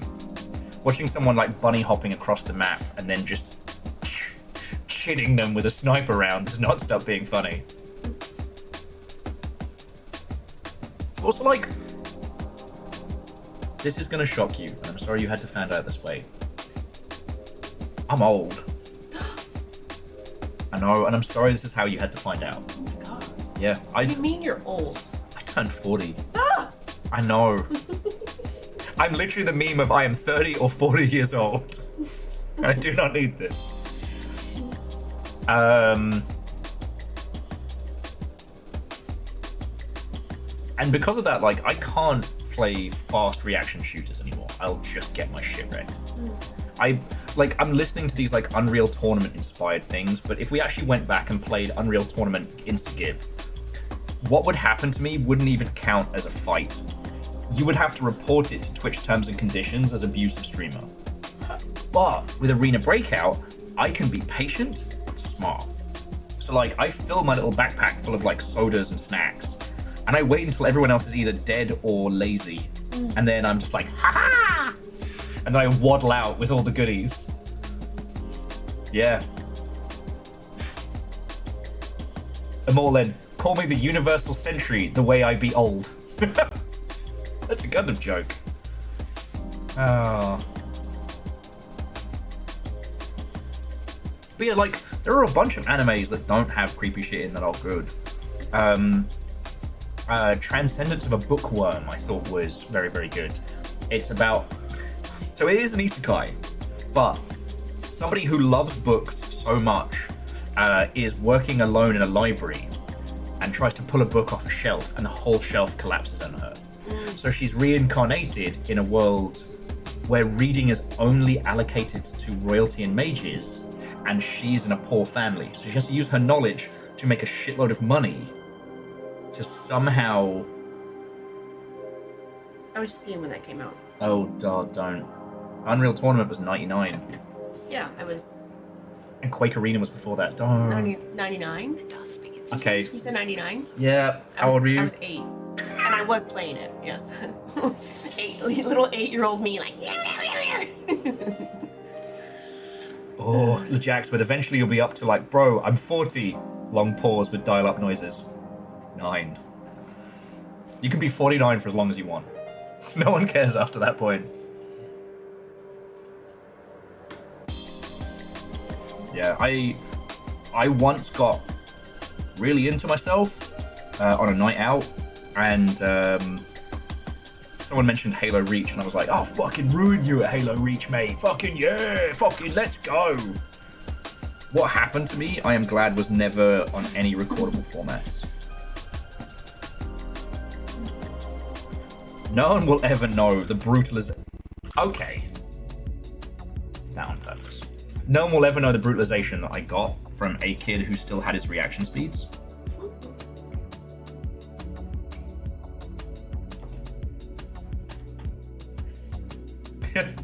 Right, Scotty? But again, with extraction shooters and things like Project Silverfish, if you're patient, you can succeed. I found that like planning, strategy, and being a vindictive asshole has been able to make up for where my other abilities have left me wanting, you know?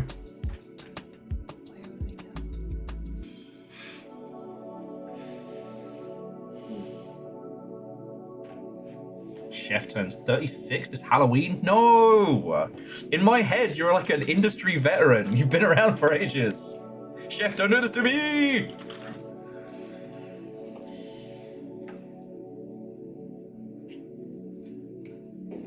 I guess the thing is, like, we're actually getting to the point now where we do have, you know, over 50 folks in games who aren't just, like, studio heads or weird, creepy people held in, like, a back room. You know? Yeah, I want some feel-good anime that's not going to make me sob into my pillow, please. Yeah, because people will recommend things, and I'm like, okay, but what is it about? And like, oh yeah, this is going to fuck you up. And I'm like, no, I'm good. I cry enough already. I don't need a show that's going to make me cry more. Yeah, there was one called, it was called something like From Here Into Eternity or something, about a creature that can possess the bodies of things that have passed on, and its story throughout, like, history and the different bodies it takes. And that just had me fucking sobbing. And you know what? That's a good point. Matt Koval did write for Mercenaries 2 in his mid-50s. Good on him. Hey, remember how the Mercenaries franchise was fucking good and sold loads? And how EA was like, oh, that's so funny. Anyway, die.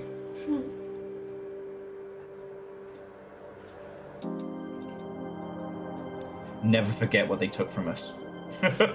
Mercenaries 2.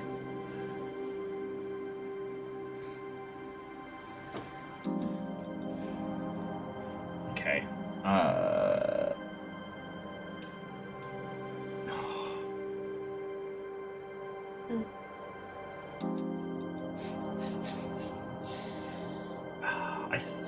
What? They would never do that. That doesn't. You're right, That DJ has Coil. never happened. I'm so sorry. That you're right. I'm saying crazy things.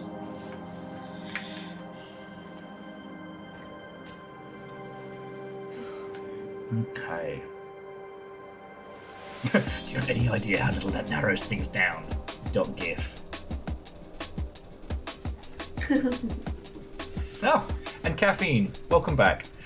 FYI, Stabby training different from Stabby Dave. Exceedingly different. Evil geek. Oh no, you didn't. And if you understand that reference, please remember to take your ibuprofen.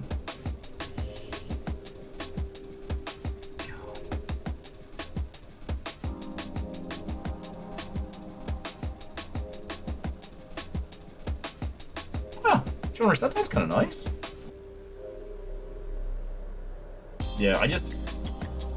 back on the anime discussion, I feel like, especially with Ranking of Kings, I keep talking it up so much, and I only put it on as you're tired. Is that the one with the little kid? Yeah. I always wake up when something horrific is happening. And That's- I'm like, oh my god. He overcomes This it show all. is horrible. In fairness, if that's the only bits of it you watch, it does look like Boji has the worst fucking life ever.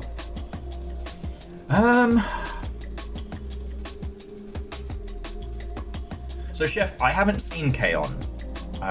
So I don't know if I can recommend it personally. There is one that is probably going to make me cry a whole bunch about a manga artist and their best friend, and it's from the same person that did Keep Your Hands Off Etekin, I think. I'm trying to watch the trash anime when I can to see if it gets good and doesn't get creepy, but I'm not far enough into the cast to know if there are any. Let's just call them what they are, What diddlers. about that cat one? Nyan of the Living Dead. We need to finish that. That was really cool. What we saw so far.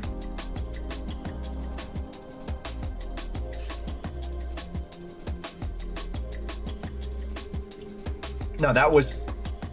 But I'm a great lover of gag anime where they play it deadpan for one stupid joke. If you haven't seen it, so it's like Nyan of the Living Cat or something. A virus has swept over Japan where if a cat touches you, you get turned into a cat. And so it's one part, like, obviously Night of the Living Dead reference, but one part like gag anime. Like, all the people you're following used to work together in a cat cafe. And it's so funny. The dust begins to swarm all around.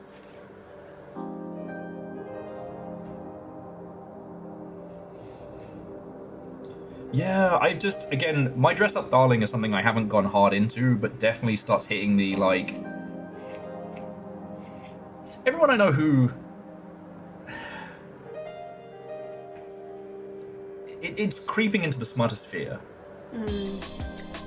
You know what I mean?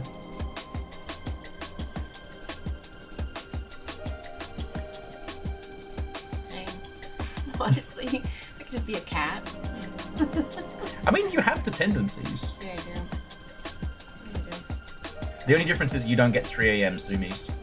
Sometimes I do. You are a fucking terror for no reason. Friends, I will be in the kitchen, eyeballs deep in cooking up a storm, and Little Fire will decide, I'm gonna be a fucking terror right now, and we'll just start turning everything upside down in the kitchen and like flipping things or like pushing a spoon off a counter. When I say you have cat-like tendencies, I'm not saying that lightly. Everyone's like, oh, my girlfriend is so much like it. Nah, you don't even know. This isn't some nya fucking shit.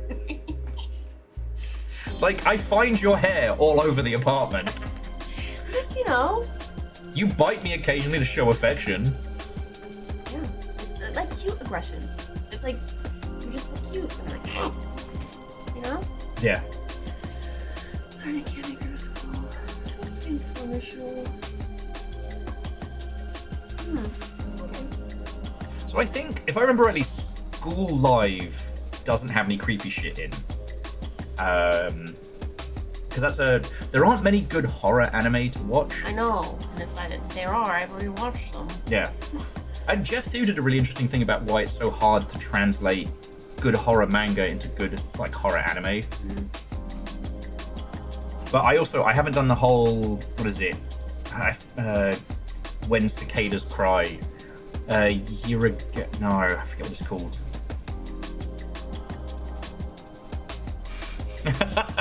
Look, Wizardos, if you need an emotional support Gundam, do it. I have so many on my desk. Have you met Zaku having a panic attack? Like, look at this little guy. Oh, wait, no, there we go. It's so hard to do. Look at this little guy. Downward spiral Zaku. That sits on my little KVM. I've got Drug British Gundam, Taco Gundam, Viking Gundam, movie that I'm pretty sure I saw, but I actually realized I remember nothing about it because I might have been drunk Gundam. And then Mr. Do Not Give to Children, They Will Lose an Eye Gundam. That's my little squad.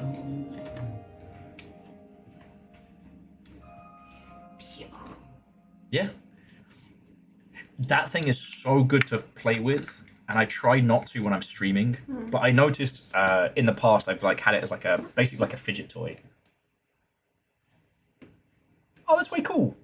I've got one 30-minute mission kit, which I haven't really been using for a lot of anything. Okay. Friends, I know it's only been 4 hours. I am starting to flag. I think you've all noticed with how long it's taken me to do this one bit. The conversation has been excellent, the company wonderful, and thank you for like more anime recommendations. If you've got any more anime recommendations for Little Fire to throw in, so none of the creepy shit, and nothing that needs any. Like I like, you know, I do enjoy like romance arcs and stuff. It's just like I just don't want it to be gross. Yeah. It doesn't have to Don't put kids in it. Yeah, it doesn't have to be kids, it doesn't have to be overtly sexual or smut. It just, you know, love is cool. Just don't be weird about it. Or gross. Don't be weird or gross. And the problem is there are a lot of shows where that unfortunately is not a barometric that has been passed. Barometric? Oh yeah, my brain is goo. Nah, Chef, like, thank you for the recommendations, because, like, I watch Mother's Basement, same as a lot of, like, anime fans, but I don't watch a lot. Like, this season, all I have seen is the trash anime, and I want to get far enough into it, like I said, that I can say, no, we're cool, there's no creepy shit in it. Yeah, Wizardos, it's gonna happen. Delicious in Dungeon has done so well. Like, and there's no creepy shit in that. Thank fuck. You know what? One of the bits is that everybody keeps calling their equivalent of Hobbit, the Half-Foot.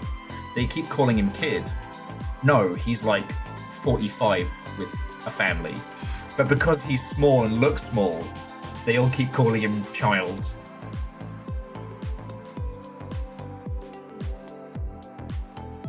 Yeah. Well, at Chaunerus, they brought up, with Quest for the Best, they brought up Pat Labor 2 and fucking butchered that conversation. There's nothing against yourself. And again, Jeff Thu is one of the better people to talk about anime, but you can't understand the amount of times I've watched Pat Labor 2 and how much I fucking love it. And whoever his mate was who wouldn't shut the fuck up. Like, if I was any good at fighting, I would challenge him to a fight. It was one of those podcast situations where the person who's the guest won't shush and won't stop being wrong about a very good. And that's exactly the stuff that I watch. So Yeah. Well, I will say the one about the boy who is replaced with an alien is on my list because that's on Netflix. Because that's supposed to be both, you know, it's a non-creepy romance, but also supposed to be fucking good horror. But yeah, I heard that Uzumaki wasn't good. The new Uzumaki adaptation. I was like, come on! I think it depends on who says it's not good. I don't know. I'm happy to roll the dice on it There's with you. so many things that people are like, no, this sucks, and I watch it and I'm like, this was actually really good. True. And there's things that people love that I'm like, no, I'm not a fan. Yeah. The problem is, like, I had to really come to terms with the fact that I'm not a barometer of taste when it comes to anime, because a lot of it I watch just because. You know, when I was staying on Ket's couch, when I couldn't sleep, I'd just be there huddled up with my little phone, just watching anime on it. You know, that's why Crunchyroll's like the one subscription I've kept throughout all these years, because it's $5 a month, and I get my weeby shit. Imagine if it was $5 a month. Not Yeti. Chill Chock is a union boss. Yeah, he's a union man. And Yeti, go get some sleep. You got a lot of that weeby shit. Like, I really like a bunch of shows that aren't necessarily good. Like, I don't know if Tower of Druga is good or bad. It doesn't have creepy shit in, but I've not re-reviewed it in a while. So it's one of those ones, I want to show it to you, but it's... You know the meme that was doing the rounds on TikTok about trying to show people movies from the 2000s? And you're like, oh man, I loved this comedy. And then you crack it open and you're like, oh god!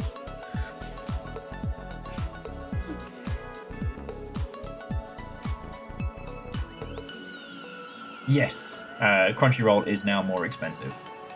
But you know, at least for the time being, they've still got my loyalty. And our good friend Wheeler Dealer works over there. Oh, nice. Yeah. So yeah, this is where I'm calling it today. It's not quite to the same degree, but you know, when you turn it through, the eye moves. And I love that detail on the Zaku's.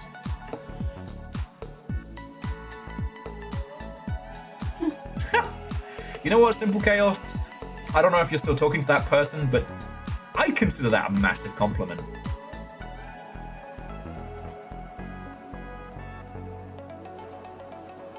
I love that one. I love that one. It is so good. God, is that why you're keeping me around? Next question. If you could imagine... Let me just remove this apron out of my Amazon cart. Majima sans the violence. Yeah, that's actually, yeah, that's what it is. Sadly no, Chef. But would I be able to tell you if I was?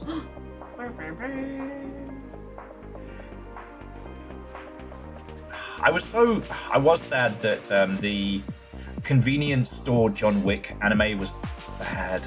I had such high hopes for that one. Okay, so friends, before I roll credits, say thank yous, and pass you on to, we'll see which of our friendos is still running at this hour. If you've got any anime recommendations for Little Fire, if you've got any anime recommendations for me, like Jeff's Hughes. I don't know him personally, so I wouldn't do a raid-in, but that's literally the person I was talking about. Doing a watch party of something. Of some kind of anime thing, I guess, is what it said. Giga's Isekai anime. God, that sounds haunting.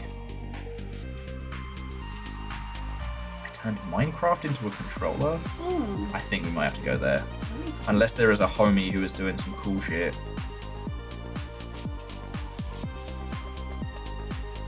Nah, I think that's where we're going. I always feel bad because, like, I always want to bring people into RPG streams, but it's like bringing a loud crowd into like a theater production halfway through. Like dragging Longship into the library. Yeah, we are not a library crowd.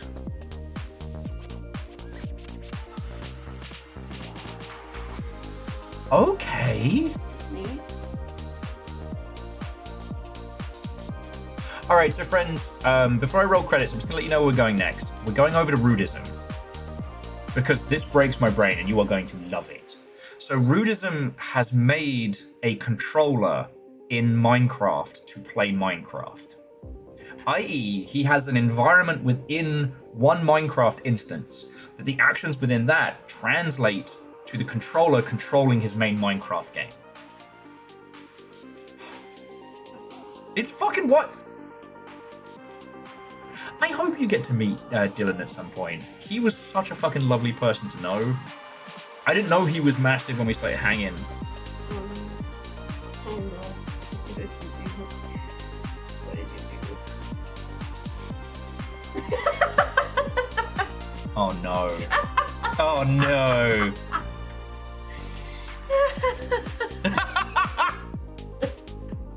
In fairness, they've had that one for a while. Oh my god. Majima! Majima! Oh. So, friends, Longshipians, Gundam enthusiasts and legends, thank you all for coming along with the Crafternoon. Whatever you have been working on today, and if you're still gonna keep going with crafting, like, fucking bring the thunder. Just post your stuff in the Discord so I can have a look at it later, because I'd love to see it. Yeah. If you want my anime recommendations, it's very simple. Odd Taxi, Ranking of Kings, and if I have to pick one Gundam, it's probably going to be Witch from Mercury. It's gay, it's self-contained, the mechs are awesome, like, what's not to like? Like, I'll show you, because no creepy shit. Yeah. That shouldn't have to be a thing, I say. But yeah. I think that's it.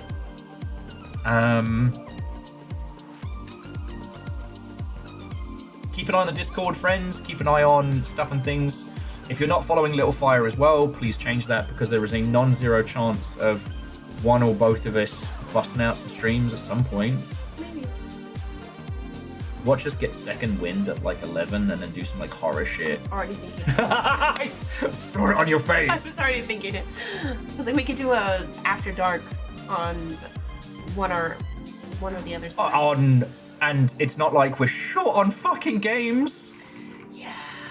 So friends, I can't tell you why, but if you notice that my Steam library just ballooned, you're not wrong. It did happen. Okay, but I need to say my thank yous. Scotty, thank you for joining in. Oh yeah, so, Chef, just really quickly before we close up. So I started doing Longship After Dark kind of as a coping mechanism, but also because there were some messed up horror games I wanted to play that were really cool that I knew people wouldn't want to see at like 3 o'clock on a Thursday afternoon, you know? Plus, I just finished reading House of Leaves. Reset the timer. Reset the timer. Little Fire has a distinct love and knowledge of good horror games. I think it's one of the reasons why we've kind of ended up going...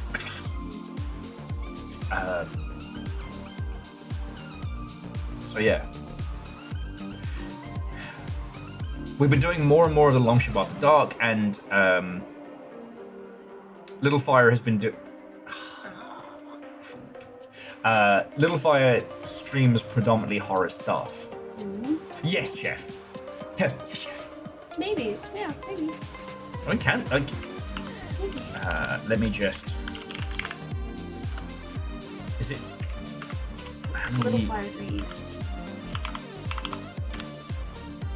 Is that right? You just shouted someone out. Or no, someone else. Okay. Oh! Either Caffeine or Nova did it moments before me. Hey, Caffeine, you know how... you know how you did exactly the thing right? And then I tried to do exactly the same thing after? So yeah. So if you see either of us live later, come join us. We got no formal plans, but we, you know... I mean, we're gonna go on a little date and see how we... Yeah. What if Mascal Guy's gonna try and put me down again? It really will be an After Dark stream. Ooh, Twilight. Okay, but for serious now, I'm going to pass you over to Rudism because you know I'm shit at ending stream. But if you see us later, come by, say hi. We will definitely have an interesting thing to show you because like I'm looking at Trench Face. I'm looking at No, I'm Not Human. Not Pig Face though. Because I got to Trench Face, Pig Face, and No, I'm Not Human. I almost didn't roll the credits. Oh. And yeah, Caffeine, I am worse than a Minnesota goodbye. I don't want to leave.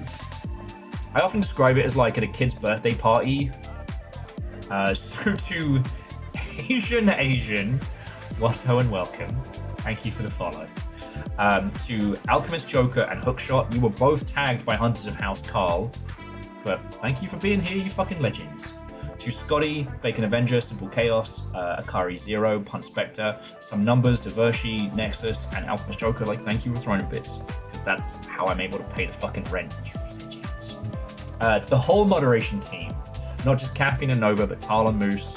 You all have been putting in a lot of hours this week, and I can't say thank you enough. They were killing bots whilst I was live today. I almost heard the cannon reload.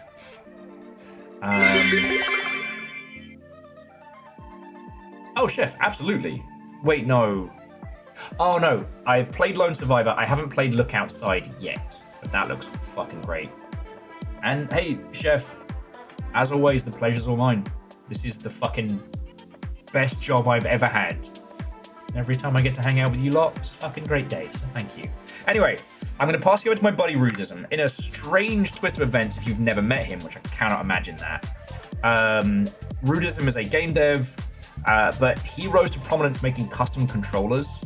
He's the dude that made the bananas to play Overwatch, completed Dark Souls with a Fisher-Price controller, did the Mario 64 one-button run, where he only had one button to get through it, and is currently, has made a Minecraft controller in Minecraft to control Minecraft. My brain hurts. I said it out loud and that hurt me. So yeah, I'm gonna all go say hi. So, yeah. And also, Dylan's a great bloke. Like, I think I told you, but he was one of the folks who lived in Dunedin when I moved out there. Met him at a game dev event and we ended up being homies. He asked me to be one of his adjudicators for his world record. So yeah, technically I'm in the Guinness Book of Records as an adjudicator. Yeah, not with a record or anything. Sadly, greatest piss up in the games industry is a coveted title, and I have yet to win it. Give me time. Okay. Aeon, your timing. To be continued.